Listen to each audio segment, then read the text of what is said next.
Yo, how you girl? It's LadyChann, rep none less, and welcome to Combox with CHANN. What's up? Combox with CHANN weekly wrap-up show. Well, we're just hot off the trail of good old AJ all day. Anthony Joshua just did an hour-long interview. Shouts out to IFL Coogan's Cassius. Yeah, it was interesting. It's almost to the point where you just know when or where people are listening to your shows, your compadre shows. It's yeah. So right, let me just say what's up to everybody in the building. All right, we got Paul Evans in the building. Hector Garcia in the building. Bon Scott tested. 1, 2, 3. Chat shit get banged in the building. Red or Dead in the building. AJ Fanboy. Jeff Lucietta in the building. I've been in the building. Andy C. What up? As long as there ain't an Andy B or an Andy A, we just acknowledge the C. Alan Skill, what's up? Hector, what's up? What's this, LadyChann? 1020. Yup, 1020. AJ Fanboy. Just seeing who else is here. Okay, cool. Said you. What's up? Abdu. Everything's good. Todo bien. Okay, so let's get introducing. Does my mic sound nice? Check 1, chickadee check 2. Does my mic sound nice? I'm such a nerd, aren't I? Dragon Leg in the building. Yes, Bon Scott in the building. Anyway, so let me get on to introducing. I'm introducing. Introducing.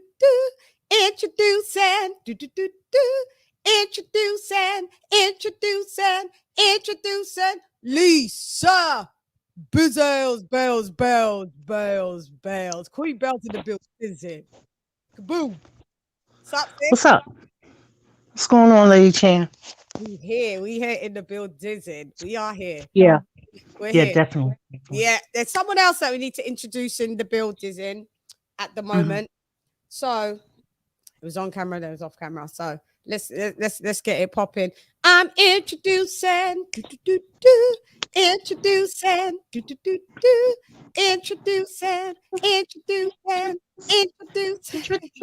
Just need someone to say, Coach Malachi. New media today, USA boxing. What's up, Mal? Yo, what's going on? What's going on? What's going on? They alarmed for my Ronnie Shields interview in the middle of the night.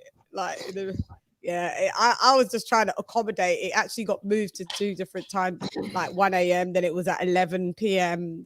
Then it got pulled. Sorry, guys. But Ronnie did hit me and say, Shan, it's a bit crazy, but I will be on your show. So tell people I'm very sorry.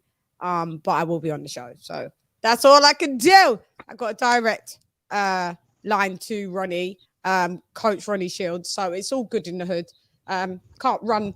You can't run, Coach. You can't hide. Nah, he's an amazing person. Like, you can speak to him for a very, very long time and don't even realize that the time has actually dwindled away, isn't it? At least you've seen how Ronnie comes across on cam, easy to talk to, and he seems like a real nice guy. Yeah, pleasure. Oh, we got someone else. Introducing John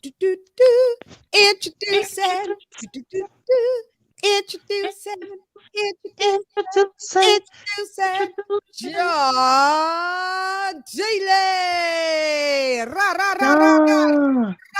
John. What's up, John? Hey, John. What's happening? How you doing? Yeah, I'm good. You? Oh man, You're excited. Okay, no, we just everybody seen the oh yeah, guys, the merch. You know, sometimes you see Coach Malachi wearing it.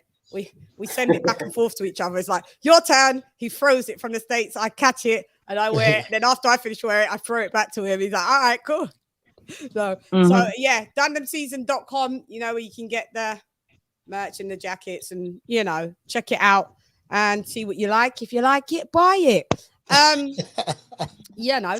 So guys, we have watched the AJ. Well, I know maybe Mal hasn't had a chance to because he's literally just come off his show. And when AJ's interview kind of dropped, it was just kind of before Malachi was going on his live. So I don't think Mal's got to watch it. But there was a lot of gems. Yeah, AJ is angry. AJ is angry. Maybe remember it's LadyChann with 2 N's now. You know, I haven't been getting on you guys hard enough. I'm letting it slip. I'm letting that second N slip by the wayside.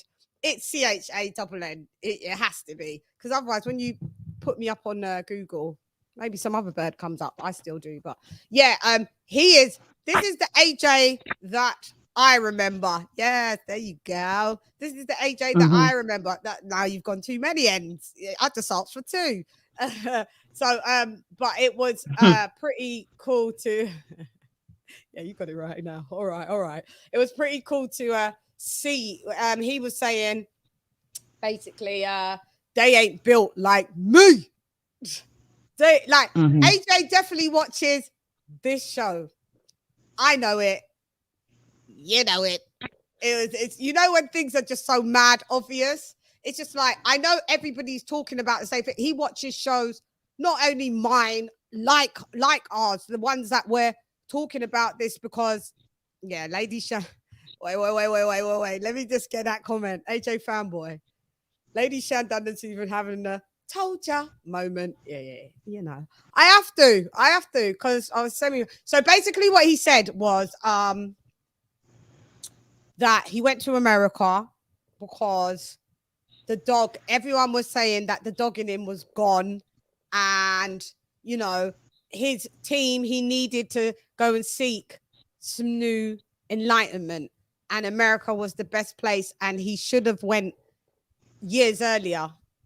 That's what he said. I can't believe he hadn't actually did this before. Basically, guys, everything they've said, he said.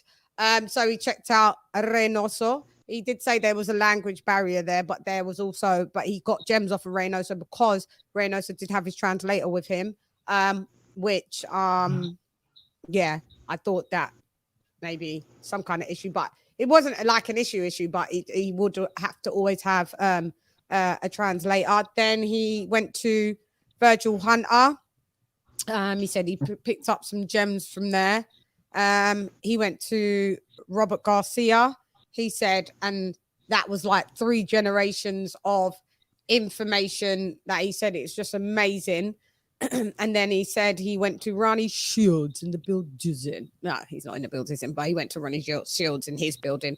And he said, yeah, he picked up, you know, a lot of things there. And he's definitely, he kept it a bit where he said he's heading back to the States. So he's come back here. He's in Watford. We call it Watty. And then he's heading back to the States. Who is he heading back to? You don't know. Or do we know?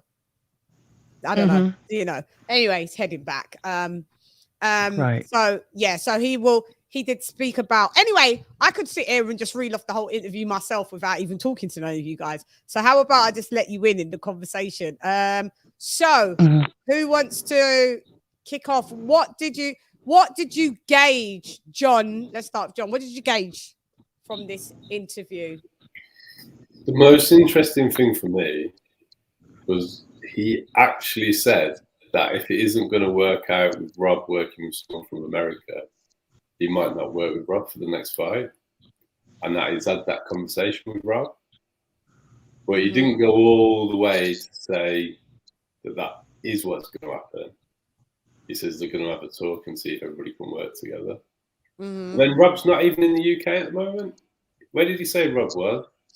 In Lithuania or something like that. There. So Lithuania or he's something. Got too many amateur commitments. It's like, and AJ looked like he was a bit peed off about it. It's like, yeah, Rob somewhere in Lithuania or. Well, he kind of covered it as well. So, like, 'cause after the Ruiz defeat, I didn't think he'd leave him because at the end of the day, when AJ got into trouble with the police and people wanted to kick him off Team GB, it was Rob that stuck by him and kept him on the team. So that's obviously why the reason he had so much loyalty towards him. But he actually said loyalty only gets you so far, and you can't just, you can't just keep being loyal for the sake of being loyal. Effectively, that's not what he said word for word, but that's what I took. Yeah, so well, he did kind of say that. Well, it's what I took him to mean. That, like, he said it. He said loyalty. He's big on loyalty, but at the end of the day, loyalty can, like, he can't just be loyal to. You can't loyal to it. And I use, and I quote, I may have to be like a Mal and find the receipts where I said it on the show. I said he's been too loyal to his detriment, and he used exact words. And that is exact words. That's what he said. Is what he said. Yeah. And that's a big move because we've never heard anything like that from AJ before. Never. So that was the biggest thing. And then the most entertaining stuff came at the end, but we can come back to that. I'll let someone else have a go. We got Bomb Squad in the building. Well, go on, Eric. Games. Did you watch the AJ interview? If you didn't, you should have. Bo dropped out. That was Bo, by the way. We've got go ahead. So Lise, you juicy flame. Hey, I couldn't catch the whole interview because I was listening to it and then I had to do something and then Coach came on. I was trying to listen to him, so I have it bookmarked. But what I did hear, I heard some good things. Basically, I like, it's kind of like a parallel what he said to like with Mikey Garcia. He said he's not going to beat himself up about losing. Mikey Garcia said the same thing. It's your mistakes. You're not going to be perfect in everything. So it's all just still a work in progress. He's just trying to put it together. He's trying to put together the old aggressive AJ with the new boxing style. He was saying, also, and I found that interesting because Mikey Garcia kind of said the same thing. I read an article with him. See, he's the type that doesn't really beat himself up. Like he said, he doesn't want to sit in depression and wallow in it. You learn and you just as long you can fall, but you can always get back up. And but my thing is, I'm not one to judge anybody because people make their own decisions in life. The thing is that when y'all talk about loyalty has to start with self-preservation is the first law of nature. So there's nothing wrong with being loyal, but when you do it to your own detriment, like you say, it's nothing wrong. Because what Rob has done for him in the past, he's already paid that debt, probably tenfold in some ways. And so it's about what's best for you. Because like he said in the interview, you don't want to be like you learn. Hang on, you're breaking up, sis. Sis, you're breaking up. Can't hear you at all. Can't hear you at all. No, can't hear you at all. Can't hear you, sis. Oh, okay. Let me go out and come back in. Something's wrong. Yeah. Did you catch that? AJ has put out all his team on notice and accountable. Yeah, he was. Oh, so Mal, what do you want to chime in? Because I know you didn't get to see everything. Yeah, I didn't get to see the interview yet. I'm gonna look at it after I leave the show. But from what I've been hearing, it's pretty good. Of course, if you don't like AJ and it's the hell with him, he's soft, coward, yada yada yada. I get that narrative. If you like AJ, he said some things that you want to hear. he's basically, from what I'm hearing, gathering from what you guys are saying, he's basically saying saying the things that a lot of people have been saying. You know what I mean? You know, with the trainers, you know, with the being too nice, does he say have the dog in them? I said it the night of the fight. I'm like, man, I don't, you know, I got a receipt for that. I'm gonna do a show on AJ, and I'm gonna play everything that I said prior to the fight, during the fight, when I scored it. I'm gonna play everything so everybody can see it. But yeah, so I haven't seen the interview. I really can't say much on it, but from what people are saying, if I am to believe that, he realized, listen, man, the team, you can still be loyal to them, but y'all just can't train me. Let's be loyal friends, but when it comes to me training boxing, because I watched that fight for the third time, and I'm like, damn, he could have knocked this dude out. He hurt this dude. He was saying that in the interview several times, catching him with straight rights. Bob, he caught him one time with a straight right, and Usyk backed up, and he didn't jump on him. And I'm like, you know, so anyways, that's neither here nor there. He lost.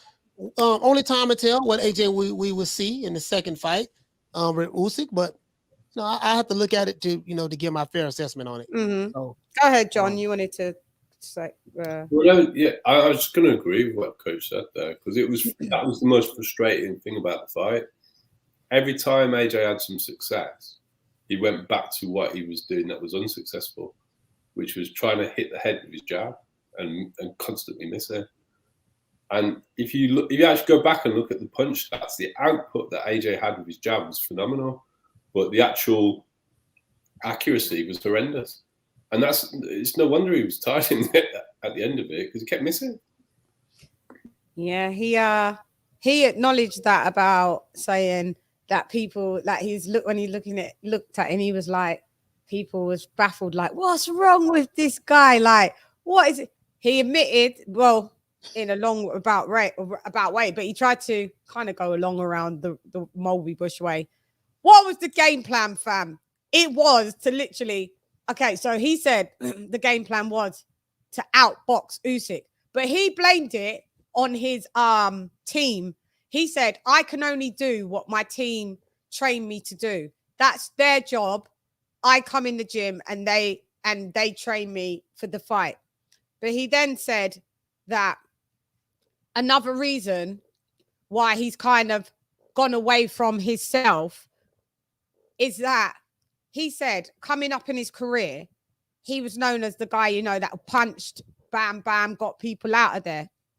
But he said he couldn't go sustaining that every fight and having a career and still having his faculties when he'd left his career, being able to still speak, think, you know, have his memory.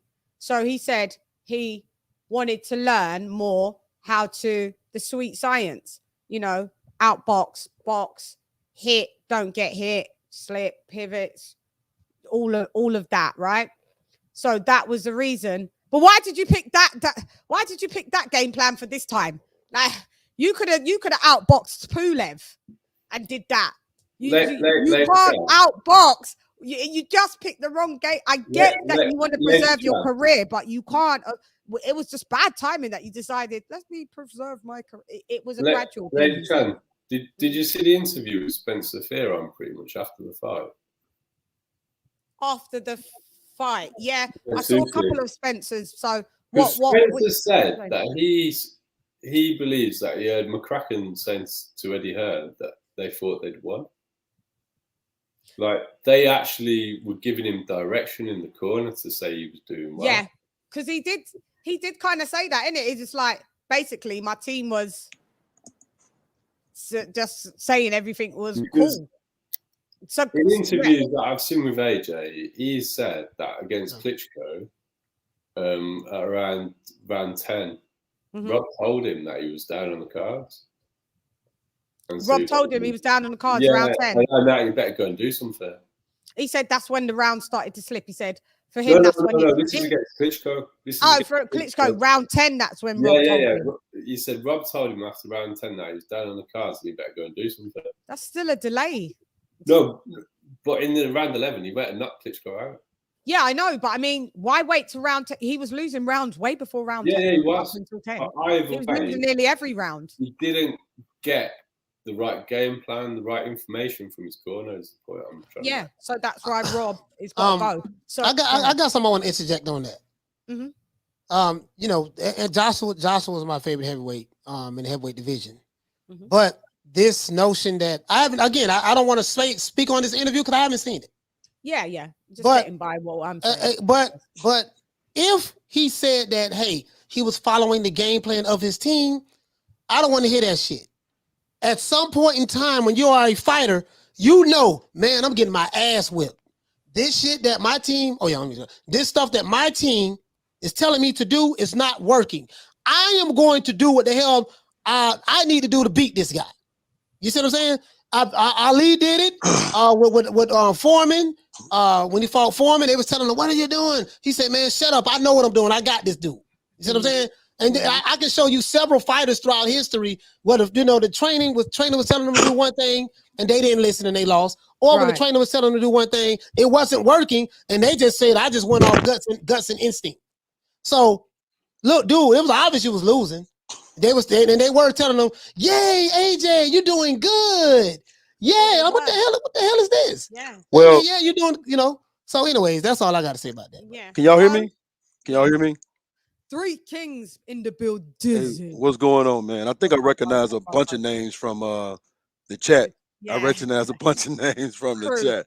Massive crew. Hey, Bo. Hey, what's going on? Who is that? Lisa. All right, I Lisa don't Bells, how you doing? Hold on for a second, man.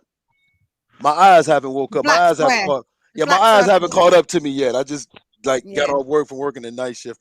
Thanks for coming. Back to, here's the thing, and I agree with what my man new media was saying. Fighters know other fighters, right? When you're going into a fight with another fighter, fighters know other fighters just as well as trainers who do the film work.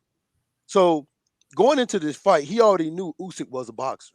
Like, nobody had to tell him Usyk was a boxer, right? So if the game plan was, okay, I want to try to outbox him, at some point as the fighter, you got to say, hey, man, fuck this shit. I got to get in this dude ass, because as the fighter, when you're in that fight, I don't care what no fighter tell you. When you're in that fight and you see your face is swollen up and the other guy's face ain't swollen up, you know you taking a beat. You see what I'm saying? Like, as the fighter, when you know you ain't got pep in your step and this guy got pep in his step, you know you taking a beating, right? So the whole, hey, I was trying to follow the game plan on my corner. No, at some point as a fighter, you got to say, hey, man, this isn't working. I need to do this in the ring. I've seen Terrence Crawford do it. When Terrence Crawford was fighting Gamboa, Terrence Crawford decided, hey, I'm not winning. I'm going to switch southpaw. That's exactly what he did, right? When he tried to box easily to Kaliauskas, and Kaliauskas hit him and almost knocked him down. He said, okay, skip this boxing. I'm finna get dog on this dude. You see what I'm saying? So he knows that. So I can't put 100% blame on the trainer, because when you're in that ring, I mean, you can plan for what you see on film, but when you get in the fight, it's always going to be different than film. Film only going to tell you so much until you're actually in that action. So you can, you can plan. The trainer's supposed to do what their job. We plan, we think this is what you can do. Now, if you want to say, hey, the game plan was wrong from the beginning because I should have been trying to outbox him, I 100% agree with that. But if the game plan was for you to box and they felt, hey, man, we think you can outbox him because you have the longer arm reach, you have, you have a good jab, so we think you can outbox him. You go along with that. Then when it's not working, you'd be like, okay, y'all got a plan B? Because if not, I got a plan B, and I'm gonna use it. So that's the thing. But the only thing I don't like about the conversation we having, and mind you, it's a conversation you have to have, right? Because he did get outboxed. I think when you talk about him following the game plan or not follow or a wrong game plan, it takes away from the masterful boxing class that Usyk gave. You know what I'm saying? That's the only thing about it. It takes away from us talking about that was a masterful performance by Usyk. And I do agree. I think AJ, because there was a couple of times I thought he hurt Usyk. There was a couple of times Usyk looked stunned. But I think even AJ was surprised to have landed a solid shot on Usyk. That's why he didn't continuously follow up, because he's like, man, I'm shocked that I landed it, or it landed. And by the time he realized he had him hurt, it was too late. Usyk had already recovered and came back with something. I wonder if I could play some of it on here. Wait, can you just play? We could play it. We could play a bit of the interview. Trouble, Sean, Yeah, no, I don't know. No, that's the zone. No, the zone don't even play. It's not the zone. It's not. It's IFL. I don't know what who's like for the copyright. I don't know. I'm cool with. Okay, well, you know. It's your channel. Go ahead. I'll do a bit. Shouts out to Coogan because I do use quite a lot of his bits, and I know he obviously does get flagged, and he obviously releases it because I do use quite a bit of Coogan. So shouts out to Coogan. You guys see my commentaries, and I use a lot of Coogan's. I guess. LadyChann, there is a bit in the interview where he addresses. What bit do you want to see? Yeah, there's a bit where he does address what Coach Malachi and. Yeah, let's go to that then. Because he kind of holds his hands up and says he should have done what you guys are saying he should have done, and he admitted he didn't do it. Is it time stamped, LadyChann? I'm not sure. Alexis. But my thing is when I was watching that fight, it was like, again, fighters win and lose. It's not about, I don't care if the fighter lost. It's the fact that Usyk did a damn good job. He did what he was supposed to do. And I'm like, this dude who he's fighting, Anthony Joshua, he can fight a lot better than what he's fighting. It's not the fact that he lost. It's the fact that, damn, like, what was the sense of urgency? You didn't have a plan B. I spoke with Tommy Brooks. I interviewed Tommy Brooks twice. He's been on my show one time. And he says, listen, when my fighters, we have a plan A and a plan B. If plan A don't work, we go to plan B. If plan B don't work, we go back to plan A. It was like plan A, and I don't know what else to do. That's all I'm saying. Yeah. Is this sharing, right? I can see it. Okay. Let's see. But Coach Malachi's right, because I'm not even sure he's going to beat it. Can you guys hear it? Sorry, because not yet. Oops, sorry. Right, I went to Rafi's. Big up, Rafi. You're live. Rafi. I think why you can't hear it. I think why you can't hear it is because my mic's in. Yeah.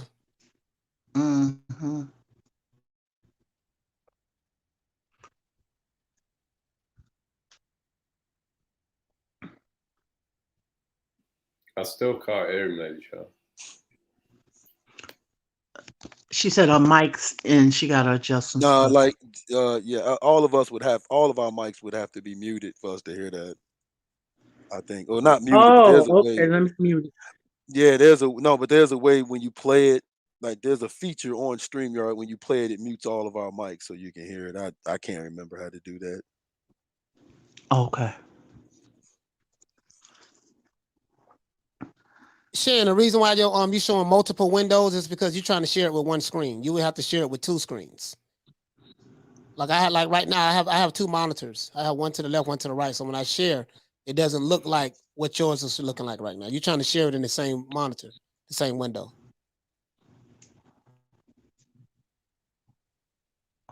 Okay.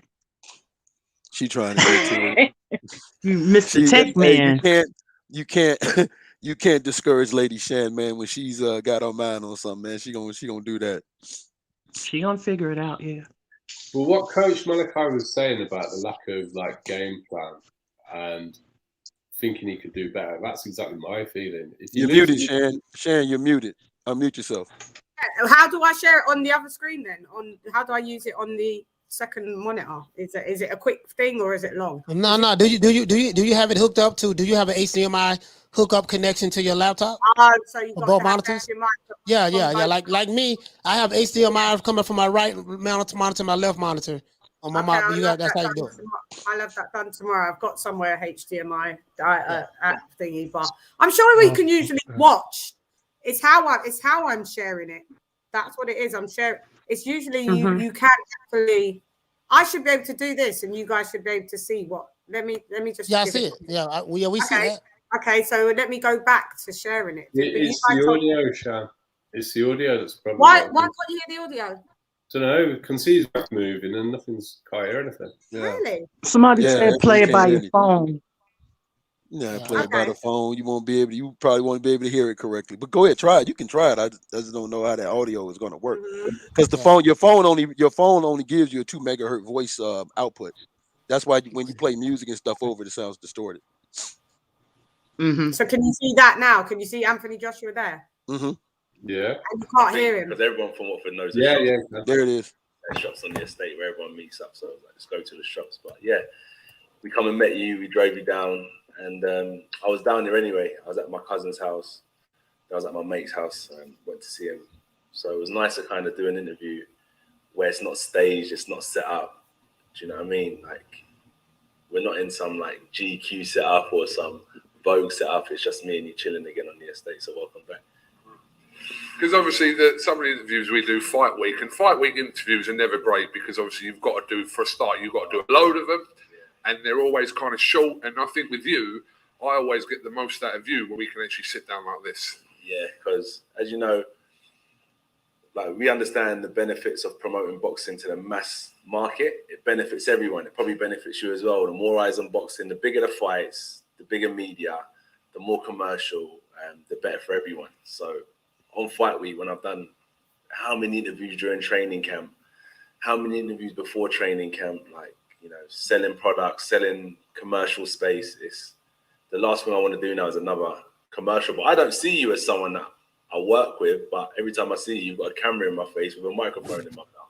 Pause. So with consent. With consent, yeah. And so it's like I'm speaking to you, but I'm not speaking to you. So is it work? Is it not work? But this time around, for me, it was what I noticed is that I have people that speak for me, and they do it from a good place. Like, people may ask you, Coogan, what's happening? How's he feeling? And you could probably reference something that may not be true or may be true, but people will tend to believe you because we've got. Sorry, can I just thought that I took that as a dig at Eddie Hearn because he does talk about people seeming to speak for him.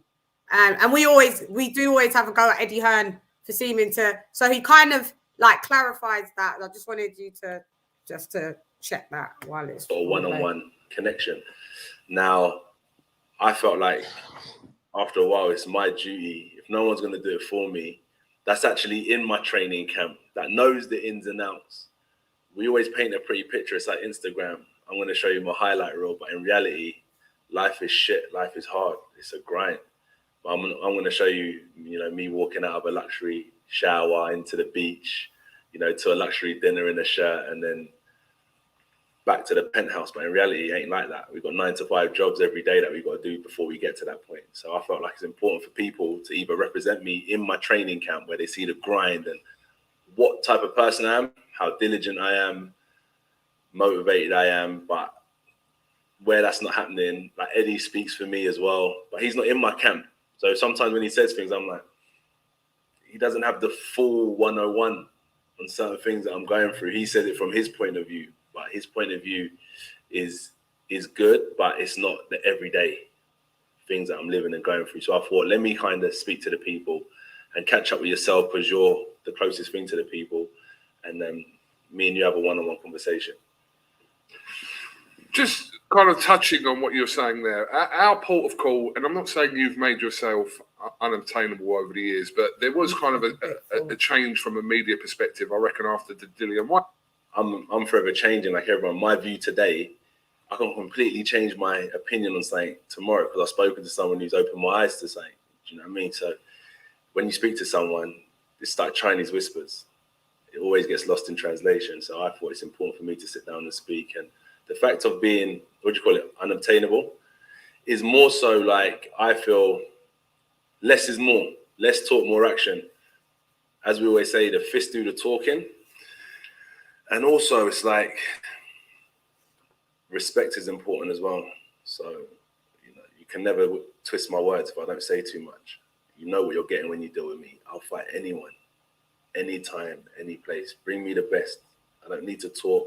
It's not about the finances. We fought them all. People have been happy. It's not about the hype. We bring that. We do a lot of promotional boxing anyway, so people know what they're getting with me. So I thought I don't need to do too much talking. And let other people do the work as well. Let other people have a chance to be in the limelight. I don't always need to be in front of the camera. unless it's needed. And I feel like this time around, I've noticed a lot of people talk and there's questions. Is Joshua still hungry? Is he motivated?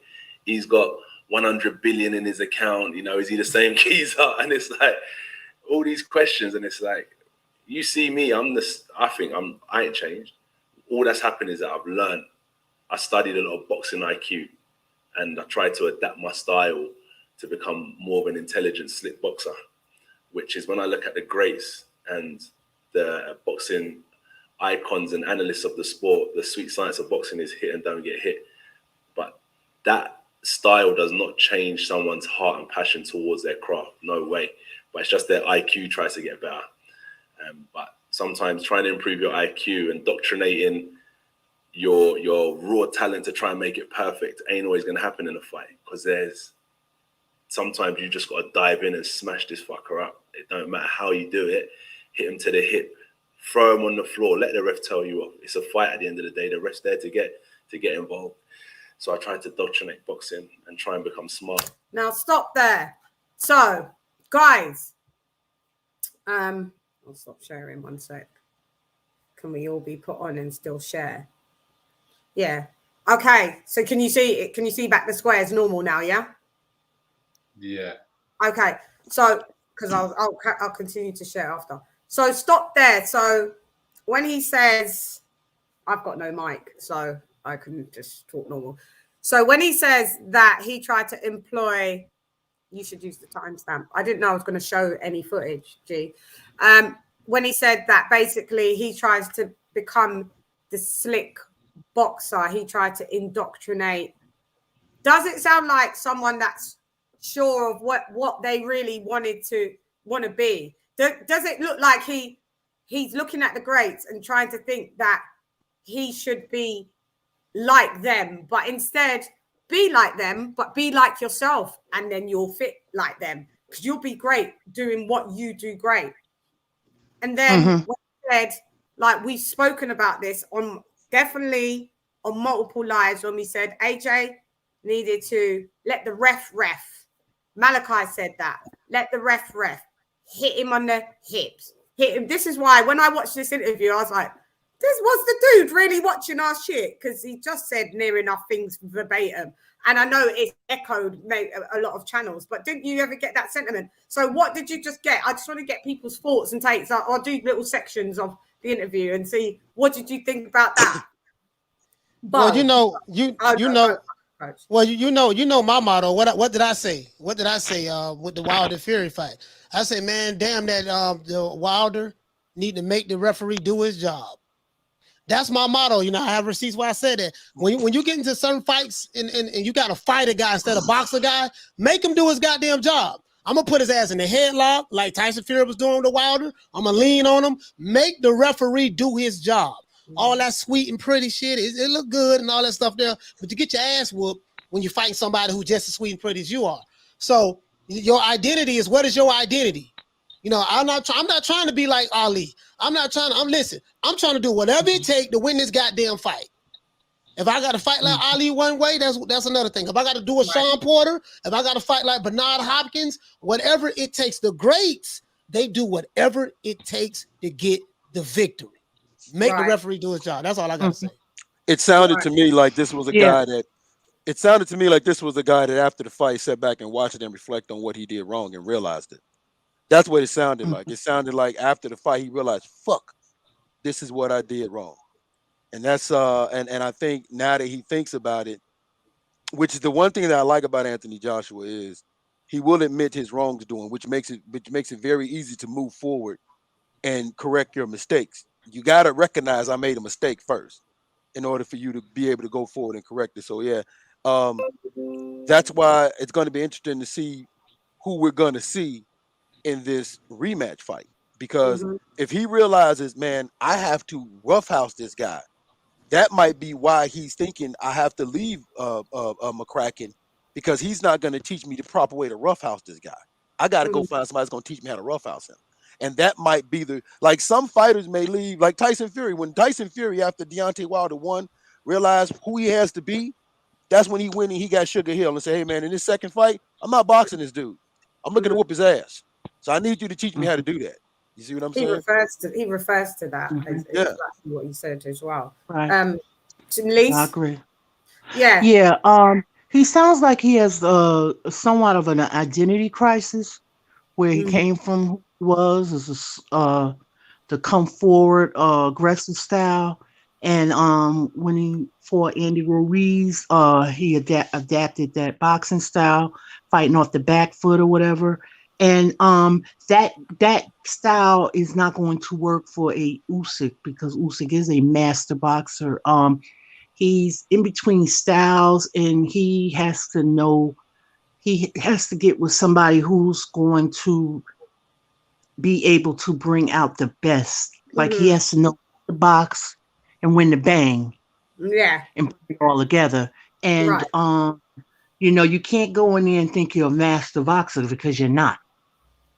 Like with a You're a Usyk. good boxer, but he's a I mean, you're a good boxer, yeah, but very good you're boxer. not a Better than Usyk. Red. Star. Usyk is has a big pedigree. Amateur He's a southpaw, yeah, Mm-hmm. and so far and so forth. So Yeah. it's just finding your Well, lane and know where you where you fit in. Yeah. Where you craft. You craft your own lane. right, Yeah. and stop trying to reinvent the wheels. What I think is they could have just worked on who he was. Keep your head off that center line, move that head more. Sharpen that jab up. That jab needs to be like a spear. He speaks about that. Needs to be that jab needs to be a power jab. A You need to know how to up jab, downward jab, if I would have known, all types of jab. If I would have known I was showing, if I'd have known I was showing this, I would have had it all times up because look, he does at a young age. Look, sis, you made a good point. And don't hook with a hooker. Yeah, you can't hook with a hooker like Andy Ruiz. Got caught like that. It's a spirit that you can't switch off. You have to have that. You got to bang with a boxer and box with a bang, or however. You got a boxer the boxer. Bro, yeah, right. No, you were saying it right. You were saying it right. Yeah. Can you hear this? You know what I mean? And not focus so much on the boxing IQ. Can you hear it? How did the feeling after your loss to Alexander Usyk compare to your first defeat of your career against Andy Ruiz? How did this is interesting. About the initial moments after the fight? Hang on, he goes to speak about there was an issue with the Andy Ruiz thing, and he says, and the things like what I say, there's excuses and there's reasons. So if you just want to have a little listen to this clip, guys. The realization that you haven't won this fight. How did it compare the feelings almost kind of 2 years in between? So, what one? You asked me about Alexander Usyk first, or do you want me to reference Ruiz one first? Just reference how you want to reference. We'll go from the first one. Ruiz, for me, like change of opponent last minute. He had just come off of beating Alexandra. What's the guy's name? Some tall guy. He boxed outdoors.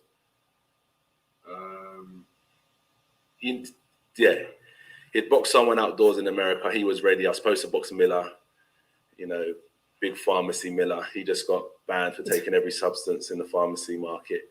And I was looking for a replacement. Realistically, at top level, you should kind of be like, look, we need another 10 weeks to prepare for this style of fight. But no, it was fine. Whatever, bring him on.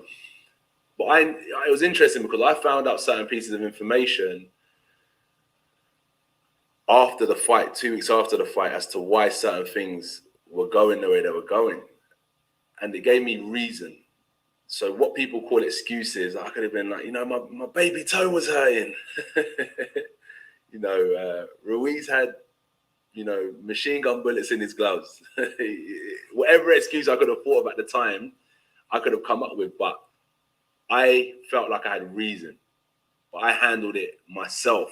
Like every day I woke up, I look myself in the fucking mirror and I look at myself and I think, this is where I fucked up. I should have fucking known this, and this is where I got to get it right. Everyone made excuses for you in that first fight, didn't they? Everyone come up with a load of excuses. Why? Why? Tell me why. Because you could see certain things on that ring walk weren't right. There were certain things We could see it watching it, yes, but I suppose if you'd won the fight, do those things get picked up on? I don't know. Because yeah. But now, even though I lost, they don't get picked up on. They feel as if I've learned excuses ain't a bad thing because it kind of muddies the water a bit. It puts some doubt in people's heads. Like I feel Fury in his trilogy with Wilder, the second fight was a phenomenal performance, in my opinion. That's the one that people should have been ranting and raving about because he took away the other man's strengths and annihilated him in 7 rounds. But because of the excuses, it kind of muddied that. Yeah, put an element of a seed of doubt into people's minds that if one of Deontay Wilder's reasons why he lost the fight was true, hold on a minute, what if that was true, or what if this was true? Away from Fury's credibility, as hang on a minute, he just went in there and obliterated him. But there is history of Fury with gloves anyway, so you can kind of puts the doubt in their head. So it was a great reason. I'm sure Wilder still got his reasons. I'm not doubting him. I'm giving an example as to why excuses ain't bad. But then the third fight came along, and even though Fury won, because there was no doubt anymore, it was like. So for me, I learned after that fight, I learned that I knew don't make excuses. I'm going to hold this like a man, and I'm going to dust myself off. And I remember certain fighters, top fighters, with heart and guts and glory, like, Joshua shouldn't go into the rematch. I'm like, what type of advice is that? You tell a fucker that's at war, you better go out there, dust yourself off and go back to war. Do you know what I'm trying to say? There's a man telling me, don't go out to war again, champ. Go back to the training. I'm like, what? Is this the type of people that I used to idolize, trying to tell me not to go into a fight? What type of hearts have they got? So anyway, that's when I start losing respect for a lot of people in the industry. It's crazy. So anyway, I just went out there, got myself together, and as I said, I wanted to start adapting my style, boxing, because a lot of these other people that I used to listen, that's when I used to listen to a lot of them. He's too big, too muscular, oxygen, he can't box 12 rounds. So I say, you think I can't box? I'll show you I can box 12 rounds and not get hit. It may not be the fan-friendly style, but it needed to show a different element to my game. And I did that, and that was fine. But as I said, looking back, there were certain things I felt within myself as to why I lost. And then with Usyk, it felt like my first loss because in my head, it wasn't about, I didn't find anything out after. It was just all about self-accountability, man.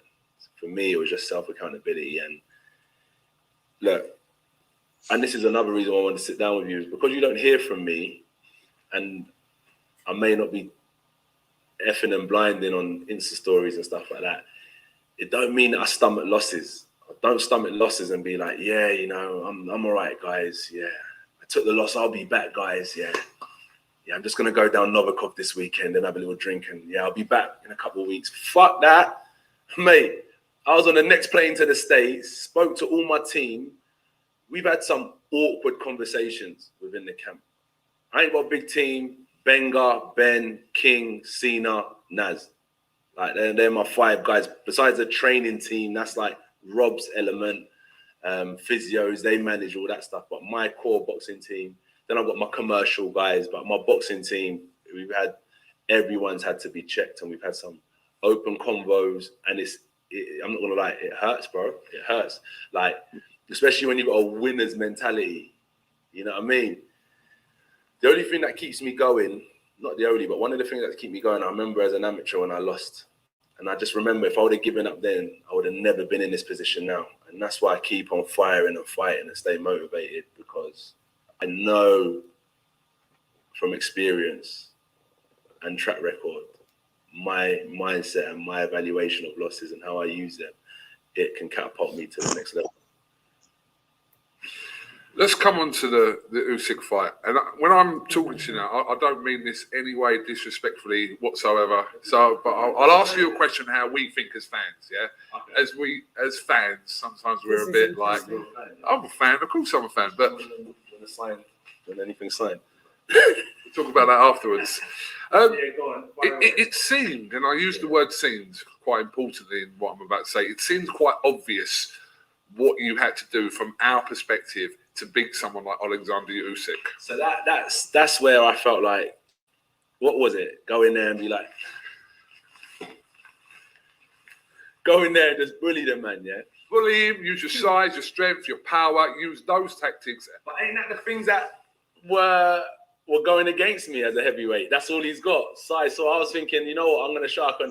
I'm a 12-round fighter. When I looked at the other fight a couple of weeks later, you saw that after 2 rounds, 3 rounds, the energy was depleted. Do you know what I mean? And it's not really what I thought was the right way of boxing. So I started working on different elements of my boxing. Boxing the same as round 1, trying to box the same in round 12, trying to learn how to slip shots, roll shots a bit better, etc. So the obvious thing was to go out there and use a lot of my natural ability. But as I said, after a while in my career, I started thinking I wanted to scrap what I can naturally do and improve certain areas that I was weaker on. And in a way, as I said, it's definitely not lost time. I learned different things, the importance of the jab. Why is the jab the most important punch in the book? The importance of the push away, the importance of the feint, the difference between counter punching and counter attacking. I just indulged myself and immersed myself in the sweet science of boxing. But yeah, with that fight, it's clear to see styles do make fights, and I adopted the wrong style. Not saying that the next fight I'm going to go out there and swing like a madman, but I have certain strengths that will cause him, and I think a lot of other people, a lot of problems. So, are you guys still? Yeah. I'm still here. I got, man. Yeah, Woo, we'll watch bits more. Like, shouts out yet again to Coogan for this. Shouts out to Coogan. I will actually do a personal thank you for him letting me use this. So take it away. So you hear different things. You hear a conflict of who he is. Like, basically, he decided to strip all what he was, his natural attributes. And I'm not saying for the Usyk fight. I'm saying clearly before the Usyk fights, and decided to adopt the sweet science. But this is, Bo, as a trainer, this is where you'd go wrong. Wouldn't you just adapt to that arsenal? You'd keep the core what you are and then just adapt other things into the arsenal. What do you think about what he said? I think I'm sorry, my bad. Does anybody want to go first before I go? No, I want you to go first on this because I know. I think the number one thing, because I've fought in the amateurs and everything. I think the number one thing that AJ let happen to him was he started listening to outside people.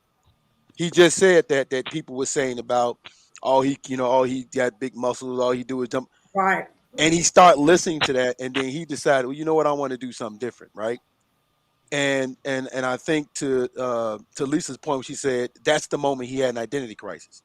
Okay, which AJ I want to present to everybody, right? Do I want to present the AJ that everybody's complaining about, or do I want to be a boxer? Because the reality is, fans are going to complain no matter what you do.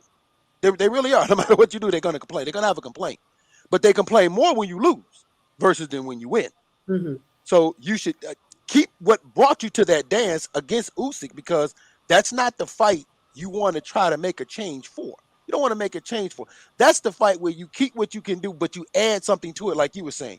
Add more of your jab, add more of your footwork, but keep what you know you do best, which is jump out and get on top of them, right? Right. So that part I want to address. But I want to say something. Fighters make excuses. But here's why, when you look at, because this is the first time I've heard it, right? Mm-hmm. So here's why, when you look at Anthony Joshua and you say, okay, it's not an excuse, because he never told us what it was. He said 2 weeks after the fight, I found things out. He never told us what it was. He never once told us what it was that he found out. And even when Coogan asked him, he said, well, what did you see? Now, he never said, oh, I found out, I found out they put some dog food in my meat.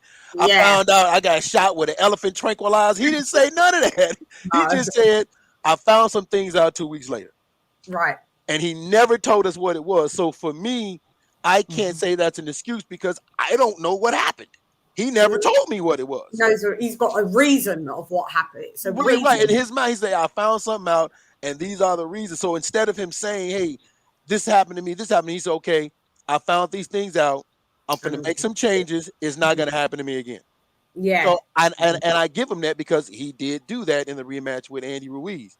And then lastly, I do agree with him, but AJ have to understand that, you know, this is the reason why I'm for the sport of boxing and not a fighter or an entity, because AJ found out when he lost or when he was doing things, all these fights he looked up to were saying things he couldn't believe they said. Horrible things about him. Well, it were horrible things, Well, or some like were horrible. Some were deemed as a bit mean, a bit like while he had his loss. You know, there's critique and criticism. oh yeah, and most definitely, I think he had a lot of criticism. and most That word definitely, is a horrible word, criticism. To, and this is, critique. Yeah. and for me, this is where Anthony Joshua has to have that fuck it attitude. And he has to have that because you got these fighters you admire, you got these fighters you look up to, and they say things. So you have to have, you got to have a fuck it button. So all right, I don't, you know what? I'm gonna hit that button. Yeah. I'm gonna move on. So right, that's all that like there. At the end, though, I definitely saw a fighter who recognized the mistakes he made and is willing to make the changes necessary so it doesn't happen again. It's not to say that he'll win, but it definitely makes you want to watch it because you don't know what you're going to see now. And that's what I like about that. Like with Deontay Wilder, and I know cats ain't going to like this, I knew he was getting his ass whooped in that third fight. Why? Because he never accepted he lost in the first one. Exactly. I said, well, you're going to go into this fight thinking, well, this is all I got to do. Nope. Well, you're going to get your ass whooped. And I knew that. That's what happens. Acceptance is key, mate. Acceptance is key in any part of life. Acceptance is key. I mean, I'm 50 years old. I got accepted, man. You look good for your age. I didn't think you're 50. Yeah. No. That's the filter. That's the filter. You got beauty filter on. Yeah, right. Right. Tomorrow and the next show I'm on with you, I'm gonna have a purple beard. It's Halloween nearly, so I guess you can rock out like that if you want. John, what did you take from that? Guys in the chat, what did you take from that as well? I want to see your opinion. One of the interesting things that I took from that last section was when he was talking about sweet science. He was talking about how he didn't regret learning it as if it was something that he'd finished with now. Yeah. I don't think he's planning to fight that next time. But the other thing that frustrates me is whenever people go and talk about skillful boxers, they never talk about people like Archie Moore and Joe Louis, people that knew how to set up knockouts, which is a huge skill that seems to just be overlooked. And when you got power like AJ, shouldn't you be looking at people like that? Yeah. Nobody, we always talk about movement and not being hit as the main skill. Yeah. But how to set traps, how to set knockouts up is one of the best ways to win, and it's a very difficult skill. Yeah, where was Floyd Mayweather? Floyd Mayweather in this camp would have helped a hell of a lot than it more in the Pulev fight. I'm telling you that because this was kind of like not the same before everybody bites my head off. You've got, a great boxer and someone that's a good punch, that is up and coming puncher boxer facing the sweet science master of elusiveness, Floyd Mayweather and Canelo. So AJ is the Canelo and Floyd Mayweather is Usyk. You would have done so well having someone, am I right, Bo? Having Floyd Mayweather there to teach you how traps are set up. Because if you look at what Canelo adopted and adapted after fighting Floyd, Canelo uses them to this day. The Philly shoulder roll, how to roll off punches. So you don't get the full impact. Canelo will pretend he's going to hit you here, make you give you a high guard there, and then change it and hook you to the body. Like this is what AJ needed. This type of, like what you're saying, John. I just think he needed someone in camp that could help with him as a puncher, and someone like Floyd Mayweather in camp to help with the master of elusiveness. Floyd Mayweather, Eddie Reynoso, Ismail Salas, those guys would have definitely helped him. Well, Salis is always going to help because he knows how to do with southpaws. Yeah. Yeah. Yeah. I say Ali Bashir also because he used to train Usyk. Right. Well, Ali Bashir not just trained Usyk. Ali Bashir was one of the top trainers under Emmanuel Stewart at the Crunks boxing gym. When Emmanuel was away with fights at camp with Lennox Lewis, Ali Bashir would run the gym down there at Crunk with the other fighters. You see? Right, So, right. So who is to fail for this lack of information? And like, as us, we're sitting here, how come we thought of this? And we've been thought of this, and we thought that this would have been implemented. Who's to blame? Is it AJ and his team, or just the team? Or to be fair, Sean, I got the impression that AJ was taking ownership of his own failure. No, I think he was sharing some. Like, we're going to listen to he more. Was sharing some, yeah. But I think he's still saying the buck starts with you. Yeah. I see that a lot from there. Like, you can criticize all the team and everything else, but AJ can sack the team. He pays them. Yeah. So look. I think. Go ahead, Bo. Okay. I think what you also have to look at is we notice it because it's in the aftermath of what happened versus in that moment when you're making the fight. Most times, guys aren't necessarily comfortable or don't want to disturb the rhythm or don't want to disturb a groove they have going on by bringing someone into camp. Right. You know what I'm saying? And then, of course, sometimes then of course, there's the biggest thing that and this ain't gonna be a popular statement, but that male pride is a motherfucker. Yeah. Ego. Yeah, it really is. It's like, man, I don't need to bring nobody in, man. Yeah. You don't need to bring nobody in, baby. I got this for you. That's what I think it was. Ego. I don't. Well, with AJ don't strike me as the type of dude to let ego stop him from progressing. I think there was some. Thanks for the super chat. Okay, yeah, it might have been. I'm just saying he don't seem like the type, but I definitely think it could have been some ego, but I think it was more along the lines of they had a good rhythm going and they didn't want to disturb that by trying to bring someone in, which now we see it, kind of played out to their detriment. Yeah. Right. Yeah. Thanks for the super chat, AJ, $4.99. Massively appreciated. Can I say something? Of course you can. Yeah, I was just gonna say, I heard a little bit earlier, and I think it's also a UK pride thing because he was saying that he talked about how people look at UK fighters as soft and they don't have the best training, the Europeans, et cetera, et cetera, et cetera. So he wanted to try to do something in the UK as well as to also showcase that UK trainers are good and et cetera, et cetera, et cetera, not going to the US. So he did kind of mention that. Yeah. From what I heard earlier. Yeah. Well, I don't know where Mao is. I think he's a bit busy. He'll chime in. Here's a bit more. We'll go more. But knowing that I'm here. I'm here. If I need to go out there and box a good fight, I can do that. If I need to go out there and adapt a bit more of an aggressive style, I can do that. So merging them together, moving forward, I think I know for a fact will be better than what I once knew. I think I've learned a lot more and I'm better than what I once was. In layman's terms, was your plan to outbox the boxer? In layman's terms, you would have to ask the team what their plan was. Now, there you go. So this is what I'm saying. Does he take accountability? To me, no. He's saying you have to ask the team.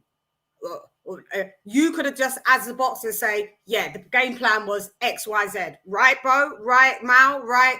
Well, you take this into account. He accepted that game plan. Yeah. So you can't now then, because the game plan's gone wrong, go, oh, well, you'll have to ask the team what the game plan was. No, he's asking you. He's not interviewing the team. He's interviewing you. The thing is, though, Chan, I think he's actually trying to dodge answering the question. I didn't hear him admit that he ever actually tried to outbox the boxer. So I think. Do you know why? If you listen to it all, Coogan's trying to get him to say, "You tried to outbox Usyk, and that was a stupid thing to do." And he's trying to dodge answering that question. That's what I think. No, I think you're quite I might nice. be wrong. I mean, I'm more than fallible. No, you could be. You could be correct. You could be Well, correct. he definitely pulled a political move. He said, well, you got to ask the team. No, he definitely, I agree with him. He definitely pulled a political move, which is, well, you got to ask the team what the game plan was. But hold on, wait a minute. Don't you discuss this with your team? You're the fighter in that ring. Don't you discuss what a game plan should be with your team? Because this is why I said fighters know fighters. You can't tell me you don't know Alexander Usyk. You don't know what you're up against with Alexander Usyk. You don't know the skill set, what he brings to the ring, his ability. You can't tell me that you don't know that.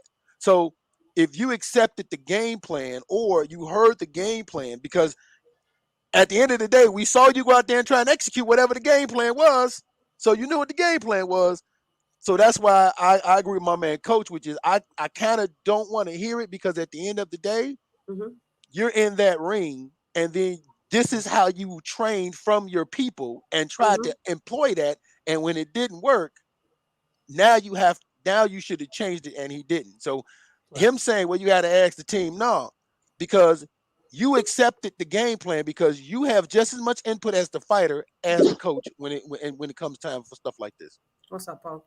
And just to clarify again,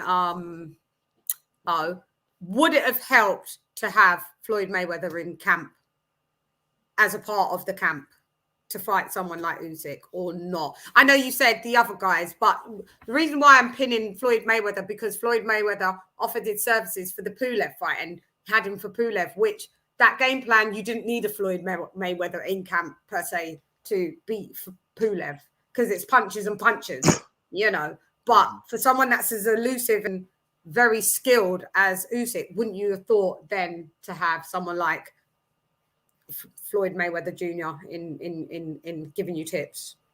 Well, I disagree. I think you do need Floyd Mayweather Jr. in a Pulev fight. And the reason being is you want to have the fight where you work on it first and work on it first. That way you know what you have to do. So going into the Usyk fight, you are a little bit ahead of the game plan. You're a little bit ahead of the game if that's what you want to employ, which is boxing. Like, remember when Sean Porter fought Ugas? He tried to box first with Ugas. Then when he went out against Errol Spence, he was like, okay, now I got to mix it up. Yeah. So you have to. So you kind of need to do it first with a Pulev first, just to get the gist of it. But bringing in Floyd Mayweather, like you said, for the Usyk fight would have helped. But I wonder if they thought maybe they learned enough from working with him for the Pulev fight that perhaps they didn't need him going into the Usyk fight. Yeah. Go ahead, Mal. Yeah, I totally agree. Basically, from what I'm hearing, what Joshua was saying is, he did say you have to ask the team.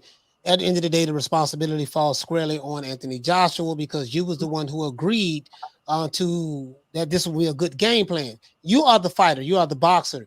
This is not your first time seeing what the brother name got? Usyk. This is not your first time seeing him. You know what he does. You know what he's bringing to the table. Yet you still felt that this game plan that you chose, that you agreed to with from your team, this was going to be the right one to work. As I said before, once you saw that them first 3-4 rounds, that shit wasn't working, you know what, man? Forget it. Team, it's not working. We got a plan B. My plan B is I'm going to get it from the muscle. I'm going to get it how I live. You know what I mean? The sweet, pretty stuff. We at the pub drinking shandies and sipping on tea with the pink ring in there. That's nice, but that shit ain't working. It's not working. It's not working to get my ass whipped. Straight right hands is a southpaw's kryptonite. I'm fixing to muscle this guy. I'm going to the body. I heard him a couple of times, and I'm going to make the referee do his job. I'm putting his ass in the headlock. Whatever I got to do, it's going to get done. He's responsible for it. It's not his team. It's not Rob McCracken. It's him. Because at the end of the day, he made a decision to go along with it. And if he wasn't intelligent enough to figure out that this game plan that we're coming with is not going to work, then it is what it is. So I think he learned this lesson. I think he realized, I don't even think he needed to hear anything from us, to be honest with you. I think he realized, man, that shit didn't work. I'm trying to listen to whatever all these other fighters are saying, Hall of Fame fighters that I looked up to. I'm trying to please those guys. Damn pleasing them. The fans are fair weather. They're gonna like you one day and hate you tomorrow. The AJ haters don't like you anyways. There's nothing that you're gonna be able to do to please these people. What you need to do is do whatever I have to do to win this fight. Damn what Lennox Lewis say. Damn what the Alphabet Boys say. Damn what Tyson Fury says. What I need to do to win, that's what I'm gonna do. And y'all can talk about my career when it's over with. But right now, I'm fixing to win this fight. Whatever it takes to win this fight, that's what I got to do, and that's it. That's my take. Kaboom. Say nada. Yeah. All right. Let's watch a little bit more. Because I'm a product of what I get taught in the gym, and mate. You tell I could probably do a better interview than you after a month behind the camera. Hold your horses, mate. I'm joking, but what I mean is because I like to soak up information. I'm a sponge. I'm a fast learner in that sense. So if you feed me with the right information, I could just soak it up. So you have to ask the team what their plan was. As I said, I've got the right team around me, and they're just feeding me with information. And in my head, what it was is, in the fight, should I have gone, boom, this ain't working? But I felt like I didn't have any indication to know it weren't working, because I'm touching him constantly. I know the jab went like a boom, boom, boom. Right hand, big right hand, following up with the left hook. It wasn't that type of fight, but there was balances. And I think in the later second half of the fight, i.e. round 9, 10, the fight ran away from me when my eye blew up and stuff like that. But I didn't. It's so different when you're in there. You're touching them. You're thinking, all right, I'm still in this. But yeah, I wasn't in it. I lost the fight unanimously, or whatever they call it. I've never really been into the scores and stuff. I just wanted to go out there early on and just knock them out. So I've never really been into the scores, but I lost the fight. And it was a great lesson as to why me and my core team have spoken to make other people in the team accountable, to make me a complete better assassin when it comes to boxing. I'm done with fucking losing. I'm done with trying to learn the boxing sweet science. I've just putting it all together now and rolling with it. If you like it, come watch. If you don't watch. But whether the ref likes my style or not, he might get thrown on the floor in the next fight. This is war, innit? Boxing is good, but when it comes to 12-round championship fights, it's mad. I'm heading into my 12th world title fight now, and the learning's done. Like, it's war. It's just straight war. I'm annoyed. I'm boiling up. Like, even speaking about it, I start firing up a bit because it's that passion to win, and I love it. I love a challenge. Anthony, what was Rob and the team's thoughts about your approach to this fight? I'm assuming that when you say speak to the team, that you're in agreement that that's going to be your approach to fighting Alexander Usyk. So you must have all been comfortable with that game plan going into that fight as a team. You got to speak to the team. But for me, in my own head, now Rob will listen to this, a load of people will listen to it. You know, Joby, Angel, nutritionist, whatever, will listen to it. Like, it's beast. It's just war. It's war. What was you talking to Clifton Mitchell about? That's what everyone was asking. Mal, Hey. Yeah. Hey, Mal, I know Mal to go. So Mal, thank you for joining us. I know you have to slip out.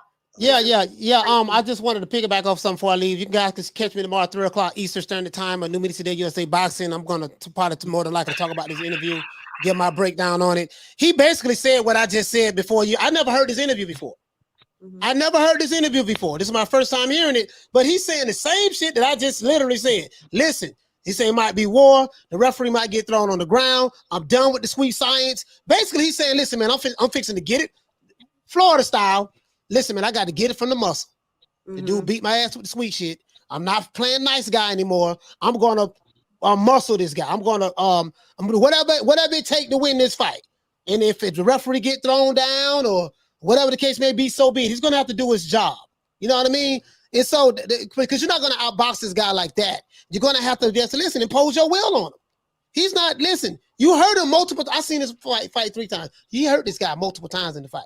Yeah. He just, after he hurt him, he backed up off of him. Yeah. But anyways, that's neither here nor there. I'll get my take on it tomorrow. Salute to everybody, man. I appreciate everybody on the panel. Thank you for having me. Hey, Coach, before Thanks you coming through, Coach.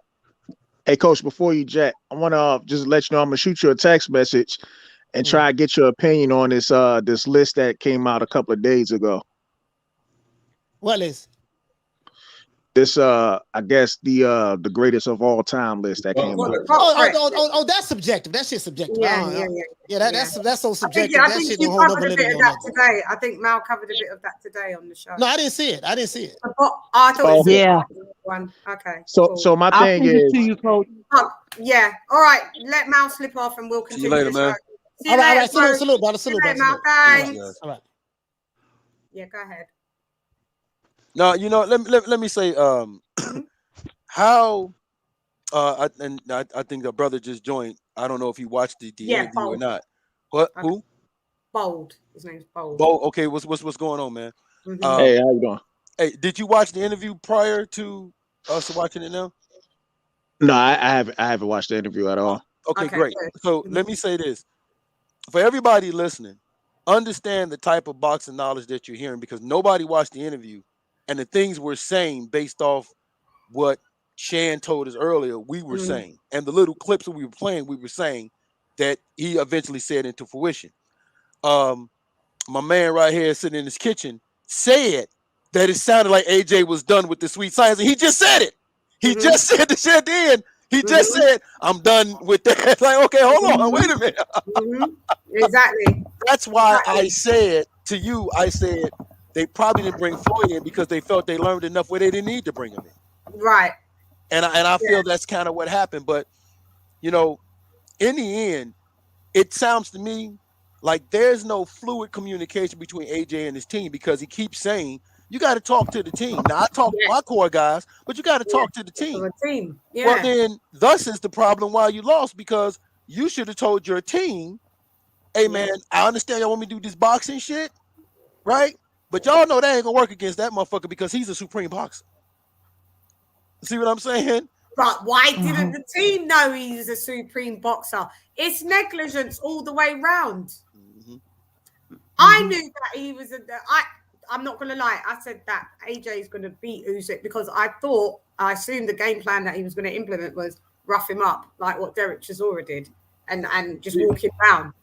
But if anybody had told me beforehand that the game plan was that for AJ to outbox Usyk, I would have came on here point blank and said AJ's losing.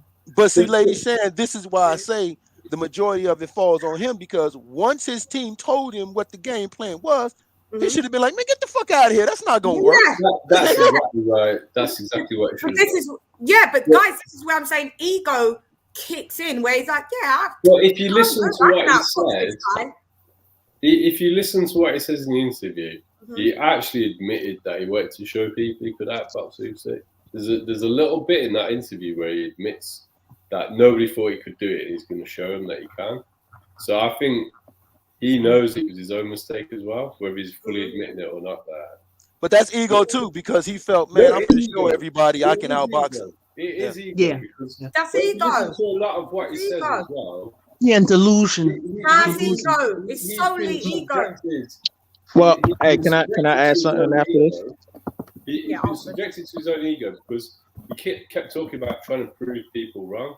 People said his muscles were too big, he couldn't do this, he'll show them he can do it. When he shouldn't have listened to that. Sorry, I don't know your name. The American guy next to me on the screen. Oh, Bo.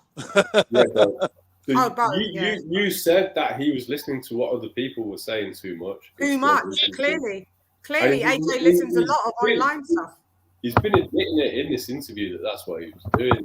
That's all he's been doing. But then you're not secure about yourself. So you've been listening to us chat.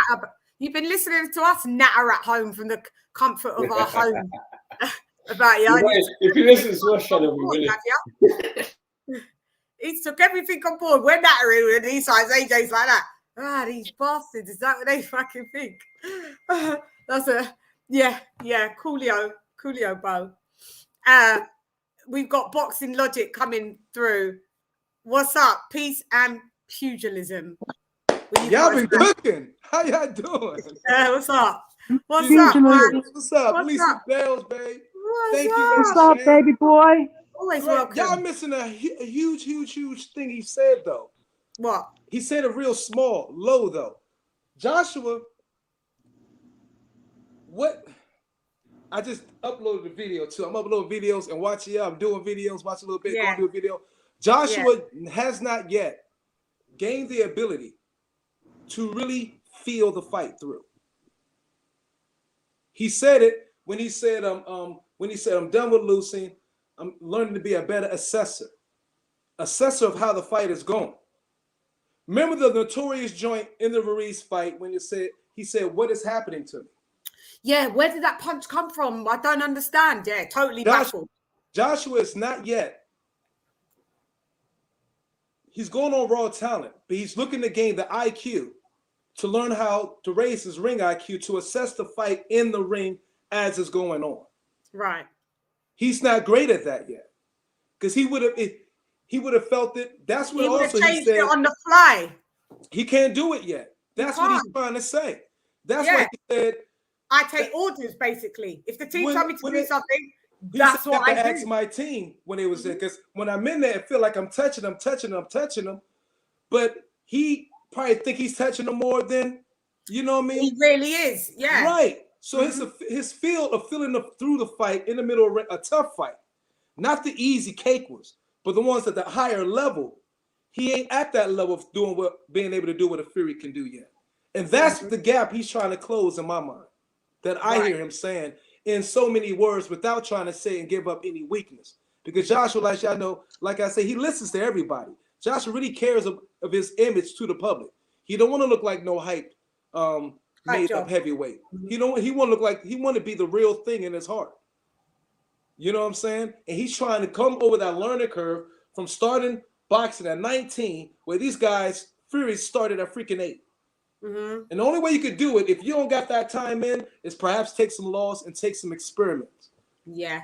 And I think that's what he does sometimes. He goes on his own and do it every day. But he says in so many words, you got to really read in between what he's saying, because he really talks kind of cryptic sometimes. Yeah. Even when he is being straightforward, he's straightforward. It's still cryptic. Yep. That's why he said sometimes it's quite frustrating. He says, yeah, I agree. You talk too much. But you know what? Then then there's a discussion about his ring IQ that needs to be had, because you're in that ring and you're telling me, looking at your face, feeling the punches you're taking, feeling the abuse that you're taking.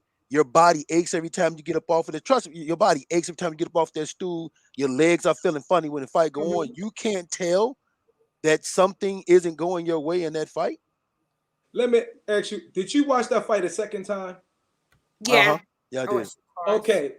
2-3 maybe times. I don't want to know, maybe I feel this way, maybe you guys feel different. After you watched that fight the second time, did it seem like the biggest blowout as it did the first time? Did it look? No, Did it seem like the biggest the second blowout? time I gave him more rounds. The first time when I watched it on First online, time it seemed like he got blown the fuck out. When I watched it the second time, I was like, damn, he wasn't I've that got far it as out. an 8-4 I had fight. him as an 8-4 in the end. Yeah, I've got 8-4. Mm. No, Initially it was a 10-2. I had it 8-4 when I first watched it, to be I honest had with it you. 10-2 when I first Yeah, watched it. LadyChann, when Rafi scored it live, then I watched it the second time. I'm like, damn, it's more like 8-4, 7-5, really. One of those swing rounds, like one or two swing rounds. One swing round. Hey, can I say something real quick though? John, let just John go, and then Bo's gonna chop it. It's only a little thing. Go ahead, John. Rafi did it live, and I went on the show after he scored it live, and I went on afterwards, and he actually had it as a draw. So wow, it's not as far apart. Love you, Rafi, but that's a reach. No, it might be a reach. That's definitely he conceded it afterwards. But my point is, it was actually closer than people thought in the first fight. Because the first fight, we was all like, "Wow!" And then you got the freaking commentators. Because some people still don't know how to separate it. And if you watch it in the bar, I watched it in. I never watch a fight with commentators. Never. The first time I watch it, I don't watch with commentators the first time. Then I watch it with them the second time. Facts. You know it. But when you still watch it, I'm like, damn, you still. Once he took that big ass left hook in that third round, everybody was thinking it was the fucking worst. Everybody just thought it's going down for Joshua. We carried that through the rest of the rounds. I know at least I did. When he got wobbled by that hook, my man laughed because he got the straight left. Myron, he got the straight left in the first round. But I'm talking about the hard one. That really hard one in the left, where he was noticeably like took it and held on a little bit. I was like, oh shit. After that, I was like, oh, it's done. I didn't want to get Josh. I was like, man, just beat him up. Or I was thinking, beat him up. Me Every too. time he By fought round back, 4, it was done. I knew. Yeah. Go ahead, Bo. And then if you need to dip out, Bo, after you say it, because then I'll go round to the other. Well, actually, I want to hear what my man. Bold and AJ. Yeah. I want to hear what they have to say before I leave. Okay, go ahead. No, I mean, I was just gonna say this, man. Despite a couple of setbacks that AJ take, I mean, the one thing I realized is that he does make adjustments because everybody thought he was really done after the Andy Ruiz fight. They was like, oh, he can't take a punch or whatever, and he won't win that rematch. And he came in and he adjusted, and started boxing. Andy Ruiz kept him on the outside, and it was nothing Andy Ruiz could do. I think one thing I could say about Joshua is like he said, he's a sponge. I think he really, like somebody said earlier, he really cares about the sport of boxing. I think he's going to make some adjustments in his rematch. I'm not sure if it's going to, result in a win, but I think he'll do a lot better in the rematch. Yeah, a lot better. You're gonna have to try, mate. Yeah, AJ. Yeah, I caught the interview. It seems that Joshua is really trying to switch things up. I agree with everybody's viewpoints more or less. I mean, I'm just curious to which trainer he's going to select to help him move forward. To that wasn't solidified, was it? Like... No. I think he's made it. It hasn't been enough. He's going to choose. Did he choose a trainer yet, or no? He said it. That dude talks cryptic. He did say pretty much he is going to have another trainer. I wonder who. I wonder who it is though. That's the thing. I wonder who he chose. He said if they can't work together, the team gonna have to cess, and then one gonna have to let it go. He said it at the end of that joint very clearly. Look, Rom's a grown man. Whether he like it or not, I'm a man. I got to do what I have to do. Rob is not one of those who will be such and such. He said you got to do what you got to do for your career. And he said in so many words that it is somebody gonna bring in. I might have to work with this coach for 6 months, okay?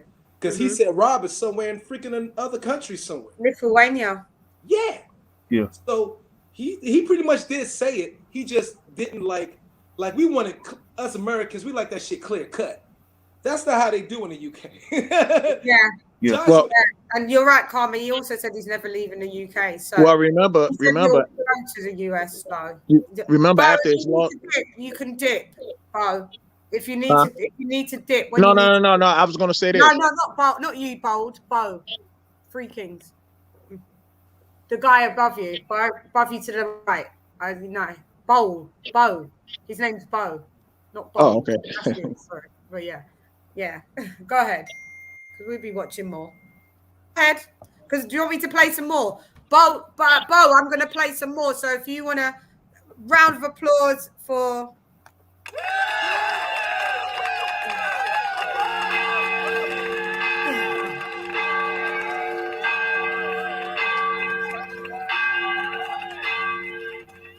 Hey, you got to go old school with me, man. You got to play Who Let the Dogs Out.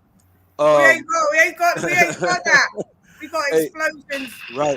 Hey, I just want to say, man, everybody here, I know I don't always comment in the chat, but I read and I listen to what everybody's saying in the chat because I don't like people to agree with me. I want you to disagree with me because that's how I learn. That's how you evolve as someone who's a boxer, right? We can have discussions and disagreements without there being arguments and without there being disrespect. So I just want to say, man, I appreciate everybody here. I see everything you guys say in the chat, and I laugh most of the time and I giggle. I don't always have time to comment. Yeah, but definitely for sure, man. Definitely appreciate all you guys being here. Oh, always thanks welcome. for having me. Pleasure having me, you. man. Whenever you can, Bo. I'm not a king. That's right. You can always come. That's right. And I just got done watching an old school LadyChann video when she had the dreads on, sitting in the classroom with McGruff doing the dim sugar. That was dope. What was that? Me and was that on Pro B's? No, you was it was a video. You was a rap video you did. You was sitting in the classroom. Oh yeah. They say salute them and done. Yeah, well, let's salute them and done them. See, Right, yeah. I actually ran into that, man. But again, man, thanks everybody, man. I look forward to seeing y'all soon, man. Baboon, thank you. Salute, King. Peace. Yeah, guys, I'm gonna play a bit more of the interview, so stand by. It was a conversation that we saw you having, not we heard, but I didn't hear, but you talking to Clifton Mitchell moments before that fight. What was the kind of, the answer to behind that? Just like I said, I think he's done a lot of fights. He's probably at the belly fight, and I was like, "What do you think, Clifton? What do you think of this fella?" But why moments before you going into a fight? Subconsciously, maybe as a sponge, just needed to maybe get more information. Maybe ask him about the game plan that the team were trying to get through to me and stuff like that. Or the team should have got through to me. You know what I mean? So maybe subconsciously, I'm searching for a little bit more information. You know, consciously, I'm there. I'm in the ring. It feels normal. I feel very comfortable in the ring. You know, but yeah, subconsciously, maybe I'm asking him for certain things. Is it a case of if he offered you 0.5% of knowledge that you could use into that fight? The conversation, Clifton had nothing to do with the win or the loss. No, I was just wondering because we're talking about your ring walk to the Ruiz fight. Probably subconsciously, I was probably searching for that little bit more information because I want to win. Do you know what I mean? That's what it is. Subconsciously, I was drawn towards Clifton because I thought, he's seen it up close 3 or 4 times. So let me ask this geezer. But before, as you said, nah, let me not get into that. But yeah, that's probably the reason why. That learning. Do you regret the approach now? Cougs, you can't have any regrets in life, Muka. You know why? Because regrets keep you down, keep you in the dumps. And that's not where anyone wants to be. It's too much mental fatigue and mental pressure, mate. It will ruin you. And I'm too young, too vibrant, too positive to have that kind of regret in my life. If I can use this as fuel, if I can use this to learn from, if I can use this, I know I can take it, and whatever this may be. Let's say I packed up boxing today. I could use this as an experience to go out there and teach young kids how to deal with losses, how to deal with wins, etc. So I have to use this to my advantage, basically. And I have no regrets on the situation. As annoying as it is, as pissed off as I am, I can't say I regret it, but I can say I know within myself I should have and I could do a lot more. And I think that's what baffled a lot of people is like, what's this geezer doing? You see what I'm saying? Like, I've seen this guy, but you know what baffles me is that I really get the credit when I lose. When I'm winning, I don't really get the ratings. Like, I fucking fought everyone. Like, I want to fight everyone because I know how important it is for heavyweight boxing. And I knew how important it is for British boxing as well, especially because we never used to get look-ins as heavyweights. Everyone used to disrespect British heavyweights. The streets, from the street knowledge to the heart we have, to our approach, European-style boxing, they never respected. And I said, you know what? Fuck everywhere else. I'm going to represent Great Britain to the fullest and bring big-time boxing back to Great Britain. And I worked hard at that. And it was like I always get hate from day one. Josh, remember back in the day, Josh was fake. Do you remember, from my first press conference, was it Gary Cornish times? People have been onto me from back then. So only until I lose, people are starting, they're like, why did he lose to him? He's a good fighter. Like when I went to the States, it's only then I realized that people actually view me as a half decent fighter, and it's just an interesting demographic of how people view me once I took an L versus how they view me when I'm on top of the world. But it's humbling. Wow. And I use that as fuel now. I've got talent. Just got to mix it all together, mix that raw fire that I've got in me with the talent I've learned over the last X amount of years and merge them together and just go out there and win. Because if I win the next fight, it's not forgotten about, but victory's sweet. There's no revenge like victory. Are we naive enough to think that you can only win the rematch one way? Is it that obvious where... There's 2 ways. remember Usyk was a heavyweight from the WSB time, dropped down to cruiserweight, made the cruiserweight weight, probably realized he's probably smaller. He's one of the smaller heavyweights at the time, and he's built himself up. So he's had like 400 amateur fights. He's seen people that have tried to rough him up millions of times. So to just adapt one style is silly. But for me, I have one thing in my mind. That's war. That's murder. That's war. That's go out there and hurt the guy and take his soul to the point that he wants to give up. That's what boxing's about. I've learned that. You hit people constantly and you keep on applying a certain amount of pressure, and before they know it, they'll realize you aren't going anywhere. You're here to stay. So with the game plan, that's all I have in my mind at the minute is that one track. Stay on course. Take this guy to places that you don't want to go. And the game plan for the coaches, let them come up with it. I ain't got time to be sitting there studying this guy a million times and looking at every tape and analyzing.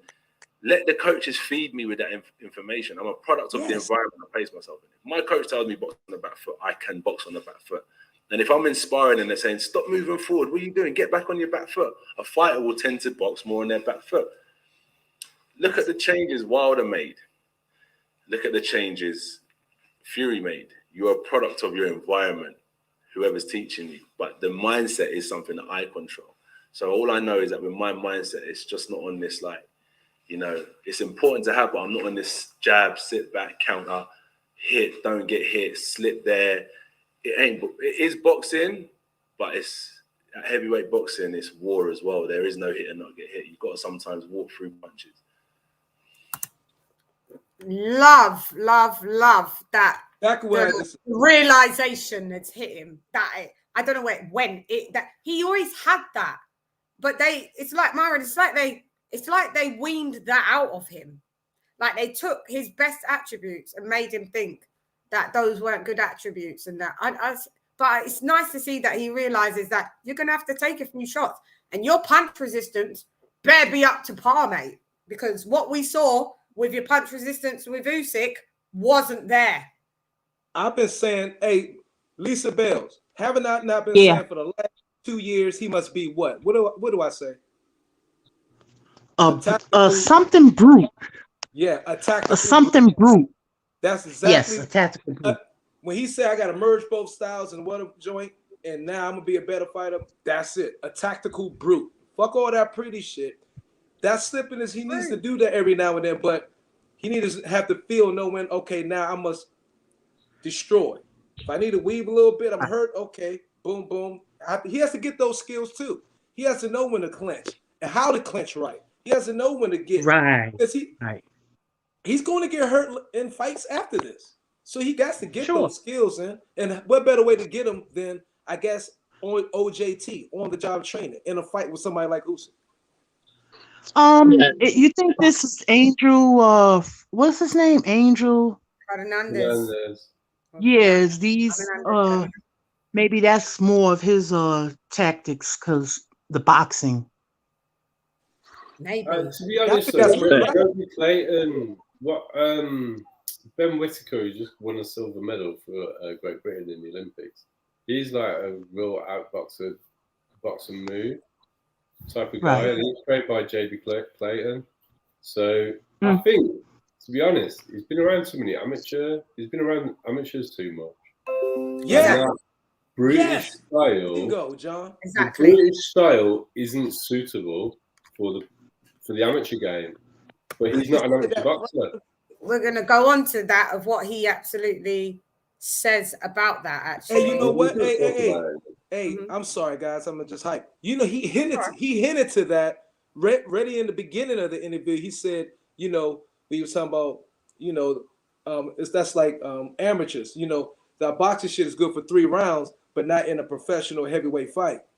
Well, he hinted to that, and he was talking. You remember he said that. You know, that might work in amateurs. Yeah. No, my mind said Rob McCracken when he said that, but that's not going to work in a heavyweight professional fight. A lot of people have been talking about this for a very long time as well, that he needs to get away from being in an amateur gym all the time. Because it's a different sport. It's not the sport. I just want to say in this interview too. My bad. Go ahead. I just want to say is, I mean, it's nothing wrong with him doing movements and stuff because a lot of times when he was getting clipped, and I ain't even talking about when he was getting knocked out. I mean, he got clipped by Dillian, right? And a lot of times it's always when he's being aggressive and he gets caught right in between the exchanges. So it's nothing wrong with. They was telling me, hey, you need to, try to box a little bit more because when you're trying to go in with brute force, you leave yourself wide open to counters and stuff like that. Right. So he just got to expand his game all over because he's not the best mover anyway. So I just think overall, if he stays away from really like a lot of the heavyweights and just start doing more cardio, you know what I'm saying? I think that will help out a lot. You know what he's a lot like. Him and Wilder are similar. Is they're not the best. Their offense has been their whole key during their career. They're not. Neither one of them are very defensively skilled thus far in their career. I say Joshua is more than Wilder, more so than Wilder. You could say more, but I'm saying they're the least two is what I mean. The thing is, why aren't they watching people like Jose Napoles and people like that who can be defensive moving forward? Why has it always got to be defensive going backwards? Because you can have good head movement as you're coming in. No, it doesn't. So Ball's totally right. A lot of the time AJ got hurt, he was coming forward and adding his own momentum to the punches. Mm-hmm. But you can slip those punches as you're moving forward. You don't have to be on your back foot to do that. Right. The two earliest times he got hurt, that left hook by Dylan when Dylan's back was up against that rope, and Josh was coming in well, and Dylan caught him with, which I think is the best left hook in the sport, in the heavyweight division. He caught him with that sneaky left hook. Boom, he got rocked that. Now the second time he got rocked, Klitschko, he wasn't like going backwards or forwards. He was still Klitschko just caught him with that right hand, like. Mm-hmm. But he was coming forward for both of those punches, and also when Andy Ruiz clipped him, he was coming in, and he was coming in a straight line with his head on the line. He got clipped. Mm-hmm. The only reason he got clipped by Ruiz is when he got reckless when he tried to finish him off. Do you know what that looked like to me? When he did that, it looked like he didn't really want to be there. So I'm just going to end this now. And he wasn't. Yeah. He dropped him in the third. He got him hurt. Then he went for broke and tried to get him out of there.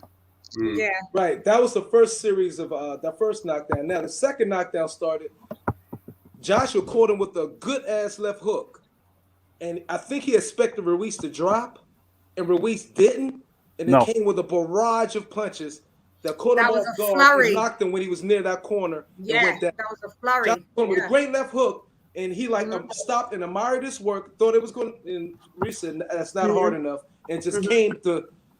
He doesn't like to get bull rushed. No, and that's what I'm saying. That's where I'm worried about also his punch resistance, because we've seen his punch resistance, whether he's big or smaller, he reacts to punches not the greatest.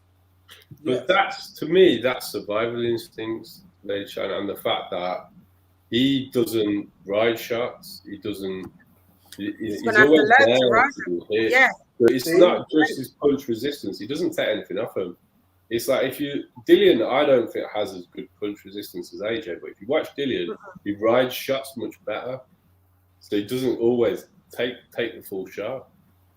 Right. Like what Urban Reptile Life says, he's always on the line, telegraph left to the right weave. Yeah, I'd have to agree, because even in the Usyk fight, you saw him only in spats. He would have the head movement, stay off the line, and then all of a sudden he would just forget and be straight. It was in spats.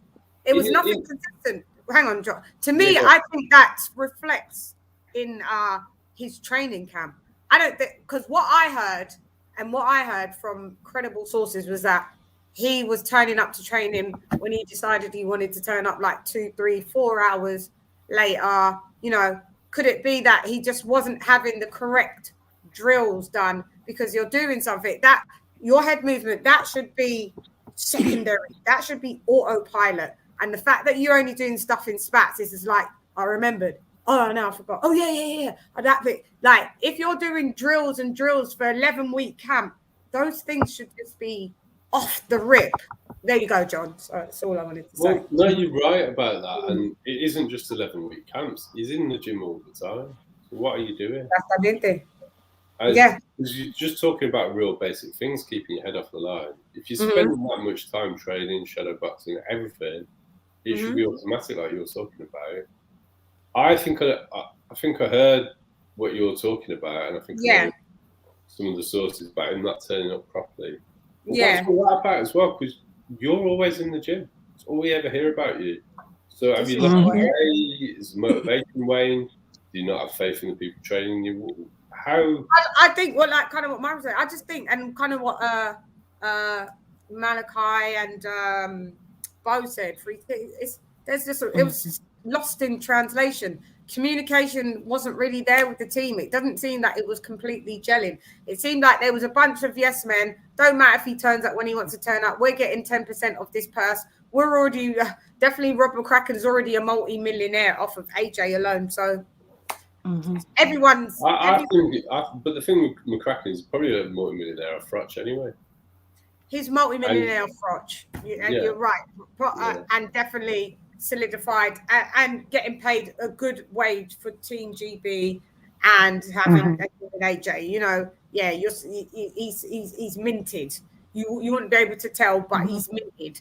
And then the other guys like Angel, they're new. Angel was in someone's corner last week and on the Sky card. What fighter? I couldn't believe it. I was like, oh, he's in his corner.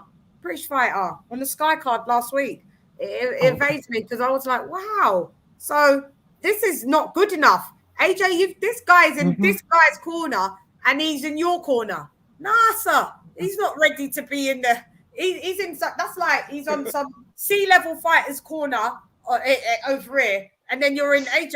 Yeah, you're not qualified. This is what everyone kept saying. Even Spencer Fearon said, we don't know who you are. Your resume, we don't know. Your resume is nothing, you know? So I got a question when you finish. Yeah, go ahead, Queen.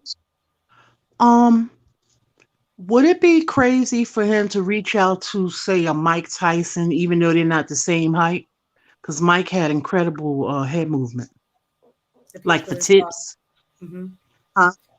Yeah, the peekaboo style. Yep, that would be perfect. Go ahead, Myron. You answer. I don't know. Their statures are so different, though. That's what I was saying, because they're different heights. The other thing is the engine, because if you watch Mike could only maintain that for 6 rounds maximum, and then after that he really slowed down. So he'd have to knock you out. Exactly. If you got past 6 with Mike, you'd probably see the end of the fight.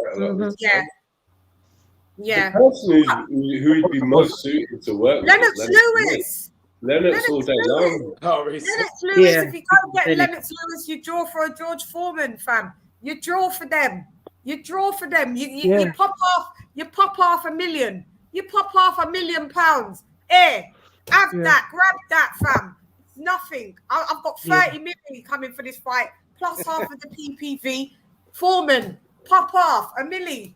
Come on. I don't understand when these people are at your disposal and you've got money aplenty. The other thing with Lennox, it's more of a fail. It's more of a fail the more I dive into this whole Usyk thing. The other thing with Lennox Lewis is he knew how to survive. If you go back and you watch the Frank Bruno fight, Frank had Lennox hurt really badly in either the 5th or the 6th round, and he held on for dear life, got through it, and then when he had Frank in trouble, Frank didn't know what to do. And Frank stopped on his feet. He was just shipping shots. And all the things that we might say about AJ, Lennox has actually been through. He's experienced all of these things. Plus, Shannon Briggs had him hurt too. Remember that? The Shannon Briggs fight? Shannon. Right, he just has probably better punch resistance than AJ, though. I don't think he does, LadyChann. He knew what to do when he's hurt. I mean, maybe we're describing punch resistance differently. If you get up from a Vladimir Klitschko straight down the pipe right hand that landed perfectly, then there's nothing wrong with your chin. It's his survival instincts. Because if you look at Wilder's actually got good survival instincts. Against Luis Ortiz in the first fight, I was thinking if Ortiz just stepped back, Wilder would fall down when he had him really badly hurt. But Wilder's knowing to stay on his feet by leaning on it. He knows what to do. Exactly. Yeah, you've got to have a clench and a lean. AJ said he doesn't respect Lennox as a man. Why would they be willing to set their differences aside to work together? Because all for the better good of the sport of boxing, AJ. I was saying this when people were saying Lennox. I was like, it's never going to happen. He said Lennox is a clown. One said, put the poll up. Remember you put the poll? I would say, yeah, that's right. But that's the only way. For the sport of boxing, don't you just think, Myron, that set your differences aside, man? Because Lennox, like he's saying it. Lennox be tweeting, you know, like those indirects, like I'm here to help you, but if you ask, I've seen the tweets. I think it would be a hell of a story for the UK in boxing. I think that joint would send ripple waves to it. It would be big. It'd be big huge for the sport. You notice what AJ said at the end of that interview too? He said, I don't need nobody to make me. Remember he was saying that? Yeah. He's like, I don't need nobody to make me. Just, you know, I need to absorb information. It's like, and I was like, and I said that in my video, right? You already a time champion. You've already accomplished. You know what I'm saying? But again, I think him saying that is like, I don't know. I think he said that in anticipation of whoever trainer he brings in say he done changed around AJ's career and made AJ such a better fighter. I think I was like, because he didn't say that, but I'm thinking that was his thought process for himself. Yeah.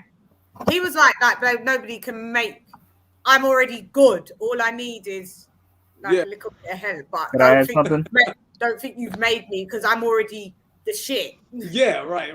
Yeah. I was like, AJ, you could have left that out, but you could have. You could have dropped that bit out. Word. Yeah. Yeah. Word. Can I add something? AJ, yeah. Yes, sir. I just want to say that, like, you know, hearing Joshua talk like this is very, you know, enlightening and interesting. You know, and I think that's kind of why he's such a very fascinating boxer and just a very fascinating individual. And honestly, like hearing him talk like this now, it really makes me eager to see the rematch, just to see what adjustments that he's going to make. You know, I mean, I don't know who said on the panel, like, I think he's going to, I don't know if he's going to win, but I think he will do better with this mindset if he keeps that mindset intact. I think he will he'll do a lot better. Yeah, he will. He will. He go ahead, well, Myron. That's what's so frustrating about the last fight. Everybody said it. They was expecting him to do better than he did. It's not like we saw him do his best and lose. We saw him like, what are you? I thought this was like this. I thought like this. I thought it was like. But John, who did you pick? John, what was your prediction for the fight, John? My prediction was AJ to knock him out between 8 and 9. What I was anticipating him doing was something a lot more like what he did against Povetkin, keeping him out on the outside and holding centre ring and jabbing him to the chest until openings appeared and he got frustrated.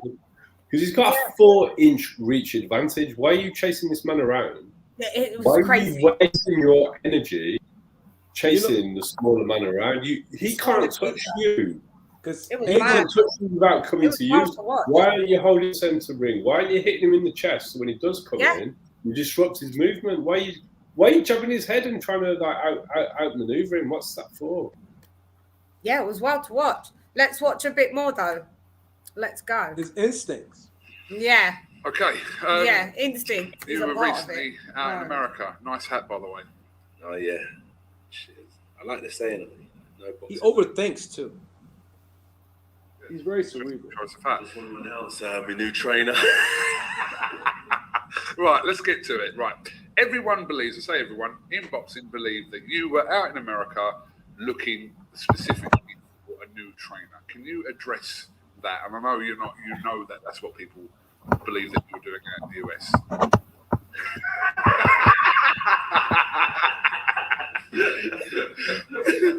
Oh, you're funny, you know. You know. With the new trainer situation, it's funny because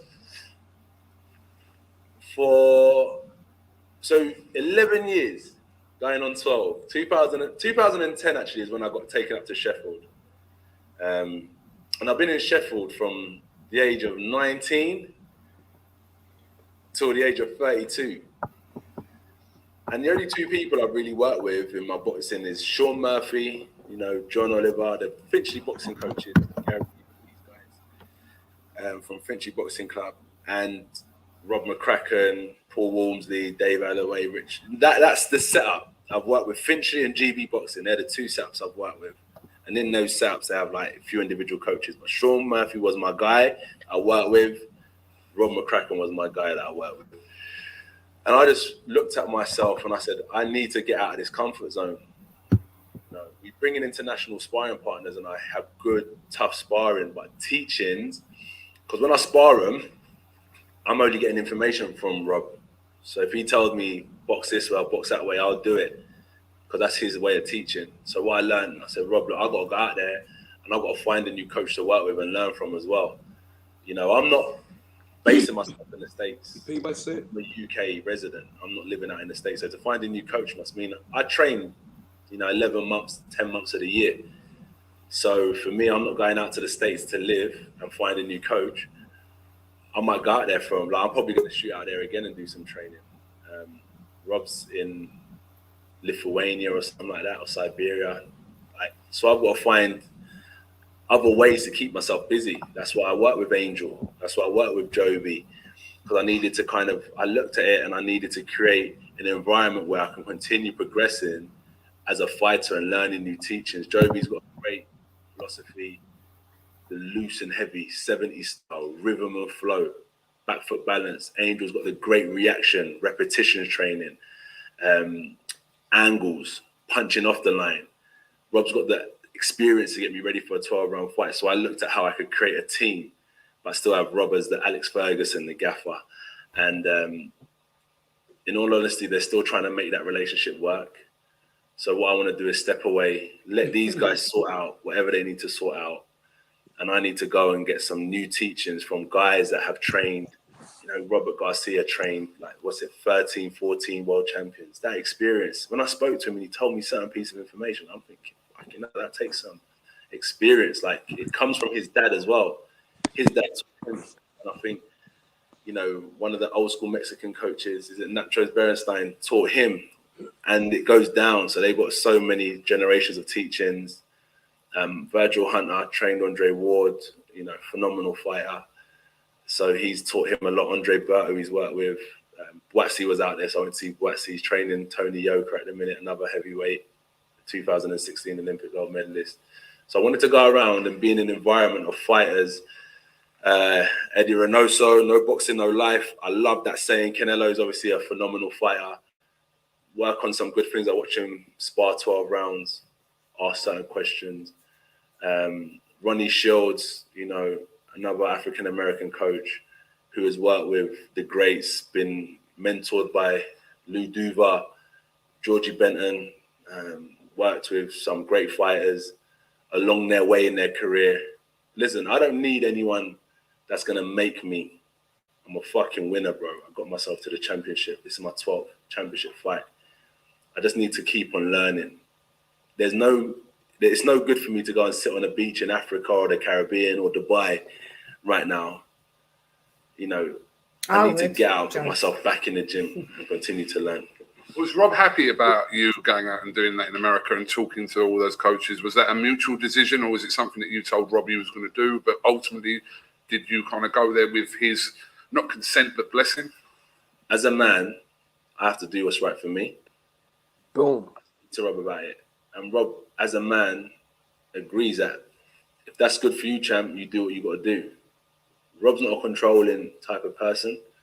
He's very laid back, and he's happy to see the progression of what's needed. Rob was once a fighter as well. Rob took himself to America. He fought out there for 3 years.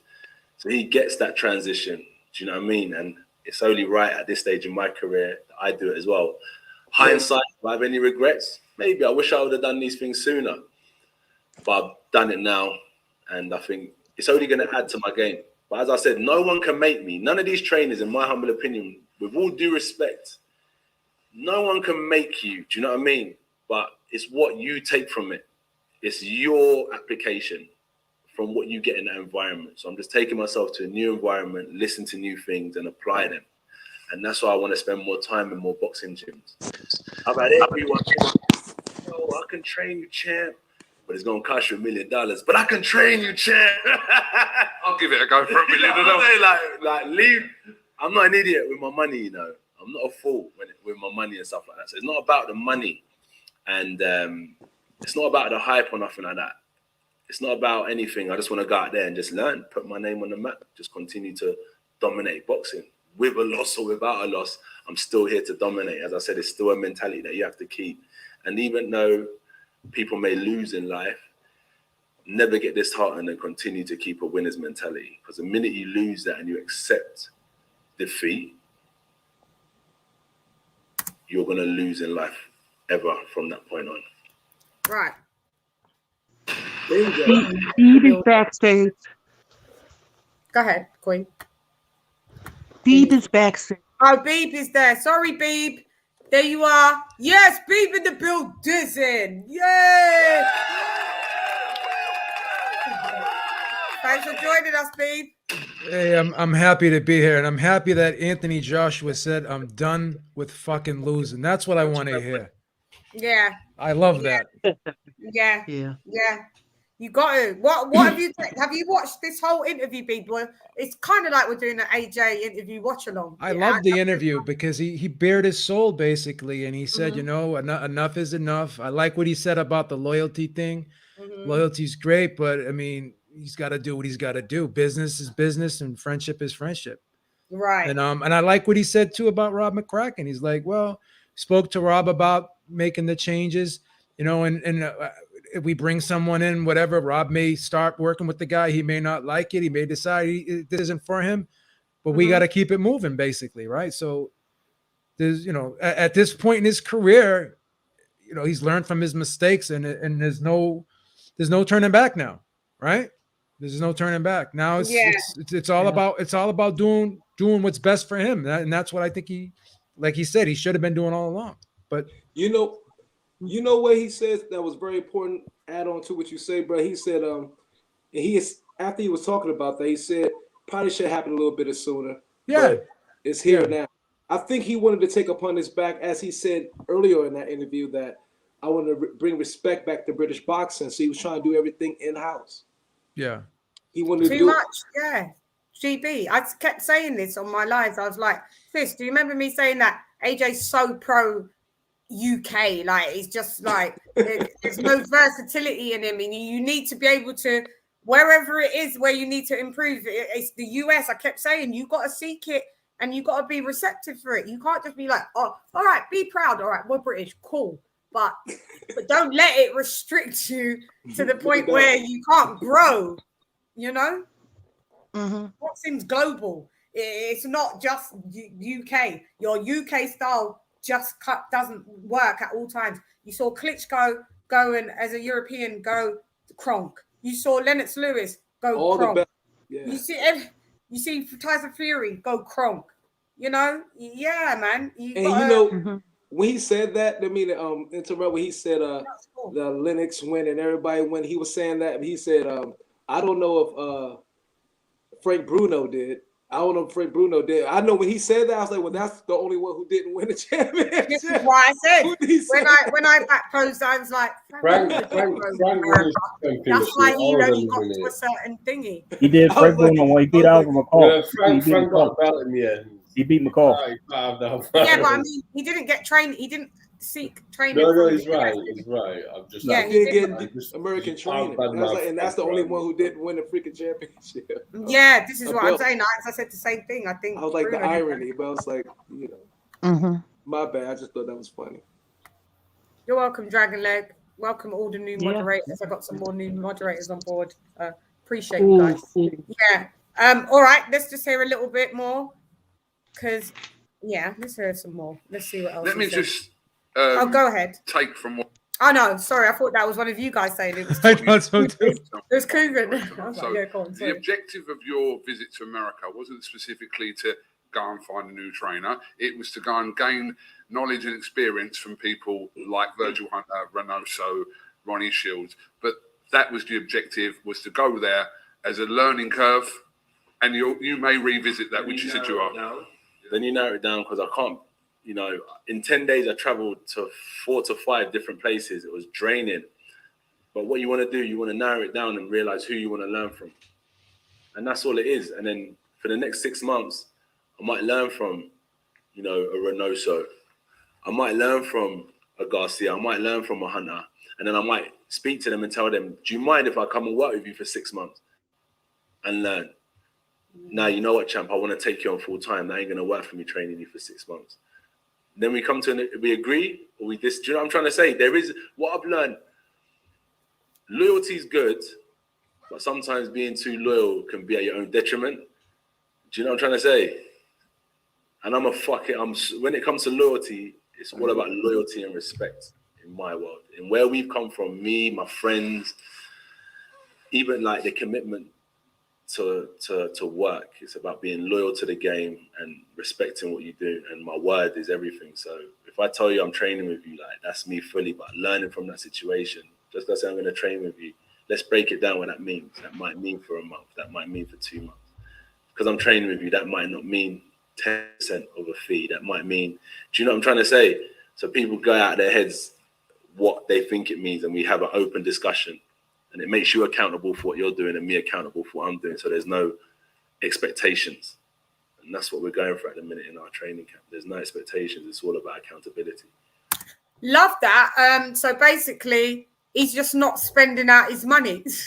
It's like, don't think because you're going to work with me, you get 10%. Not necessarily that. You may work with me for 6 months and you get 2%. You know, what do you guys think of that? Of what, you know what's crazy too, and I like what he did when he said, you know, I'm not. It's not about me relocating or whatever. The trainer's got to come to me, because I remember when Teddy Atlas was. Did he say that the trainer's got to come to him? Basically insinuated that like he's not going to be based in America. No, I just think he's going to stay there for a period of time. Yeah, he's going to go back. You know what I'm saying? He's going to go back and forth, whatever, and he's but he's not going to stay there. In other words, he's not going to do the whole camp there. In other words, he's going to spend some time. And I think he should do the whole camp there. Yeah, but what I did like though, by him saying that, it's like he's taking charge and being the leader of obviously you got to listen to the trainer once you start the camp, whatever. But one thing that Teddy Atlas said when he was training Povetkin, he's like, oh, well, if Povetkin wants me to train him, he's got to come to the U.S. and this and that. But Povetkin is the guy who's hiring you. So there's got to be in other words, I like that there has to be a compromise. And he's kind of saying that as well. It's not like you're going to say 10% there. I'm going to be here all the time. There's got to be some type of compromise, in other words, because you are the fighter. You're the guy who's hiring the trainer. And, you got to give a little when the trainer's got to give a little, Right. And does listening to that, do you get an idea who he's picking to train him? Because he's trying to be mad elusive, but within that elusivity, edit Myron, within that elusivity, he's told you who the trainer is. Yeah, it's going to be Ronnie Shields. Yep. I heard somebody told me about 2 weeks ago it was going to be Ronnie Shields. I've known for a long time. And that's where I'm gearing towards without saying, but that's where Ronnie Shields has the most experience, with all due respect to the other trainers. Yeah. Actually trained heavyweight champions before. I don't believe any of those other guys trained a heavyweight champion. David Tua. Yeah. Van Holyfield. Yeah. Mike Tyson. Mike Tyson. He had a Jaguar for a bit, but I'm just saying not levels, but he's used to doing the heavyweight circuit. Yeah. I knew Ronnie's no pushover either. Mm-hmm. He'll call you on your stuff if you messing up. Yeah, he's not a pushover. Who? He's soft. Not at all. He's soft mannered, but he ain't. When it comes to what he's doing in the gym, Ronnie is very. Oh hell yeah! He wasn't a soft manner back in his day when he was coaching coaching Pernell Whitaker. He was in Pernell Whitaker. Yeah, he was in the Pernell. Yeah, that's right. That he really loved Pernell Whitaker. That is a very soft point when I spoke. That was his favorite fighter out of the whole bunch that he's trained. Yeah. I love Pernell Whitaker, man. Joseph Herron said that if he told me that Ronnie said that if Pernell put Pernell Whitaker at 135 in any era, he beats everybody. Nice. Yeah, I can see that. Yeah, because who could have hit him? Exactly. Most people say Duran, right? Or was that 140 for Duran? Or was it 135? No, it's Okay, 135. Like people 135. What did say he that fight Duran. Hamza? Yeah, some people have said that Duran arguably could be the best 135 pounder of all time, arguably. But No doubt. Yeah, I mean, he's in the conversation. There's no question about that. No, yeah, he's in the top 3. Yeah. Oh man, Duran, one of my favorites. What Purnell did to Chavez and for the robbery by being a draw, but if you watch that fight, he was like, my God, Purnell looked like unstoppable. Yeah, that was a great fight. That was Canelo Floyd before Canelo Floyd happened. Yes, exactly. That's a great comparison. Yeah. Yeah. But yet Compare the two, yeah. Bon Scott is AJ Sack McCracken. No, not as such. He wants to try and build a team, and if McCracken doesn't fit in with that, then he's like, yeah, whoever doesn't fit in, fall back. Basically. Let me ask you a quick question, LadyChann and the panel. So, say they do have an addition. Ronnie Shields is working alongside Rob McCracken. Do you think that there should only be one voice, or do you think that there should be one main voice and maybe have someone chime in? Because I've seen like training teams like work a corner, and then someone would say, "Can I say something real quick?" And then they would like, "Go ahead." After, like, I say, someone finishes up what they have to say, then you can turn to the right. So you have anything you want to add or whatever? Do you think that could work in the corner? Okay, so I spoke to Ronnie about this, and he was of the mindset that one voice, and if he was to do what he was doing, he doesn't mind, like in the corner settings, that while the fighter's out fighting, everybody confers, gives him the information, and then when the fighter returns to the corner, he speaks to the fighter of what everybody has said. He doesn't want all different people speaking. That he said he's not working like that. Too much confusion. Hey, let me just say this. I personally did ask him that. Yeah. Hey, let me say this, Shan. See, I guess it all depends on who's the head trainer, right? Because Ronnie Shields has been a part of where it was a whole bunch of, trainers speaking to their fighter in the Pernell and Chavez fight. It was him, Lou Duva, and the other guy, and they was all in the corner talking to Pernell just after the first round, like all three of them. Yeah, but maybe that's not a good thing. But I think that's also, you also talk about young Ronnie. Yeah, that was way back in the day. He was still learning, and probably after his years, decades. Yeah, we could say Could I add something? Yeah. Go ahead, Dave. But I think it was clear what he said in his very subliminal way that.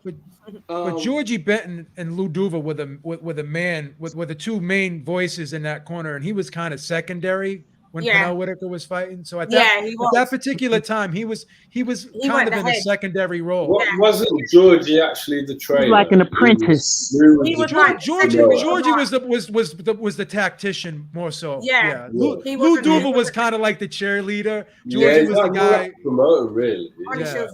Lou Duva's been pretty much a figurehead. I'm not. I hate to use that word. He's like a good face. I was called the trainer. Yeah. Georgie Benton is old school. He's a tactician. He knows boxing. George is a fantastic trainer. Yeah.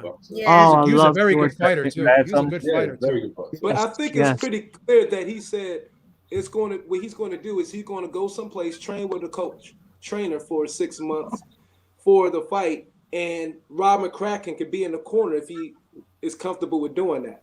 And probably Rob McCracken might go out to where there is. Rob McCracken is prepared to fall back. That's what he pretty much said. Can I get my take right quick? I think that's pretty much what he just said, that he's going to train with somebody for 6 months. And if Robert Crack could probably fly to that joint to see how things go and observe, and he could be in the corner if he wants to. I think that's pretty much what he just said. And if he doesn't like it, then you fall back. Right, for this fight coming up or the next few fights, whoever it is. Yeah. I think he clearly said that. Yeah. Go ahead, AJ. Was everybody done talking? Yeah. Okay. My opinion, Rob needs to take a back seat. He had his chance. Let Ronnie do his thing. because like if you have too many voices, it's conflicted information. And I'm sorry, who's the gentleman at the bottom? What's your name, My man? name- That's B. B. Call me B. if Ringside you want, yeah. reporter. Yeah, B. What he was saying, he said that he said that like he referenced something as to how the trainer should travel to. Well, that Teddy Atlas said that how Povetkin should travel to him when he was training him. I slightly agree with that because like the trainer, even though the trainer is hiring, the fighter's hiring the trainer, you need to be willing to the fighter needs to be willing to compromise themselves because they're the ones who are learning. That's So true. they got so they got to go where the trainer is because that trainer could have multiple responsibilities to other fighters. So they may not be they don't have time to be dedicated to just you. So you have to be the one. You have to be the fighter has to be the one who's willing to sacrifice and has to go where the trainer is. And I just think that, Rob needs to take a backseat. In my opinion, he can still assist, but let Ronnie do his thing. If he's got to hire Ronnie, let Ronnie take over and be the voice. That's obvious. But you know what it is? It's about also. He does say he needs to get out of his comfort zone, but I understand that. Like literally, like scrapping your whole team and starting from fresh. It's a very scary thing to do. So I think just having Rob, even as a remedial position or more of a third in command, kind of like just to have him there, just to have that kind of familiarity still. So it's not like super clean break. Do you understand? I think that's why he won't totally get rid of McCracken. But I'm all for him demoting McCracken. McCracken cannot be head. He cannot be head. You know what it sounds like to me though, LadyChann? It sounds like he's going to have a different trainer for this fight. Mm-hmm. And then he might go back to Rob afterwards. That's yeah. Like that. But What I definitely wouldn't want to see isn't that regression? I think the situation that Tyson Fury had in the first Wilder fight with Ben Davidson and Freddie Roach in the corner, he doesn't want to have that happen. No, because that was conflict in the corner. He wants to do the talking, and then and is Rob going to be able to do that in the corner, sit back and have nothing to say? I guess he would, because like you said, Rob is a laid back. Geezer. If he's going to be there, then that's what needs to happen. They need one voice. One voice is definitely going to be Ronnie Shields. Is the one voice. If it's going to be Ronnie Shields taking on the job, it's Ronnie Shields. It's going to be delivering. I also think a change of scenery would be good for Joshua as well. Like he needs to come out to the U.S.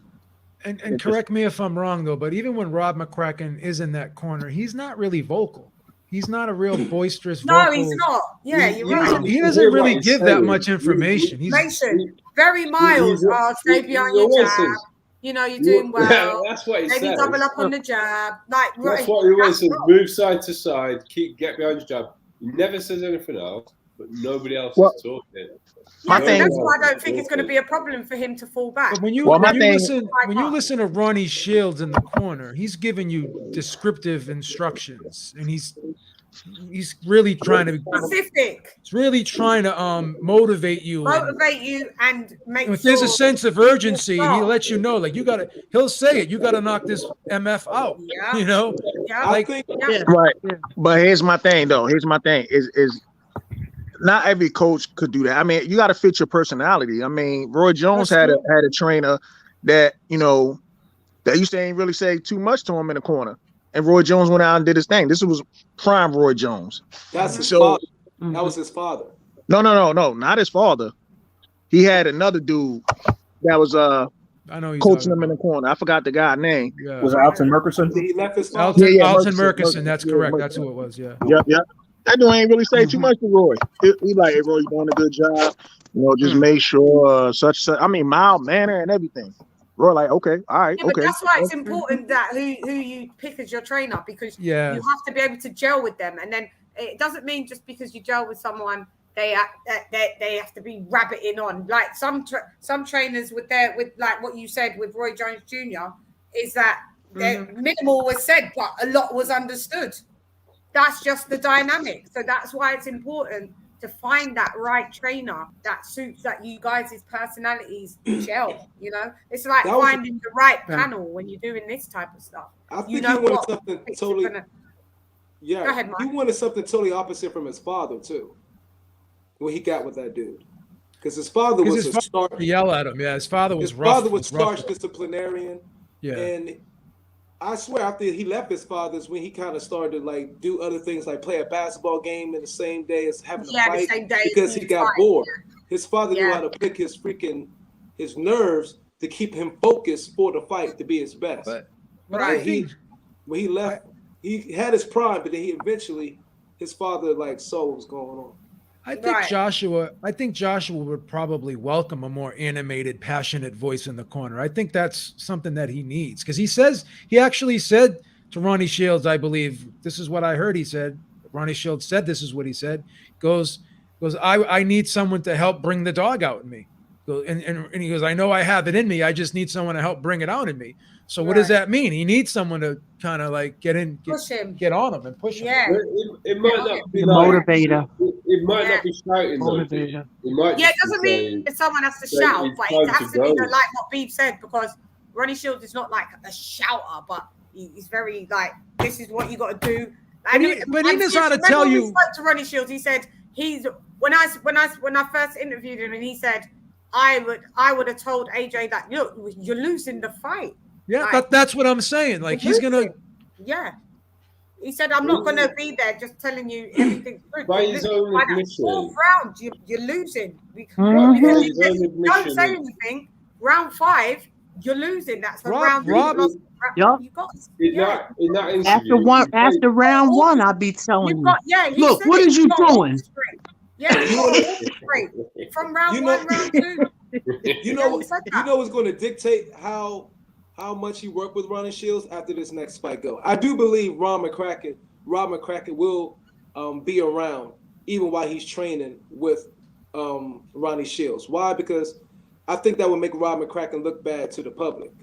Yeah. And, you know what I'm saying? So I think Rob McCracken will understand that, even if his ego may take a little hit, he would be like, no, I'm going to be there for AJ wherever he wants to do. And I will probably pull back.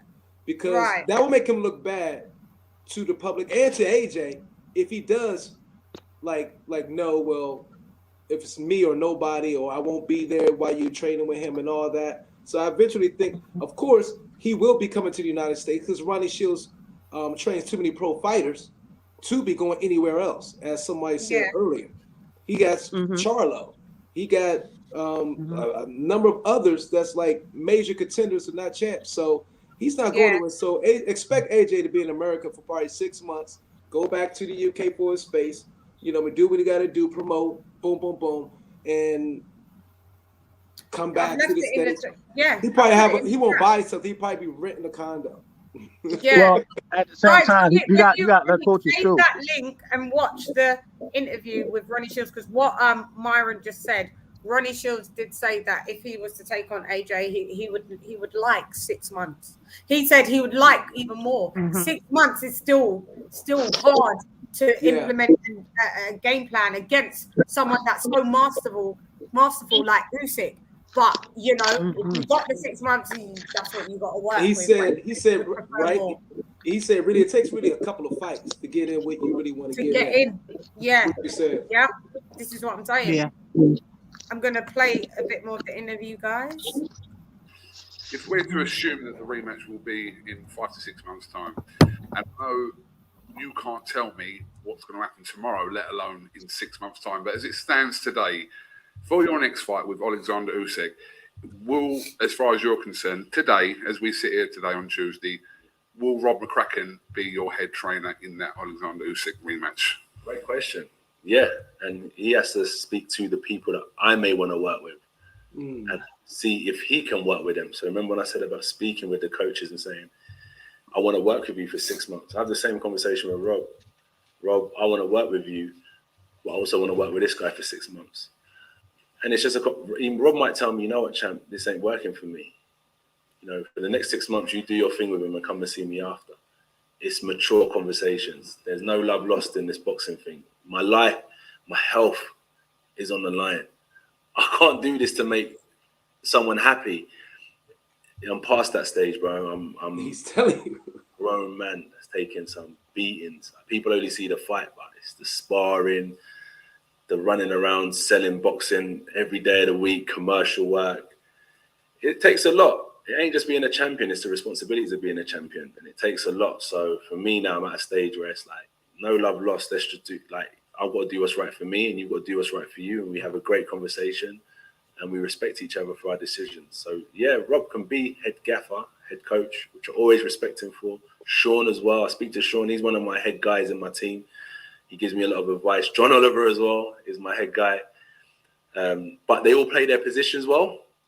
Now, in camp, it's how close the team want to work together. And if they don't want to work together, but I see it's going to benefit me, then we have to address who has to go and who has to stay.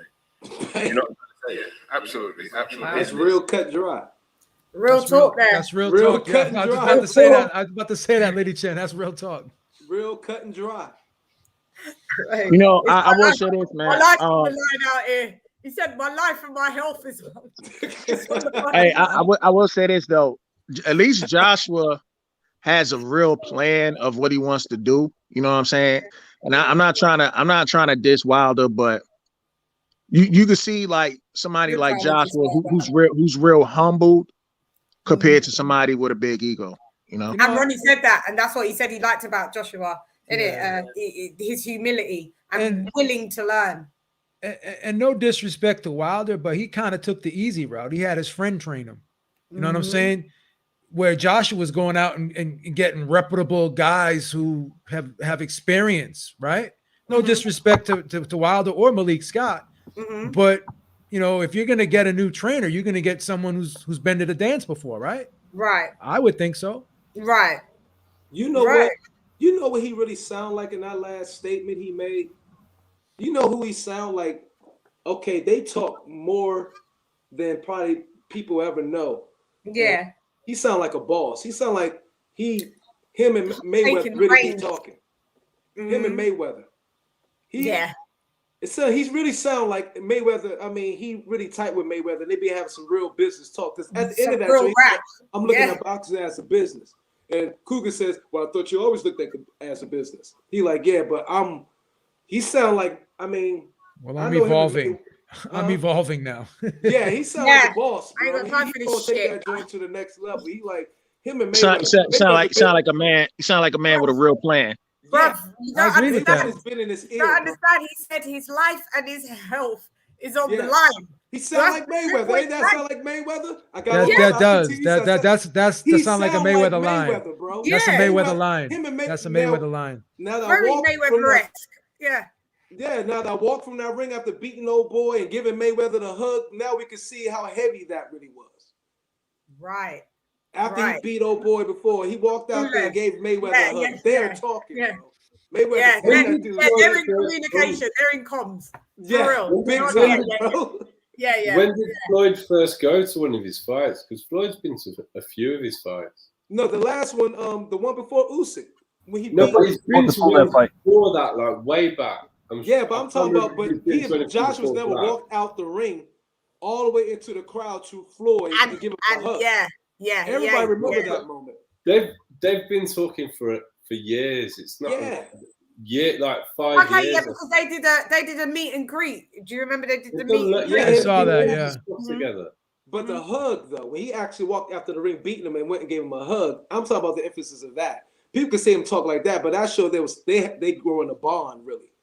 They like they look like that recently they've bonded, like because like the meet and greet, they didn't look like they was like mad friendly because they did look like they was just Anthony Joshua was getting more love than Floyd Mayweather at that meet and greet, and Floyd Mayweather was pissed.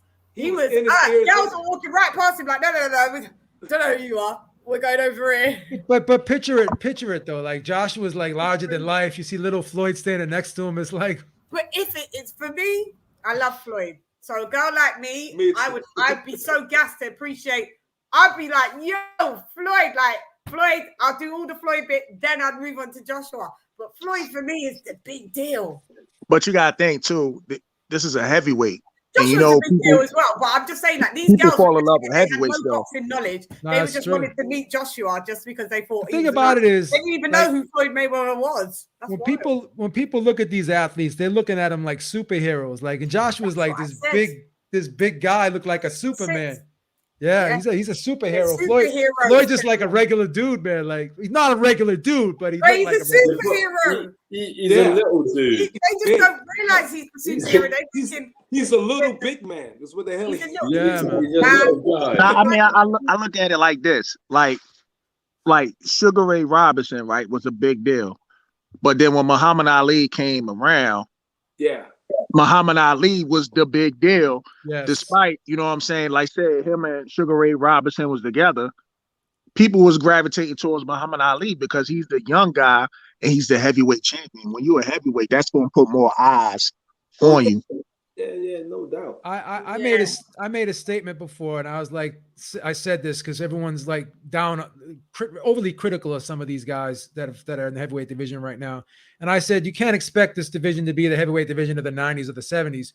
But I gotta say one thing about the big three: they did bring a lot of attention back to the division. That's one thing they did do.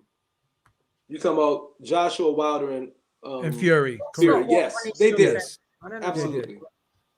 He's saying that's not what Ronnie Shields said. How does he know? I ain't got time. I ain't got time for these guys today, Lady Chan. That's why it's crickets. How does he know? Yeah, I'm not even gonna go. We ain't back got time and for forth. it, Beeb. Yeah, we've had a long day.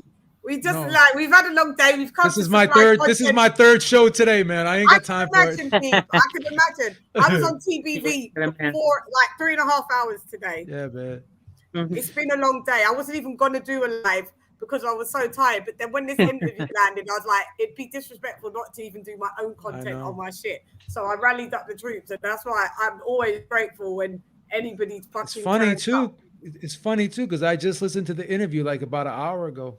Which one? Oh, the Joshua one. Yeah, I'm gonna listen. I didn't even know you interviewed Ronnie Shields. I'm gonna listen to that one tonight. When we get out. Listen to that one. I was still look.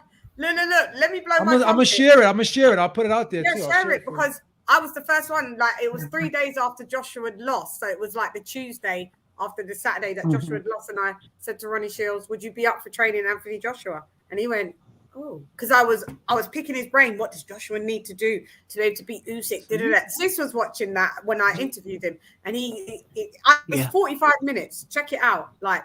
And so then you talked to him even before the rumors was out there. Oh yeah. Because then good for you. When Good Ronnie for you. Shields came back on War of the Week radio, and he's they gave me full credit, and Ronnie Shields was like, "Yeah, like props to LadyChann for for the seed," because when I said that, fast forward, AJ's gone to Ronnie Shields, so Ronnie Shields is acknowledged that Ronnie Shields will be on the show. He was supposed to be on the show yesterday. But because of this interview and the PR stuff, he had to pull it. Had to pull them doing any more interviews, and he was verbatim. Shan, Yeah, he's probably being pulled. Whether I'm doing it or not, I'm coming on your show. And I said, Ronnie, you can come on my show. You coming on my show has nothing to do with AJ. I don't care if you get the AJ gig or not. Just for you to be on my show is a massive pleasure. I interviewed him as a guest on someone else's channel. They asked me to go on that channel, which I'm grateful for. So yeah, now I've got the link with Ronnie Shields, which is so he will be here, guys, and he will be here, and he dropped some gems, man. So go and look at the interview that I did with him, and it's quite mad to look back at it and be like, yo, Shan, you sparked some shit. You sparked some shit. You started it all. You started it all. Yeah, started some shit, didn't I? This little AJ girl from. You stirred the pot for everybody. Yeah, so but we can just see a little bit more of this. Shouts out to Coogan Cassius again. I dropped him a message to say, man, thank you for letting me use your shit because I've been using your shit on here. I thought you did that anyway. The outsider boxing. We were just raw, train, spar, run, heavy bag work. But in terms of like performance direction, accountability processes, film study and analytical study, performance nutrition, that type of stuff. It needs improvement because raw talent is good, but if you want to get there, that's fine on raw talent. But if you want to stay there, you just need to tweak some things, and that's the way you improve is continually to tweak things. Which time did you find more productive out of all those trainers you went to see? I spent 2 days with all of them. So in terms of the amount of time I spent with them, I spent. Did anyone else give you a hat that you're wearing, though? Actually didn't. Actually didn't. Do you know, I like the saying, though, no boxing, no life. I like the saying, like, that's the way it is, man. So equal time, but did you come away from any one of those trainers, Reynoso or Hunter or Shields, where you thought, do you know what? There's something more I learned from that 2 days as opposed to anyone else? Not necessarily, because they're all experienced. The only thing that I could take away from it is the culture. Like Mexican style and African Caribbean style. I'm an African Caribbean fighter, so it's like Ronnie Shields and Virgil, there's that father figure element. Do you know what I mean? And let's say the language barrier. That's the only thing I could take from the two. Where I got more from one is the cultural acceptance versus another. But in terms of experience and what they know about boxing, inseparable. In America, they got some top trainers, and I feel because of what I said about Robert Garcia learning from his dad and his dad learning from the Mexican greats, Virgil Hunter, you know, training Andre Ward, he may not have learned from someone else. I'm not too sure if he's boxed before, but he studies the game. He is an architect and an engineer when it comes to the science of boxing, and he filters that into his fighters. Phenomenal gym setup as well. Right, apologies, my memory card was full up, so we're just picking this up.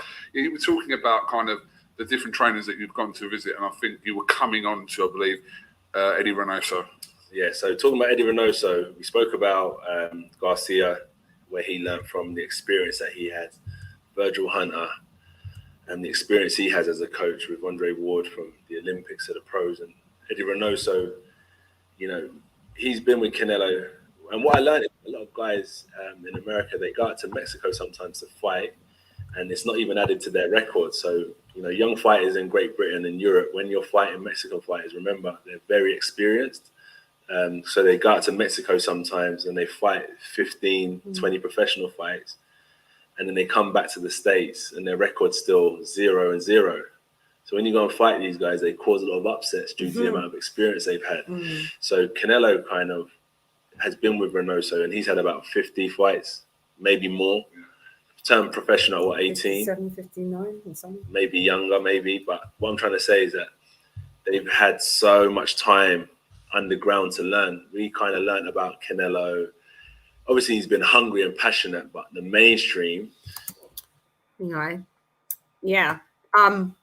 That's quite funny because I did say that, and I think a lot of people had said that maybe him going to Reynoso probably wouldn't be the first pick due to the language barrier. But even though he said, you know, Reynoso's got a translator, I said that, and I said, like, going to Ronnie Shields, it's mad, because I said it's going to feel like being with Uncle Ronnie, but he said a father figure. So do you understand what I said? I said like a week ago, I was like, Ronnie Shields, you know, it'd be like Uncle Ronnie. So it's funny that he said, you know, Virgil Hunter and Ronnie Shields is like father figure. I swear AJ just listens to the show. I'm almost sure of it. Just let me be in that world. Just gas me. Go on. Tell me he does. Come on. Tell I think me he does. I think he does, lady. Yeah, I need it right now. Everyone's like, poor girl. I knew it was nowhere in the world. I knew it was nowhere in the world that he was going to be trained by Eddie Reynoso. I think he wanted to test the waters, but when he said something there, culture acceptance, I knew exactly what he was talking about, and I was like, yeah, it won't be Eddie Reynoso in there. Yeah. He was very yeah, go ahead, babe. Yeah, he was. I didn't say anything. No. Oh, sorry. It's Myron. Sorry. Go ahead, Mike. He was very. When he just said that, he said everything that I thought, because I said, okay, it won't be Eddie Reynoso without a doubt, because, you know, I don't know if anybody saw the Canelo and Tyson. Canelo and Mike Tyson interview where Eddie Reynoso was there, but that's something else. But yeah, and hot boxing. That was awesome. I saw that. But the geezer that Tyson's mate speaks Spanish. He's Mexican, so he was like doing the translating and stuff. And Canelo was talking in some English. It was something Tyson said to them. Shared with them that threw them off a little bit. What was it? There was something, but that he couldn't. They both said. Reynoso said, Canelo said, and I was like, oh. You know, I watched it. I'm not going to. I want to bring it up because I won't even go there.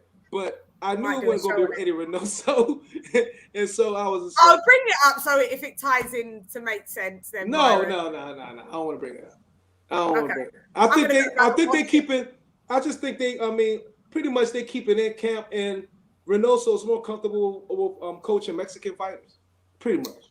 Point blank. Yeah, that's his culture. That's Oh, wow. what he can relate to. That's how he can transfer Yeah, I think that's information solidly to.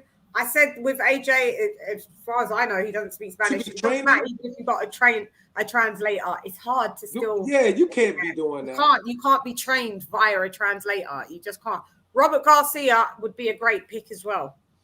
Robert Garcia loves AJ as well. He does. Like, actually adores him. Like, and I shared that in the video I made a long time ago about AJ's I mean, how American greats respect and love AJ. And Robert Garcia was a bit in that, said, I like AJ. I like that dude, man. And then the little nephew, whatever, said, he's my favorite heavyweight. I was like, he really likes him. You know, one of the first ones that reached out were kind of Manny Robles.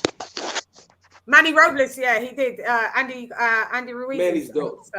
Manny Robles, he was on record saying that, you know, he's always said that. He said that when he had Ruiz. Look, I respect AJ, great fighter. He's always liked AJ. Maybe that could have worked. That could have worked. I don't know, but we're from the outside. Remember, we're not the ones gelling, so we're just saying it from right. So 2 + 2 over here makes 4. That must be the hardest thing in the world, man. Being around all them great trainers and trying to narrow it down to one. That's why he said, didn't it? Who do you pick? Crazy, right? But what I didn't know, just by watching that, even though I watched it, I must have missed that he spent 2 days with everybody. I just thought he spent 2 days with Ronnie. That's what I thought. Yeah. That's what I thought. Yeah, so he spent 2 days with everybody. So you know what's funny, LadyChann, though? Most of the actual training footage was with Ronnie. Like, not actual footage, but you saw him. Yes. More of the pictures and stuff. You saw him mentoring and in the ring, actually doing stuff. The other stuff, you didn't see any pictures with Virgil Hunter. No. But you saw like a photo op with Reynoso and Canelo. And Reynoso. But the actual you saw Ronnie, I think, with the pads on, and Joshua had gloves on, so you know they were actually revealing that they were working out more so. Yeah. And with everybody else, I didn't see that. And keep in point. If you notice, they was working out 2 days. Actually, with the pads, the gloves, and everything, because he was wearing one outfit when they was in the ring. He was wearing a white shirt, gray. Yeah. But they took pictures. The pictures they showed, he's wearing all black. So those were 2 separate days that he was in the gym working with Ronnie Shields. I don't know if many people picked up on that. No, I did. Because also I follow him on Snapchat. Look at me, stalker. And then he was wearing all black that day on the Snapchat as well. So I think, if I'm correct. So I was like, oh, you be there a couple days though. But yeah. Let's just see what else he has to say. Where he's been able to nurture his talents, and even as a coach, Eddie Reynoso has been able to nurture his coaching skills. When did I learn about Canelo? Maybe Trout, when he fought Trout and these guys, which is probably maybe how many fights? 15 fights ago? Probably about that. 15, 20 fights ago. So he's had a lot of experience with Canelo. When he lost to Mayweather, you know, everyone was saying that Eddie Reynoso, they should get rid of him. He's not good. He's too young. But because they had that history of learning and progressing as fighters, he's come a long way. And as I said, he's from that Mexican background where they've had great coaches, so they can learn from these guys. Ronnie Shields, he was mentored by Lou Duva, who worked with Whitaker, worked with Holyfield. Who else did he work with, Duva? Probably have to do some more research, but he's worked with, and he's been around the greats. Let's just say it that way. He's been around the greats. George Benton, I've seen a picture of them all together. He said that, he was mentored by these guys. He's worked with Mark Breland, been in the same boxing system as Mark Breland, Tommy Hearns, Sugar Ray, Leonard. He's been around. Ronnie Shields has been around. So many great fighters. Ones that I look up to. He's actually trained them. So to even be in that environment, like when I'm speaking to him, you've got to speak to a man like that and let him know that I'm as serious as those guys were. When it comes to my training coach, I want it just as bad as these guys. And that's the environment I wanted to place myself in. So, yeah, it's been a good experience. And rather than telling Rob, you ain't going to get hold of me for 2 weeks, so I'm just going to go sit in Antigua and turn my phone off. It was like, Rob, I'm going out to the boxing gym. So really, that's much better for me. Do you know what I mean? That's something that any coach or any mate should be saying. Where you going, Rob? Get yourself in the fucking gym and go and learn something. What you fucking mean you're going out on the beach? That's the type of people I've got around me. And, you know, the boxing team come around me. Ben, some of the other boys, Jab, Naz, and Sina. And Angel, actually, he helped me with some training while I was there. Came out to the States and we just used our ears, eyes. I've done some training and we took so much information back to the UK. Like the last thing, like Usyk, and that he's been in Garcia's camp and stuff like that. So they've watched him train. They know what he's about and stuff like that. So it's good to have that insight and experience of someone that's seen these guys. And it was good to get the respect. You know, I'm not going to blow my own trumpet or anything like that, but they're like, maybe they're selling it to me, but they were like, champ, like, I think you're the best heavyweight. You've got the full set. Like, why are you losing to this guy? You know, and I'm not going to start pulling out my notepad like, well, point A says why I lost is because this, that. I'm not going to start doing that, but I have my reasons, but they're in the past and I'm here to learn and use that as fuel to get me through the next stage of my boxing career. What did you and Canelo? Muy interesante. Your take, guys, on that? Well, it looks like he wanted to get as much information as possible, and even though he's not going to go with those other people, it still looked like it was worth his time and effort to go visit those other people. It was still a learning experience by visiting Reynoso and visiting Robert Garcia and Virgil Hunter, even if he does go at Ronnie Shields, which I believe he will. But it was just good to get that full spectrum of insight. Yeah. It sounded quite pro Shields. Yeah. It did. It sounded. Lise, what do you think? Shields, isn't it? Just Shields all day. Just go with Ronnie, man. Yeah, it kind of you know, from the looks. Well, I didn't really see like footage with the other trainers as far as he didn't let any like it was. Yeah, it wasn't like you know, they just show pictures. I didn't see any pictures with Virgil Hunter, but what I noticed is it seemed like he gelled well with Ronnie in the gym. Yeah. Ronnie showing him stuff, and the other Jamal. You know, just showing him stuff. So it was pretty interesting. Yeah. Well, but he seemed like he was at home there. Yeah. So it's weird. All right. So what I know is what I know that he's going to be starting camp in January. That's what I know. But that to me. Shouldn't you be in camp before that for Usyk? Well, don't you think though that he's working out and doing conditioning work? But in terms of the tactics, I think maybe January would be a good time to start for that. Yeah, and then and guys, what do you think Usyk is going to be? Because what do you think Usyk's doing? How do you think Usyk's going to improve? What do you think Usyk's going to do to improve? Because he's honor. Well, do you remember? Obviously, after the first Wilder Fury fight, when Fury got knocked down, you see when he got up and he actually won the rest of the round, and he actually hurt Wilder, right? And that kind of carried over to the second fight. So what I'm wondering is, because Usyk hurt Joshua, and he looked like Joshua was really hurt, and possibly who knows what could have happened if if it happened earlier in the round, if he would have finished it, I don't know. But he was actually hurt badly in the 12th round, I thought. Do you think that could have built on Usyk's confidence a little bit? Maybe he may say, I hurt this guy. Maybe I'm going to take it. Him out. Yeah. He got told not to knock him out. He was on the verge of dropping Joshua. Yeah.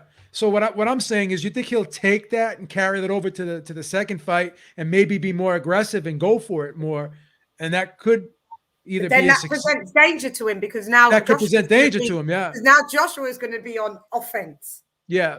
But do you think that he may do that? Do you think he may have more confidence now? He's a champ. I hurt the champ. I almost stopped him in the 12th round. I think he will. Usyk's too smart. He would try to make. He's going to try and outbox still. You still think he'll kind of lay back a little bit? And box on the back foot. Who? Okay. This time, Usyk, I feel that Usyk's not going to be offensively aggressive like how he was. I think he might try to make an emphatic win on the second one. The thing is, he can't get a knockout. I don't think all of Usyk's knockouts have come from accumulation. Accumulated. He's which is why in the 12th round, we've seen AJ in trouble. Yeah. And the ropes looked like they were keeping him up to me. But what I would say is, but he did slip a few. He did slip. If you go back and look at the punch stats of how many punches AJ had actually thrown and missed, AJ was supremely gassed in that fight, and he shouldn't have fought that way. He should have conserved more energy. Should have paced himself, huh? Yeah, well, not even paced himself. Why are you trying to constantly throw a jab at his head and miss? Well, you know what he was doing, John? He was just throwing a jab. He was throwing his jab without a purpose. It was mostly a rangefinder, and basically telling him, I'm advertising that I want to throw the right hand. And you're missing with the rangefinder, so you're not engaging with it, wasting energy. Meaningless. That's what he's saying, and that's what he could have. The jab could have been a power jab. That's what he should have used. It doesn't even need to be that much of a power jab, LadyChann. Just find a home for it. But I think at least touch him somewhere. Touch him somewhere. Just land it. Yeah. And then maybe follow up with a body shot to the ribs, because every time he touched Usyk to the body, he did not like. John, let me ask you this. Did he look like he was trying to be too perfect with his shots? Yes, perfect. Yeah. It looked like he was at Olympics. It looked like he was doing amateur boxing. I think he was thinking too much. Yeah, well, that ties into trying to be too perfect, thinking I gotta that is trying to be overthinking it. Think about how often Joshua went 12 rounds. Not much in his career. I think this is only like the third time. So. Yeah, the 12th round. He went the 12 round with Ruiz too. And then this one, third. Yeah. Only 3 out of how many fights? 26. Yeah, 26. Yeah. So 12 rounds. I could see him being gassed. Along that with being mentally fatigued, because he was trying.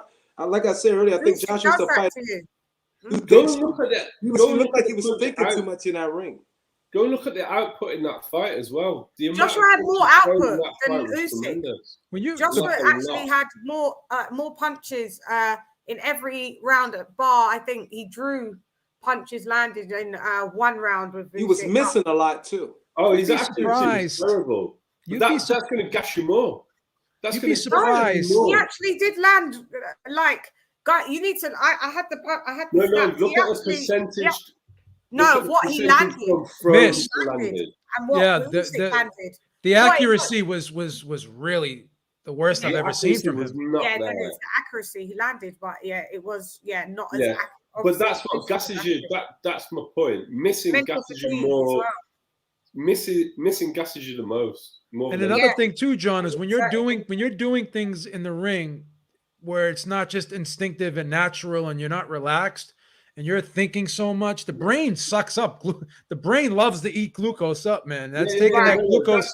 That's taking that glucose away from the muscles, man. Yeah, that's the most expensive organ in the body, the brain. Mental fatigue.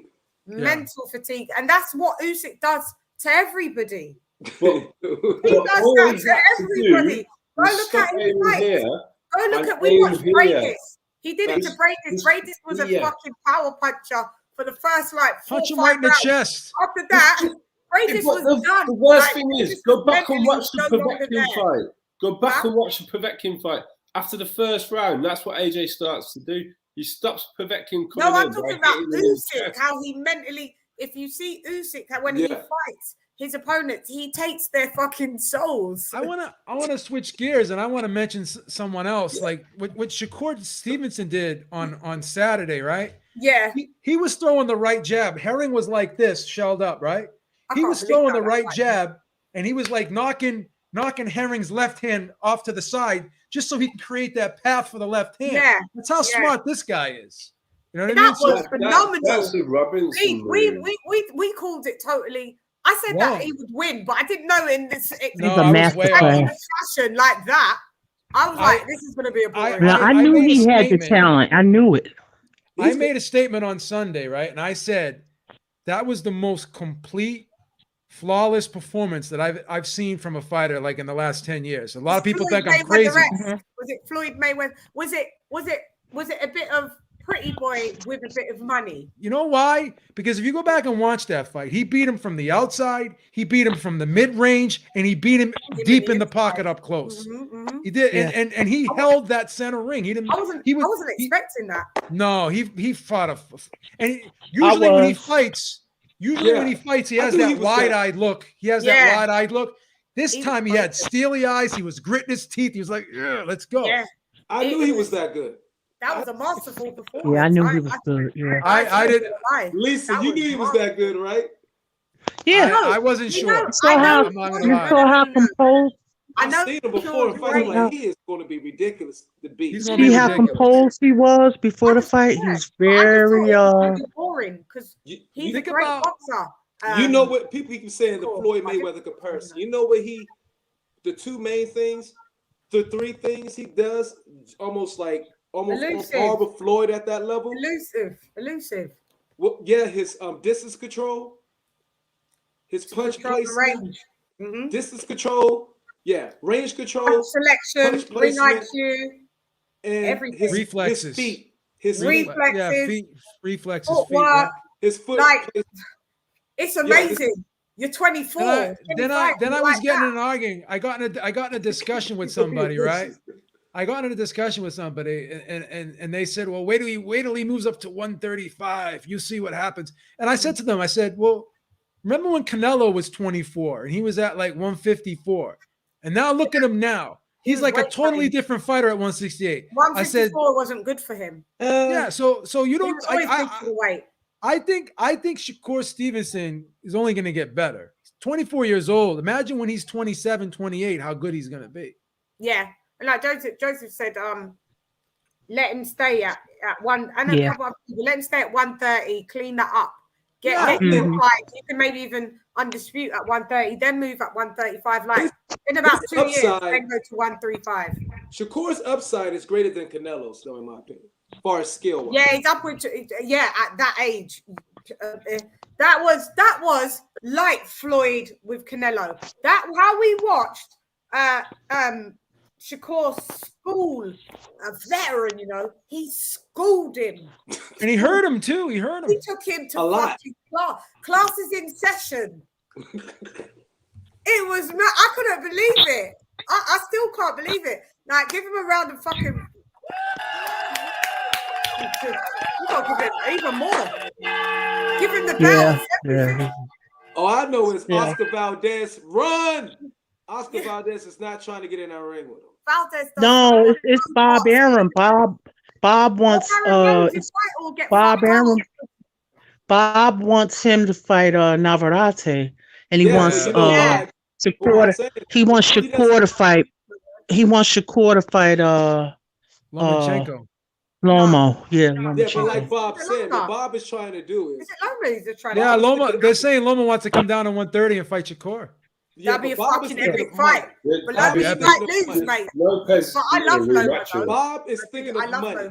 Bob is thinking of money and protect. He is protecting Valdez. He's thinking of money because the Mexican base here is very big and strong, and it draws a lot of money. And it's good in every stable to have some Mexican champions holding on them belts. Well, think about to get this. Mexican money. And Bob is thinking about money. And so he's thinking of Valdez draw. He thinks Valdez is a bigger draw than Shakur right now. So he need to hold that off as long as he can. But Shakur wants it right now. Well, think about this though. You're gonna get that could be a Cinco de Mayo fight. Yeah, you're gonna get two big fights instead of just one big fight. So why not take the two big fights? Right. How do you think with that performance he does against Loma? I think he beats Loma. I don't know. I think he beats Loma. I've been trying to. I don't think Loma's gonna have nothing for him, bro. I think Loma's a gun. Loma's my guy. You know how he beats Loma? too sharp from the outside. He's gonna tear and, Loma ass. and every up. time Loma's gonna try and like step It's the around him. power. Every Yes, time Loma's gonna try and step around him, he's quick enough where he'd be able to face him. It's the speed, and Loma's only getting older as well. He's getting Right. I know we've got to come down those 12 pounds. Yeah, Teofimo is not as skilled as Shakur. No. He's Defensively, not as quick. base, He's not as nothing. quick either, and he's going to have to cut more weight this time, and he's going to be older. So I'm gonna Shakur's still naturally going to be Shakur gonna massive tee off for to it. Loma. He's and gonna be also massive. that Comey fight, Loma might take a bit of punishment in that fight, even if he wins. And I'm gonna say something else too. Aram's going to use your boy Lomachenko to propel Shakur to get his start up. Santos, you want to come on That's the what panel? he's using Loma for. Poor Loma. And I'm gonna say something else too. He's naturally a right-hander. Yeah. And that right I hook. agree. High five me, because that is his advantage. He's a natural high fiver, but he fights southpaw. So his power hand, it is That right hook is. You see that right hook is nothing nice when he sits down on that right hook. And y'all notice? Oh, did y'all notice Jamel Haram was a left-hander too? Yeah. Southpaw to southpaw. But, So now he's but gonna- what oh my Bede's God. saying is, but Shakur's a natural righty. Yeah, I know. I understand. So that is already Yeah. your mind's blown. How do you fucking fight this guy? Yeah. Like, he's powerful. Oh, I thought he was a southpaw. He is No, a he's southpaw. naturally He is a southpaw, but he's naturally a right. He's naturally a right-handed. But he Right, fights his right hand is southpaw. his dominant hand. That's He just eats with like his right hand. Okay. Just like Sis, Crawford. how amazing is that? Sis, I said it in my commentary after. Just like you gotta go Crawford. back and listen to my commentary. I Lady said Chan, I didn't even know that until like the night of the fight. And I didn't know Crawford's a that. right-hander Me who fights neither. southpaw a lot. Me neither. I didn't know that till the night of the fight. Me neither. So that's when I did the post-fight Mhm. analysis. That's what I said. I was like, "Yo, this dude fights southpaw, but he's a righty." Did you see? Did you see? Like I think it was. I want to say the 9th round when he landed them 2 right hooks, like in the mid range. How he rocked Herring with them 2 right hooks. rocked him? He rocked was like him. he was like this. Rocked him. His legs was Bambi. It was game over. But I still think it was a premature stoppage. It looked like it was. It looked like Because Herring it was. is the champ. You got to give a bit more discretion and like let Yeah. him, because it wasn't I that Herring looked like he was going to get dropped or he was taking like. I didn't give Herring a round though, Lady Chan. I didn't give Herring a round. I hear I you didn't all. give him. I I feel said you. this to Beeb. I said the same thing to Ness. I said I didn't give him Chan. one round. He went, "Oh, you're lying. You had to give him the 5th." I said, "No, No, you I don't. didn't even give him the Why? 5th." Because Lady Chan, this is what I hate what people do. Just because he did better in the 5th than he did in Yeah, the other round, doesn't we're mean not he going to won give all him. We're not rounds. going to give him mercy rounds. Mercy rounds. We're not giving people we're not mercy doing rounds. Pity rounds. Pity rounds. Yeah. Then, we're then not in doing- the 8th round, he has a nice little 40-second run at the end. I Okay, said, okay. That What was a about mercy the stop. 2 minutes and 15 seconds that he was Beeb, getting? you're the best, you know. That was a Because- mercy stoppage. You know That what, was Beeb? Sis, That was a do you mercy remember when I- stoppage. Herring Sis, Herring had nothing for him to give him. Yeah, That I was a can mercy all right, stop. But sis, you remember when I said to you, "Oh, there was a round that I could have etched to give Herring that wasn't the 5th. It was a latter round, but I just didn't know what round it was." The 8th. You just said it was the Yeah, 8th. yeah. Beads a thought because I said to you, sis, when did the fight end? And you said the 10th. I said, yeah, it was just a bit before the remember, sis. I said that like Beads just said the round. That was the only time I saw. But I still couldn't give him the round Because it was only 40 seconds. Right. It was you can't See, erase so- the first 2 minutes and 15 seconds. Yeah. Mhm. This is what I'm saying. So you can't give people a round just because they win Do better than before. because they're doing good for 30 seconds in a round, No. and you just negate the whole other. That's why in the Lomachenko-Tio fight, right? Everybody gave Lomachenko that second, like a lot of people gave Lomachenko that second round. Why? Because of what he did in the last 10 seconds? Yeah, What right. with who? When Lopez Lomachenko, right? Oh yeah, I didn't. think so. I watched that second round 1,000 times. And Oh, I just cannot see how I didn't give Loma Because he was nothing running the from entire 6. round.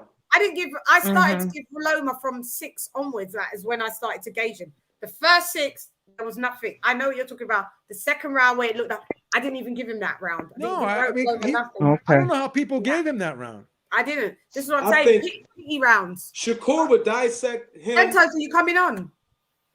Sorry, go ahead. Bye. Shakur would dissect Toby. Yeah. That's Toby Bartlett.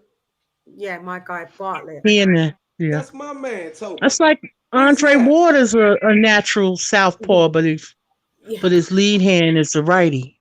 Yeah. Yeah. Yeah. John, yeah, you do look, John. You can fade out because I know you've got to get up early in the morning. You've been I've been up amazing. since 5 a.m. Yeah, I know, and you've been active and you've been amazing. I always love you on panel, and I know you're knackered. And you've got ears to wake up mega early, do the work day. John, bow out. Thank you. Thanks for having me on. See you later, guys. Yeah. Speak to you. All right, later, John. Right, John. Talk to you later, John. Talk to you later. Later. Have a good sleep. Night. All right. Talk to you later. Not everyone's the night owls like Lady CHANN. Ness can sit in that goddamn chair for years. 5 hours and he don't move. I've started. He's crazy. That's work, man. He's going to work. Yeah, it's not good for you though. You just feel cemented to the seat. I'm I tell Ness God. too, man. I said, Ness, I don't know if I could do it like you, man. Nah, man. Today I feel like I've did for the last 2 days. I feel like I've just sat in this seat. I've only only gone to bed, and then as soon as I woke up, I've been in this seat. It's just wild. I haven't even eaten dinner today. I've had 2 packets of potato chips.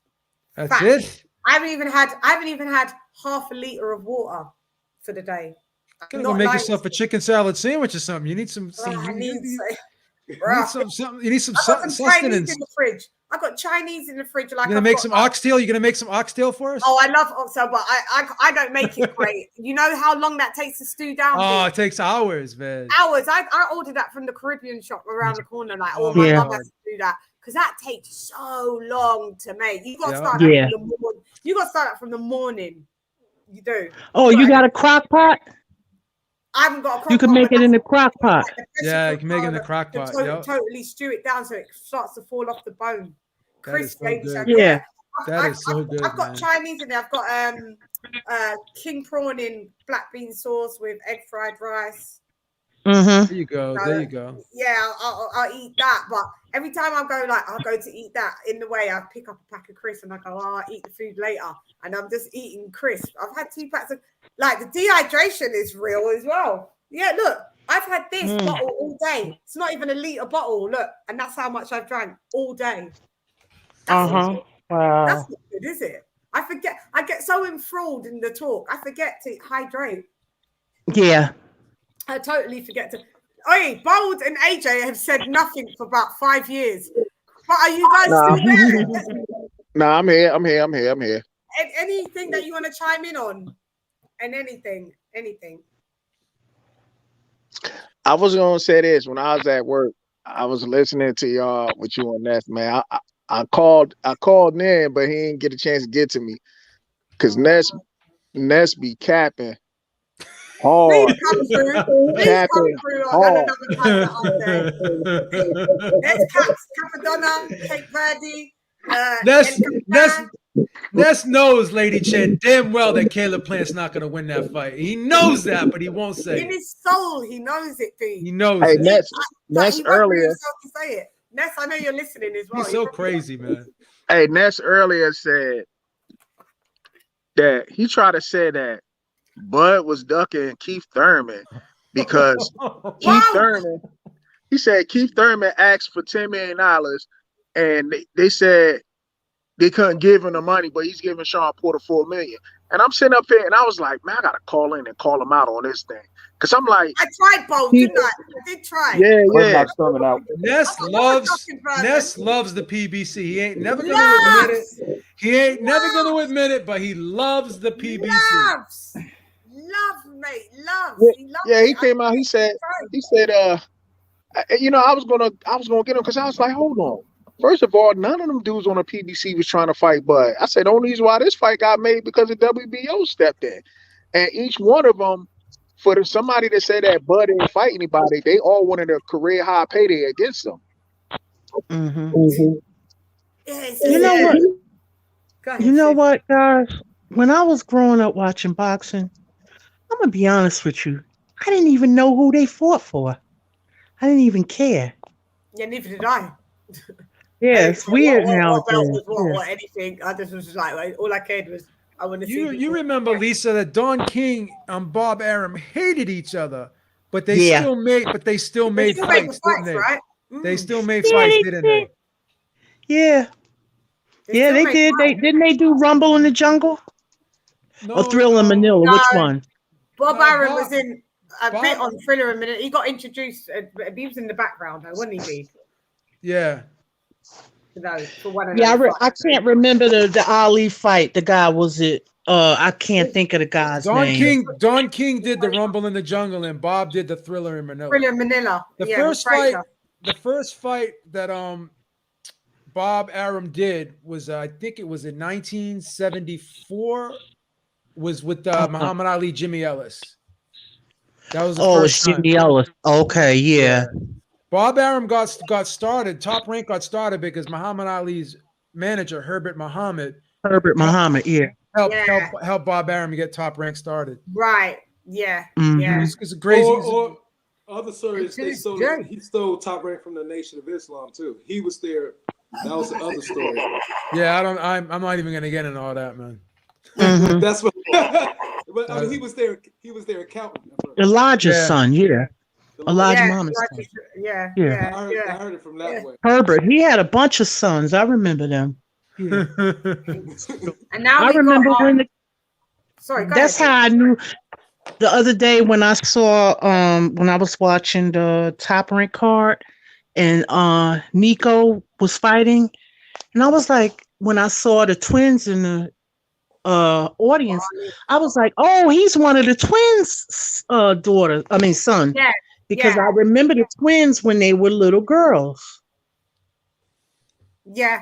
I was a AJ, little girl, so I remember you can them. dip out, AJ. Thank you for coming, AJ. I'm gonna Always dip out, love guys. you here. When Right, you're always welcome whenever I'm on. Thank you for gracing us with your presence. Thank you for the super chat as well. Massive. Thank you very much. You are welcome. Take care, everybody. Till next time. Okay, have a blessed night. See you later. See you later. See you later, AJ. I'm surprised Coach didn't jump on. Coach usually jumps He on. was on earlier. Oh, he was? Yeah, he was on earlier. He was I on love earlier. Coach. He's on for like the first hour and about the first hour and 10. Coach is hilarious, man. I love Yeah, Coach. he was on. So he went from his show to my show. And then what we were talking about, wrap it up with you guys have got to fight that. I don't know if it's going to be shown here, the Boots. Innit? Oh, that's the Boots Ennis fight, and then Jamal James is fighting a Russian guy. It's supposed to be a tough fight. And what's that showing on? What network is that showing on in the States? I think it's Showtime. Hey, I want thank you, Lady Chan, for having me on. You drop. Yeah, I'm about to go. I gotta make some more videos on this interview. Yeah, on the thing. I'm did doing too. it I got tomorrow. two more to With do. that Anthony Joshua thing, I can make about 20 videos, but I'll do some I'm doing tomorrow. at least two more videos, snippets of things she said. Joe Habib, nice meeting you, Chan. Nice to meet you, brother. Lisa, Lady All right. Gal, First Lady. All right, Myron. Yeah, I'll check the videos out. Love you, bro. Bo, Thanks, Myron. And thank you, Lady Chan. All right, man. Have a good one. Always welcome. No doubt. Always. Have a blessed evening, Blue sir. thing. Peace Boom. and pugilism. Beautiful people. Jerusalem. There we go. Yeah, so Wow. yeah, I want to know if I can watch that card. I don't know in the UK if we can watch it. That's what I'm saying. Yeah, I don't know if anyone's picking that up. Might be on Fight TV. Oh, yeah. You guys don't get Showtime. That's you're not. So that would be Fight. Someone has to run that. Hold on, link for me, man. hey Shan, Run that do y'all got streaming apps that could pick up these things?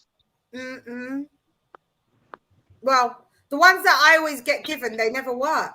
Yeah, Only I don't like those. They only always one. buffer and they freeze. Yeah, and then I they can't be send watching a virus- fight on a stream like that. And then sometimes they send bad viruses to your lappy as well. Like your lappy gets a virus in it, and then you get all these pop-ups coming up on your fucking shit.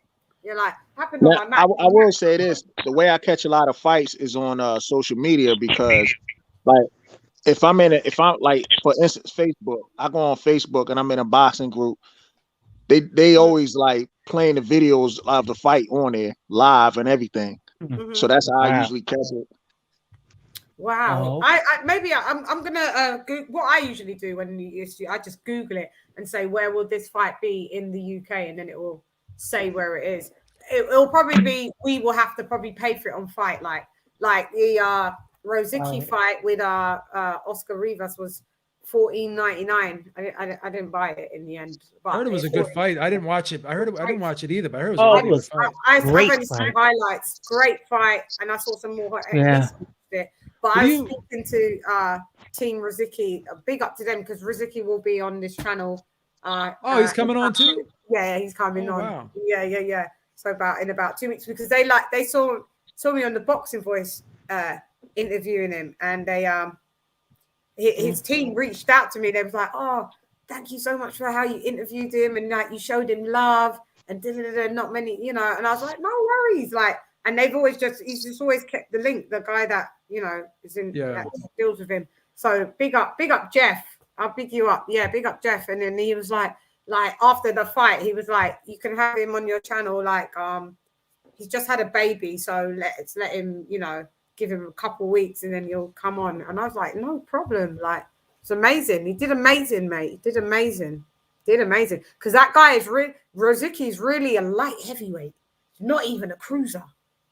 Like, he fights at cruiser, but he weighs like under 190 pounds. Oh, wow. Usually. Go and look at his last like 3-4 fights. It's like, this is the highest weight that he's ever been at. And that's what I said to him. You're going to have to eat pasta like 4 times a day. And he was like, yeah. I was like, pasta and potato. And he was like, yeah. That's fun. Yeah, I know. That's fun. He came in still cut. Yeah, you know, he still came in cut. He didn't come in chubby. Oh, yeah. And he usually fights at like 190. I think he was 198 one time, 193, 188. Yeah, man, you're in light heavy realm of that. But he fights quick. It's a shame. And that was a late minute replacement for Oscar Rivas. It was unfair because Oscar Rivas is a career heavyweight. He cut weight to do this fight, you know. Rosicky what's the Bridgerweight limit? 224? 225 now. 225? Yeah, okay. 25. So you can't be over 225? No, if you're doing for WBC Bridget. Okay. Only WBC, and the WBC is the only weight class that has that Bridgerweight. Yeah. Right? Do you think it should expand to the other sanctioning bodies, Steve? You know, at first I didn't like it, but I liked it and I didn't like it. Now I kind of like it a little bit. Yeah, I like. First of all, I was like, yay, because it bridges the gap between, you know, heavyweights and that. There's such a massive gap. And then when I didn't see all the other sanctioning bodies, and then I saw the rankings of it, I thought, this is shit. And then I thought, nah. But now I'm coming back around to it. I think the other sanctioning bodies should acknowledge it. You know what could make it good is if the fighters buy into it. Down. And then they have to buy into it, and they're gonna have to want it. Like, imagine if Usyk drops down. Wilder can fight at Bridger. Yeah. And they could be like, imagine if Usyk becomes a champion in Bridger, he's a 3-weight world champion. You know why I started having second thoughts about it? Because I'm in there seeing Deontay Wilder at 240, who really shouldn't be 240, right? He's like 250.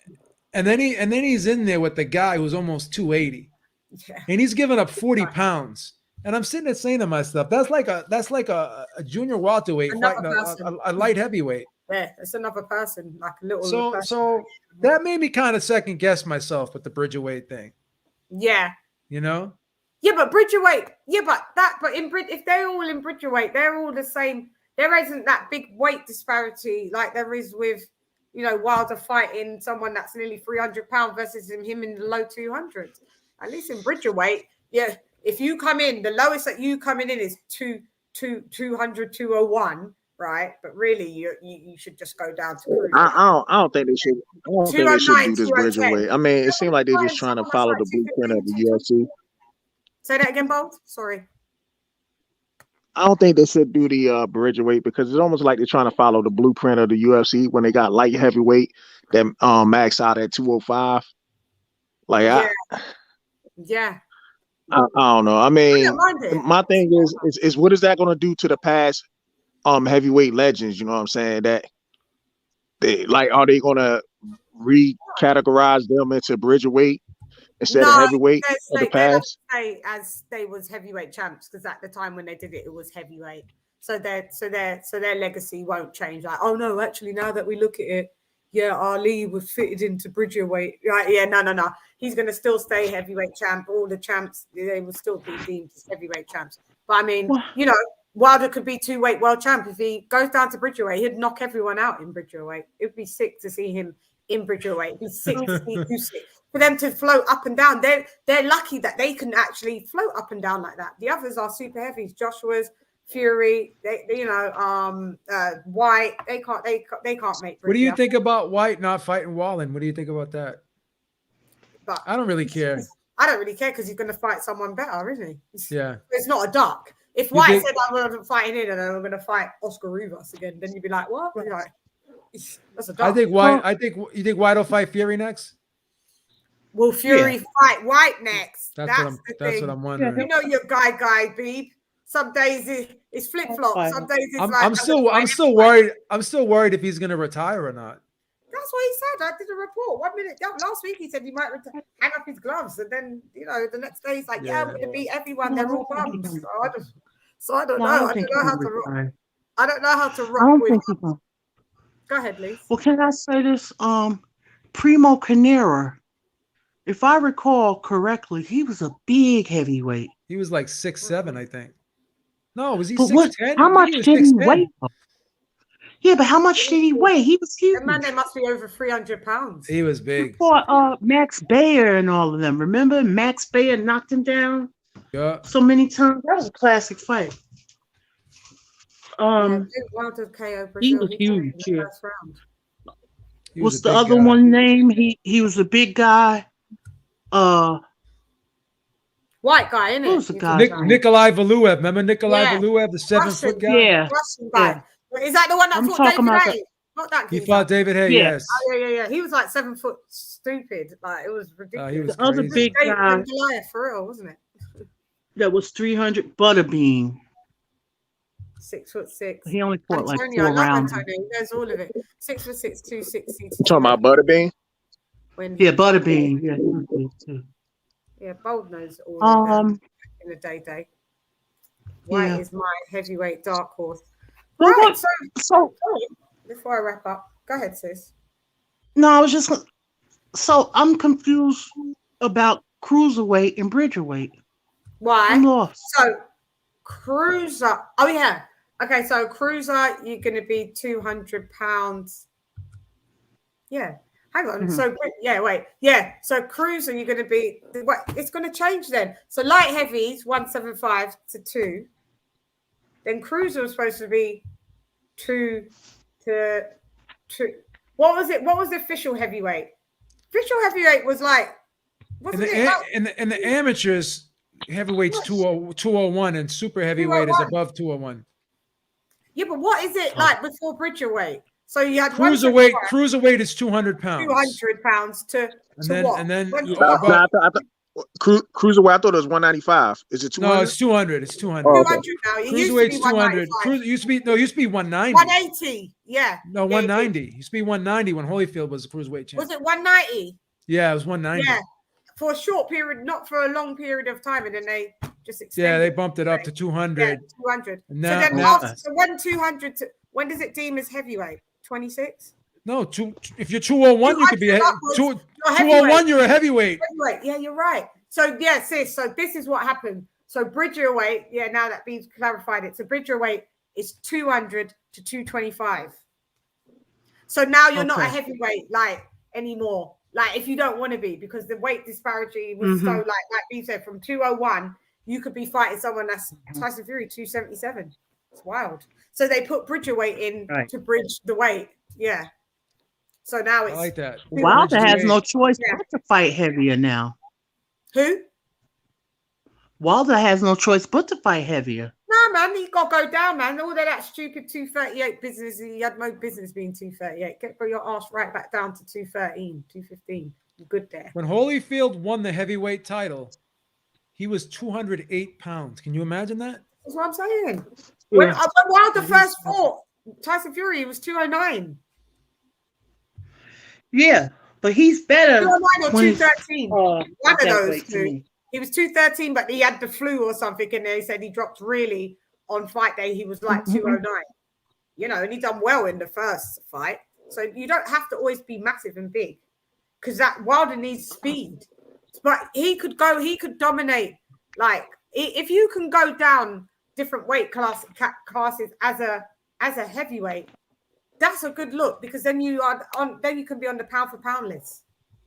Because I don't put heavyweights on the pound for pound list unless they come from another weight class. If they've always stayed that weight class, heavyweights don't go on my pound for pound list. That's for me personally. But Usyk's on the pound for pound list. Obviously, Evander Holyfield would be on the pound for pound list. Deontay Wilder could be on the pound for pound list if he went down to Bridger, did some damage down there. Yeah, it'd be sick. You could be 2-weight world champ. Usyk could be 3-weight world champ. That's a big accolade. Whether or not you like the Bridger weight, technically, if you do dominate that and become a champ there, you're a multi-weight champ, right?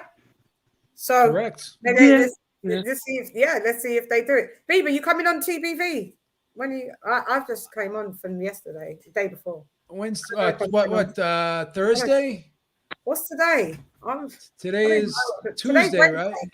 For me, it's Wednesday. No, for me it's Wednesday because it's 1:47. But it's let's just say it's Tuesday for all of us. Yeah. You know, Ness calls me every day on that Skype, and a lot of times I'm busy. I miss it. I gotta come on.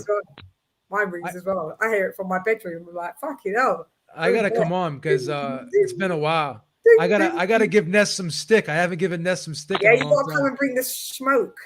You get me? I have to stop busting his chops about the Canelo thing, man. They've been nice to me. They've been nice to me because there was a good old apology and he was nice and everyone was like, oh, like yeah. So it was cool. He gets mad, man. He gets mad. Like when you if you want to piss him off, call him a PBC fanboy because that'll he hates it. piss him. He goes crazy. He goes hates wild. it. That's because it's the truth. That'll trigger him. You man. can't handle the truth. That's the kid. Oh, and then tell him. You know another thing that'll piss him off. Tell him Tank ain't a pay-per-view star. He'll go nuts. Tank's whack. If I just lied, Tank's not. He loves Tank. You know what he goes? He goes, I don't care. He goes, I don't care if Tank don't fight Ryan or Tio or Devin because he's making money. It's good for the sport. He's bringing it to. He's on the PBC payroll. Nobody. There ain't no money in our pockets. In his pockets. Yeah. To me, well, that's just. You know, that's he's on the payroll. Yeah. He's got to be. I say it. You be taking payola. You be taking money because you can't be caping that hard for free. He's caping. You can't cape that hard for free.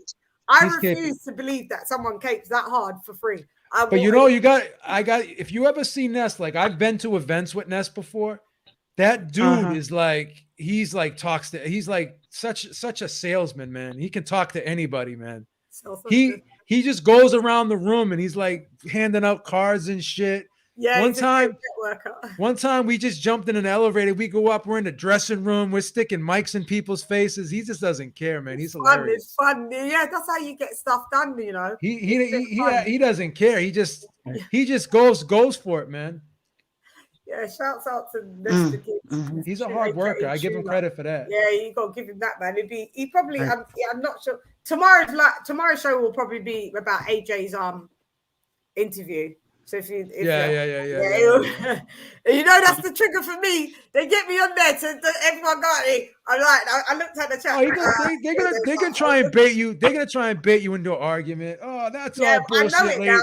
LadyChann, you know that was all cap what he was saying. They're gonna try. I know it now, so I don't fall for it. Like I refuse. Like I'm just like I just pick up my phone and I see the chat saying I saw someone in the chat going, "Don't fall for it, Shan. They're trying to bait you. They're trying to bait you in." Back in the day, right? When I was on the show, like in 2012, I was a big UK guy. I used to wear like the Union Jack shirts and shit and everything. I remember. You remember that, Lisa? Remember he used to get so mad because I used like all the UK people would be like, "Yeah, Beeb," and they used to like talk shit about Ness. He used to get so mad, man. Really? Yeah, I used to go. I know you got your. He goes, "I know you got." And wear it again. Yeah, he goes, "I know you got your minions in the chat." Because you know what, Ness? This is what Ness used to say. He goes, I don't watch UK fighters unless they come over here and fight. Yeah, I know. I had a word with him about that today. I'm like, dude, you gotta be like, it's not UK versus US. He's like, yeah, but we didn't get access to all of. I said, boxing is global. you know how many people, when I was back in like 2009 when we didn't have the zone, Yeah. a lot of people from the UK, because I used to be on another show called Rope a Dope Radio. They used to send me like all these fights, these streams and stuff. I used to watch UK boxing all the time, man. All the time. I grew up not watching that much UK boxing. I'm not gonna lie, I grew up watching US boxing, and I still know way more about US boxing than UK. It's wild, right? For me, I'm learning more UK, and I'm from here. It's mad, but we all grew up just watching US boxing. Like obviously UK boxing was on the TV free every Sunday, but we're watching Mike Tyson bang out people. Like this is what we're watching, fam. We don't care about Frank Bruno right now. I used to watch Chris Eubank. I used to watch Chris Eubank, Billy Joe Saunders. The middleweights was us. The middleweight, Andy Lee. Nigel. Yeah, I remember him. Andy Chris Lee. Eubank, Andy Lee, who's on. I love Joe Calzaghe, man. Joe Calzaghe is one of my all-time. Oh favorites. yeah, I remember him. Yeah. My only thing with Joe Calzaghe, I'm like, I'm looking at, you know, early in his resume was pretty good because he did fight who was it? Ben? No, was it Ben? Chris Eubank. He fought Chris Eubank. He fought Jeff Lacey. Yeah, he fought Mikhail Kessler. Yeah, but my thing was he didn't fight Froch. I wish he would have fought, like him and Roy Jones would have fought when Roy was like in his prime. You know what I'm saying? Because that version of Roy was not even. I mean, that was kind of like a washed up Roy. Yeah. You know what? You know what? To be fair, he was 37 years old himself. Yeah. So he wasn't really in his prime either. He wasn't in his prime either. Nah, but he didn't. He also didn't have the tough fights like Roy. That's a good point too. But in his defense, that's not his business. He was a very good defensive fighter too. Yeah. I'm not taking away. I think he had tremendous skills. I'm just saying, like when I look at today's boxing, right? People hype up somebody like Tank Davis, right? Because Tank Davis got skills, but who is he putting that skills against? This is what I said. You know what I said earlier? This is what I said earlier. Because you know the old saying. You know the old saying, "Steel sharpens steel," right? Yeah. Or iron sharpens iron, whatever, right? But he's 26 years old, right? And all these other guys are having pretty decent fights. They've stepped up their opposition. He's fighting guys like that. He's levels above. How's he going to get better down the road? But that's what I'm saying. Now, what if all of a sudden, somewhere in his near his career, then he fights like somebody that's good, but they had a good pass and then they was washed up and he beat him. Then we're going to inflate Tank Davis and be like, yo, Tank was the man. But I'm like, yo, Tank, your resume is pretty trash. Like all these young guys. Even Jeff Lee said it. He's a fan, but it don't matter. It don't really matter. Nobody. Who's he for? Listen, Mayweather said they only doing in-house fights. I heard him say that out of his mouth. Now, maybe they'll change their mind. They said they ain't making another promotional company rich. They cracked me up, Mayweather and Ellaby. So what is Josh Taylor brings to the table? See that? Hey, this is my thing with that, Lisa. They cracked me up. See, he said he's fighting. They want to do in-house fights, right? But when it was Ryan Garcia, they was quick to make. They wanted to make that fight real quick. They did. But because when people started asking them about Josh Taylor, all of a sudden, who's Josh Taylor? Josh Taylor is known. He ain't making the money like Mario Barrios. And then all of a sudden, Floyd cleaned it up. Just like, we're just gonna do in-house fights. But I'm like, dude, in-house fights, you ain't even fight Gary Russell. There's no one there. We don't care about any of those fights. Just fight the fucking other lads. If you want to sell all them bridges that they trying to sell, I'm not buying. It's funny to me. But that's just boxing in general. I mean, Top Rank used to do a lot of in-house stuff too. And they still do, so. Yeah. Now, I don't mind the in-house fights, but I'm just saying, like, No worries. You know what I'm saying? Like Tank, I think Tank toughest fight out of his whole career was Pedraza. Yeah. Yeah. And that was, what was that at Well, 130? I'd have to say that's his best win. What was that? 130? That was 130. Mm-hmm. Yeah. Yeah, he looked beautiful. That was beautiful. That was his best win. That was his most notable win. I think that was his best win. That was That's a great it. fight. Everyone always says Pedraza for Tank. And he's so then there's no talented, other name Tank. after that. There's no other name after that. He needs to start. Like, people think Tank's a kid. Like, you're 26, 27. Like, you're not. The others are kids. The others are like 4 years younger than you, 3 years younger than you. You need to be moving up the ranks and fighting some better level quality opponents. It's boring at this point. What, like, and you want to keep flogging it on pay-per-view. Like, I'm going to have to watch Rolly on Fight TV. I'm going to watch it for the sheer entertainment that Rolly hops into an uppercut by round 4. I don't think Rolly's got a snowball's chance in hell, but I want him to win, man, because Tank is holding this division. He's holding the division hostage. I would love Rolly to win. I'm pulling for. But he's just not. Are y'all giving me Rolly? No, I don't think Rolly's going to win. I'd love that upset. That would. I don't think he's going to win, but I'm going to be pulling for him. Man. That would be. I'm not rooting for Rolly. I'm sorry. But it'd be a sick upset. I want him to win. Like, Hey, I personally I don't think. mind who wins. I don't mind if Tank wins. I don't mind if Rolly wins. But I know that Tank's going to win. Hey, I personally think Rolly is going to pull him in Lee Scott. To be honest with you. I hope. Yeah, not. just take a dive when he feels the power. You'll just be down. I hope not. That's what it's going to be. Fight TV for is it free for you guys or is it PPV? It's PPV for you guys, isn't it? No. Oh, Tank. Yeah, that's pay-per-view. Yeah. And how much is that going to be the pay-per-view for you guys? Like $50?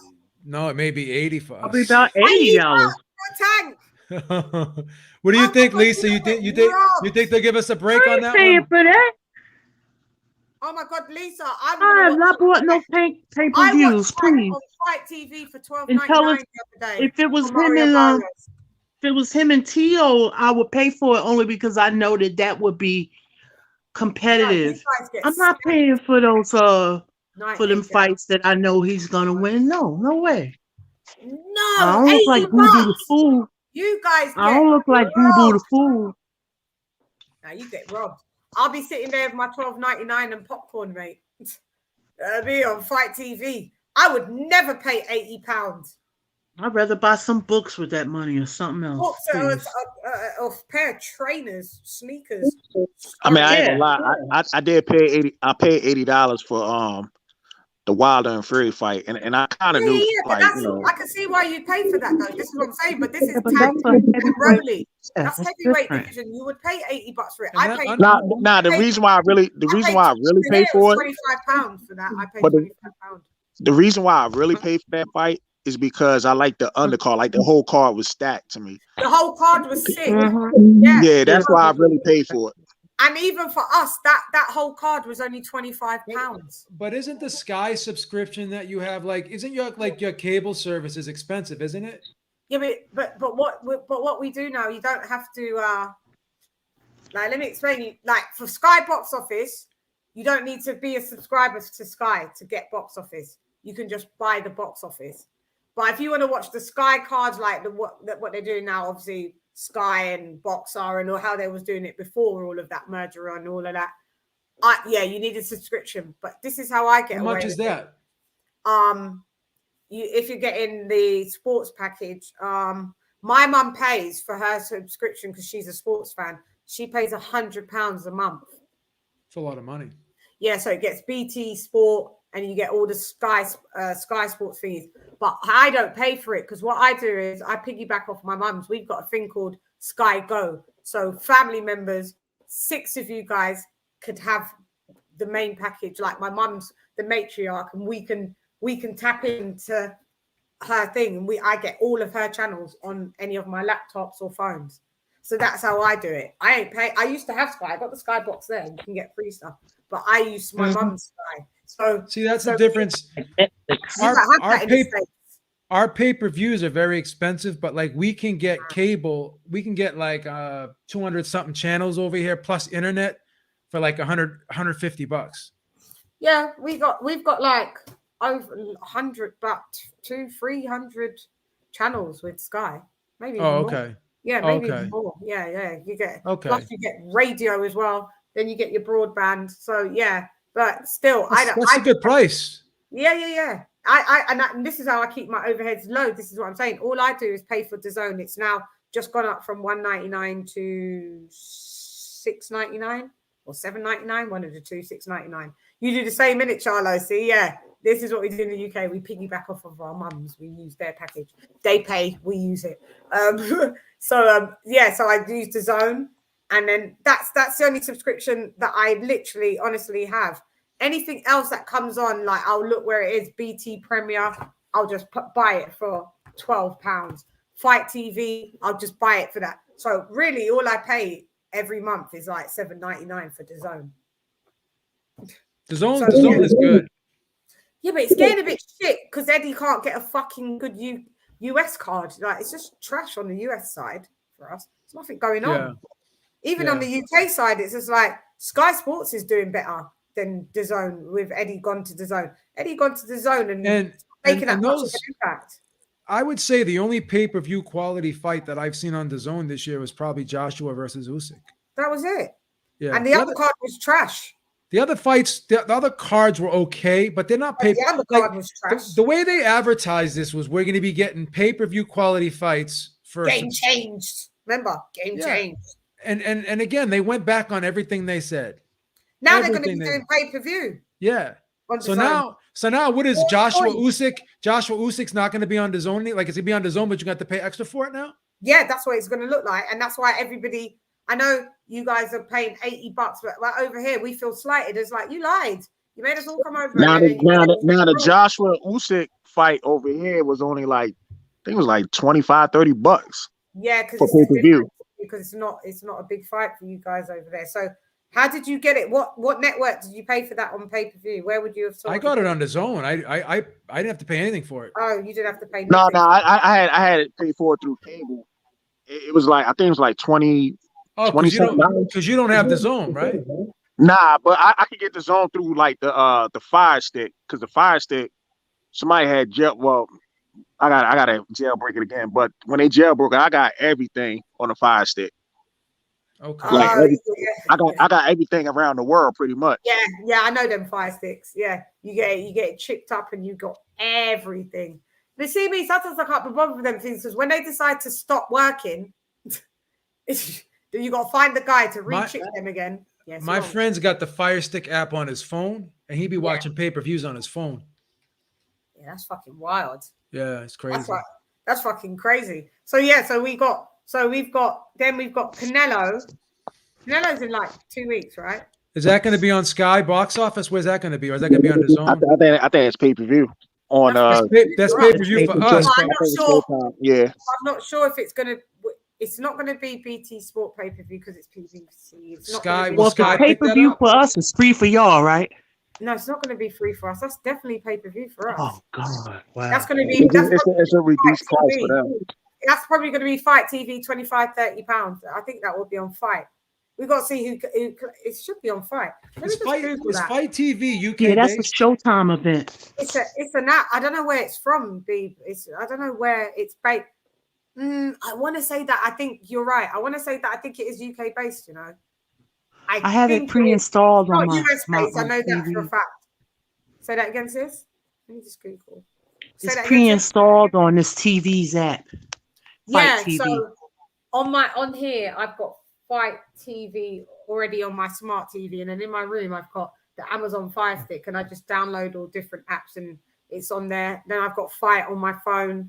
Wherever you want it. But the thing with Fight, if you're gonna watch something, you can only watch it on one device. See, DAZN, you can watch it on 2 devices. Yeah, DAZN, you can watch it on 2. Sky, you can only watch it on 1. Jesus Christ. Yeah, that's so stingy. You pay for that box office, right? That's ridiculous. You should at least be able to watch it. Like even my Netflix, I think I can watch it on 2 devices. Yeah, Netflix, you can watch it maybe even 3. Yeah, if you get it, you can pay more for it. You got to pay like the family thingy. Yeah, 3, like even more. Yeah, so I don't understand why. Let me just check where Canelo's playing. Not playing. Thinking of music. Where Canelo's showing in the UK. Canelo. And before I sign up. versus Plant in the UK. Man, I hope Killer Plant actually comes to fight, man, because like I hope it's like no sideshow where they trying to pay somebody to take a dive for a fight. Because I was looking up at some history and I was like, there were fighters that were paid to take dives in a fight, like including I read something that Jake LaMotta was paid to take a dive against a nobody in Jimmy order to Fox. get a yeah. Or You know Billy why? Fox, You know why he did that? because it was like to get a championship fight or something like that. Yeah, the mob told him to give him a title fight after that. Oh yeah, I did hear that. Yep, that's correcto. Where are we? Hang on, where are we going to be able to watch this shit? Shouldn't be this complicated. This is what happens in boxing. Whenever there's a fight, we're all scurrying to see where it's showing when it's on from your side of the town, or side of the pond, should I say? We got to say, is it fight? Is it on fight? Is it on? Damn, it's not even. I've looked at two things. You'd think it would just come up straight away, innit? Like, it's showing here, UK people. Thank you. Oh, BT Sports. Is it going to Wow, it's BT Sport? No. Is it true that the Zone is going to buy BT Sport? They're in talks. They're in talks with it because they need like a stable terrestrial. They're focusing more on the European fan base now. Yeah, and they need a terrestrial channel to keep them like stable because they're just pure streaming. They've realized, well, that's what I'm saying. They've changed their whole ethos. Oh, game change. We're just streamers. You don't need anything else. You just need. We're looking to make a splash in the United States market. Now they're packing up their shit and leaving us. Didn't even cause a ripple. I hope they don't raise our price again. I hope not either, because I'll be exit less. Can you believe they're charging for Floyd and Manny a basketball showdown pay-per-view? That's on pay-per-view too. What? A basketball tournament? Manny Pacquiao and Floyd, they're playing in a celebrity basketball game. Oh, get out of town. Get out of pay-per-view too. Really? They crazy. They think they're gonna milk the cow, not this cow. Oh well, that didn't even hit the waves in the UK. That must have got left over the Pacific Ocean or Atlantic Ocean. It didn't make it that far. It fell right back into the ocean because I didn't know it. I wasn't aware This is my first time hearing about it. Me too. And I read about it. Guess what, Bold? It's going to be my last time hearing about it because I care not. I won't even entertain I didn't know it was going to be on pay-per-view, Lisa. I couldn't care less. I'm not even reporting it. Yeah, I just saw it. Yeah.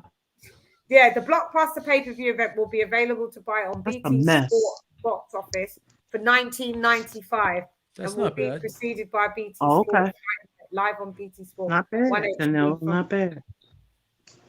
Yeah, why is it only nearly £20? I thought it would be like 25, 30. Shanna's a proud, hang on before I go. Shanna's a proud UK citizen. Can I ask you a question? Yeah, you can. Go on then. What's the question? You know I love you rolling with the punches. What's the question? Lol, fuck serious. Manny and Floyd playing basketball. Yeah. Go on. I'll wait for you before I sign off from rolling with the punches. What the question is, because I'm intrigued now. Because you know you're just going to come out with the maddest ones. Rolling comes out with the maddest ones. Shan, as a proud UK citizen, you are. Can I ask you a question? Hurry up, Rolling. Right. I hate when people do that. Can I ask you? I know you're like that. Answer, Wait to type. Or even when they're typing in messages and it just says typing for mad long, and then they just type 3 fucking words, and you're like, dude, that took you 5 minutes of my time that I could never get back for you to type 3 words. Hurry up. Rolling with the punches. Last I heard, hang on, let me see that. Last I heard, BT Sports sending over for 100 million. Yeah, Frank Warren said it doesn't affect him because his deal is different. Okay, there you are. Does UK people want to see Usyk lose before Gypsy like Fury? Does UK people want to see Usyk lose before a Gypsy like Fury? Do you get that, babe? Do any of you guys get that? Just sound like you said, do you want to see Usyk lose before before Fury? What, like, rather than the why is the gypsy bit? Would you rather Usyk lose, or would you rather see Fury? Like, would you rather see Usyk lose before Fury loses? Yeah, of course. Yeah, I'd rather see Usyk lose. I'd rather see Usyk. I'd rather just see the best man win. But I mean, if Usyk was fighting Fury, who would you be rooting for? Fury. Okay. Yeah, a lot of UK. Ralph. Raphael Dawkins would probably say Usyk. He can't stand Fury. Because he can't. I can't. I'm not a fully support. I get to be sick, but I mean, I know. Yeah, you couldn't. I bust Ralph's chops all the time when I'm on there, man. I'm gonna ask Raffy that. Raffy, I'm not a big Fury fan myself. I don't hate him. I think he's a great fighter. I love him. I just don't like all the shenanigans. I'm not a fan of that. But I gotta be honest about him, man. He be acting up sometimes, man. I gotta call him out on it. But you know what? There's no horse in the race. But I never was a big fan of his, even with Vlad. I never was. Yeah, so I loved him. Yeah, he's a big Fury fan. I used to bust Nessa's balls about him too, man. Yeah, Fury. No, because I could look at it like this. You know how I looked at Wilder and Fury? I said there's no horse in the race. I wasn't rooting for Fury. I wasn't rooting for Wilder. Whoever won, I was cool with. Do you get me? Right. I could be like that with Fury and Usyk. Whoever wins, man. I literally don't got a horse in the race. I kind of want AJ to win though. No, with AJ and Usyk, I want AJ to win. Yeah, you know what it is. AJ. I don't know. AJ. Now, I like him. I like Usyk though, and I like him as a person as well. Mm-hmm. I like how I just like it. He's a nice. Everybody tries to like. There's a lot of people, like a lot of AJ detractors. They try to say like he's fake and stuff. I think he comes off as kind of real to me, man. Now you know what it is. What it is that people say AJ's fake. I think the main people that are saying AJ's fake are Wilder fans.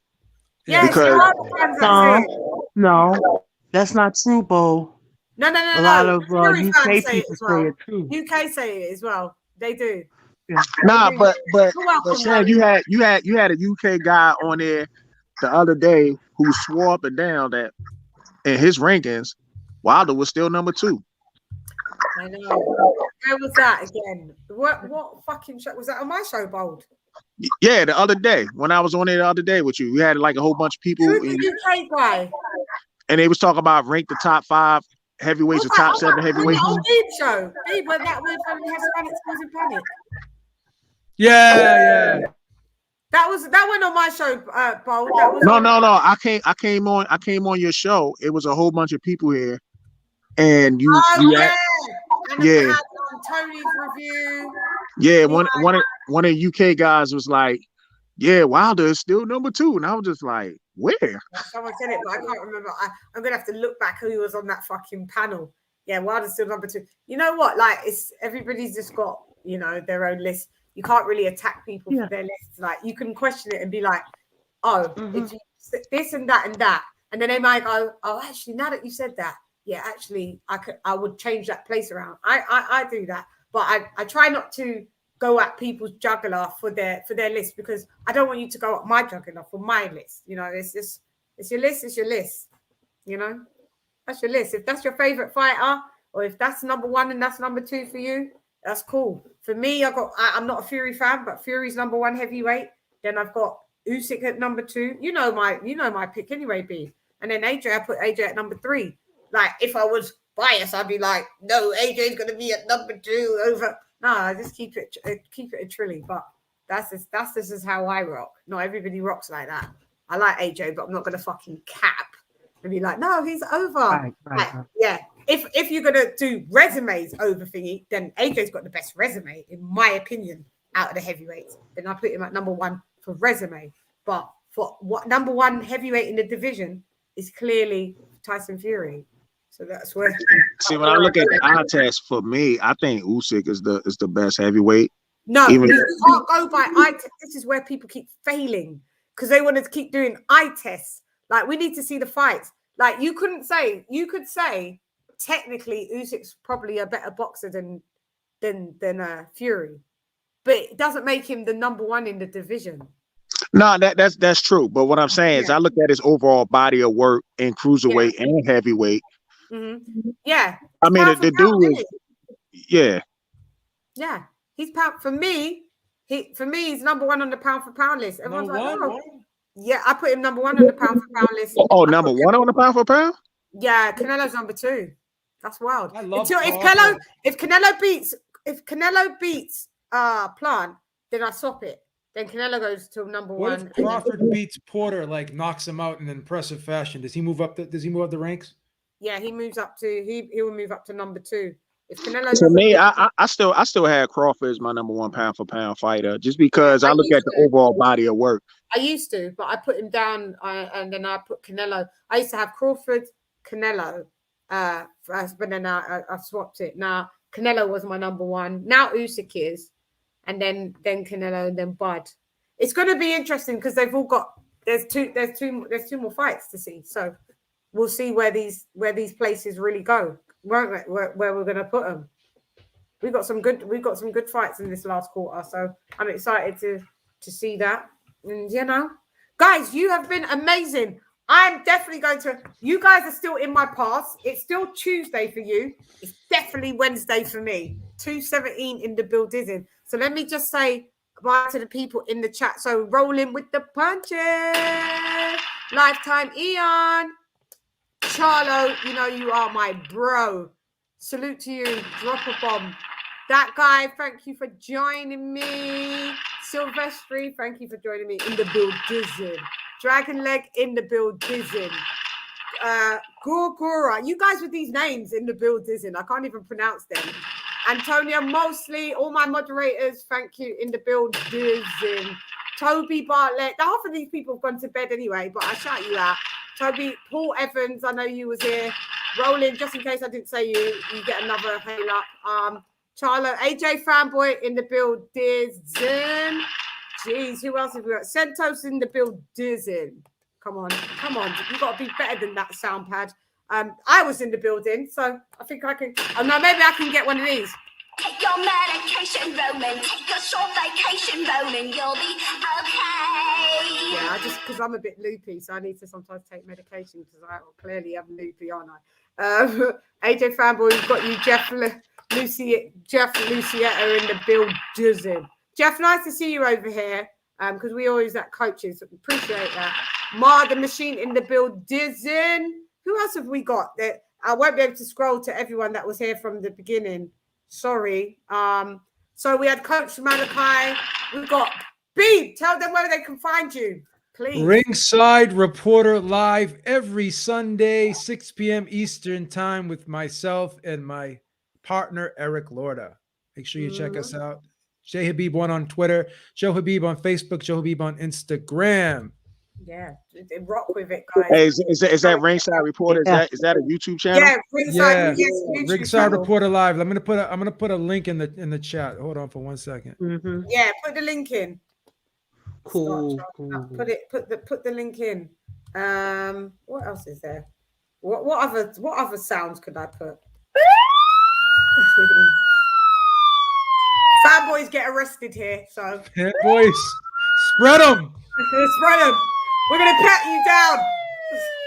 Yeah, no fanboys allowed here. Did you put the link in the chat? I did. Yeah. Guys, please go and check. I always tell people at least go and check out the channel. If you like it, you subscribe to it. And that's even with me. I've got like 47% of people that are not subscribed, but you guys continuously watch me. I don't understand why you do it. I'd rather just subscribe. You gotta subscribe. Yeah, just subscribe. Bold, where they can find you, Bold and Understanding. Yeah, Bold and Understanding on YouTube. I mean, I just started making videos again. I just put out a video giving my analysis on the Shakur Stevenson and Jamel Hand fight. So How did you, Bold? Oh, sick. Oh, okay. Ooh. Check that out. We'll check that out. Who else is on the panel? Because I don't want to forget them. So we had Coach Malachi. Boxing Logics United. We had Myron Boxing Logic. John was on. John Dealey. John Dealey was in the building. Who else was in the building? Lisa Bells was obviously the queen. I think I saw Thomas Jones in there too. Ness was here in spirit. Ness was here in spirit in the build dizzy. Who else was on here? Beef, don't kill me. Somebody else was on here. I'm trying to remember. It was a full panel. Yeah, I saw Thomas Jones in there Oh, too. AJ. AJ. In the build dizzy. He was there, wasn't he? Someone else is here, wasn't they? Was that it? Guys, if I've forgotten you, please don't take it as no malice. It's been a long day. I'll give everybody a round of fucking applause. This is why the UK rules. The UK rules. Look at all these people in the UK. It's 2:30 in the morning over there, man. And people's still up.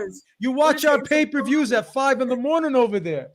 These are the best fans in the world. The best boxing fans in the world. I don't care if people don't like when I say it. I have to say it. Truth. It's facts. It's facts. It's facts. Yeah, we love boxing, man. We love it. Dragon Leg, thank you for joining me as well, just in case I didn't say you.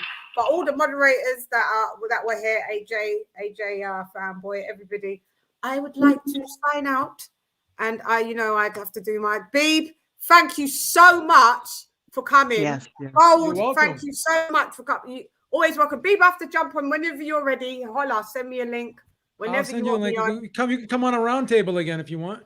Oh yeah, I'll come on round table. Hispanics causing panic. You know me, my big mouth. Everyone was like, "Oh my god, why did you say that?" I'm like, "I don't know, I just ruffle feathers." Sorry. No, I'll come back. I'll come back whenever you want me. I am definitely there. Thank you. No problema. Yeah, no hay problema. So guys, I am signing out. So it's hey girl, it's LadyChann.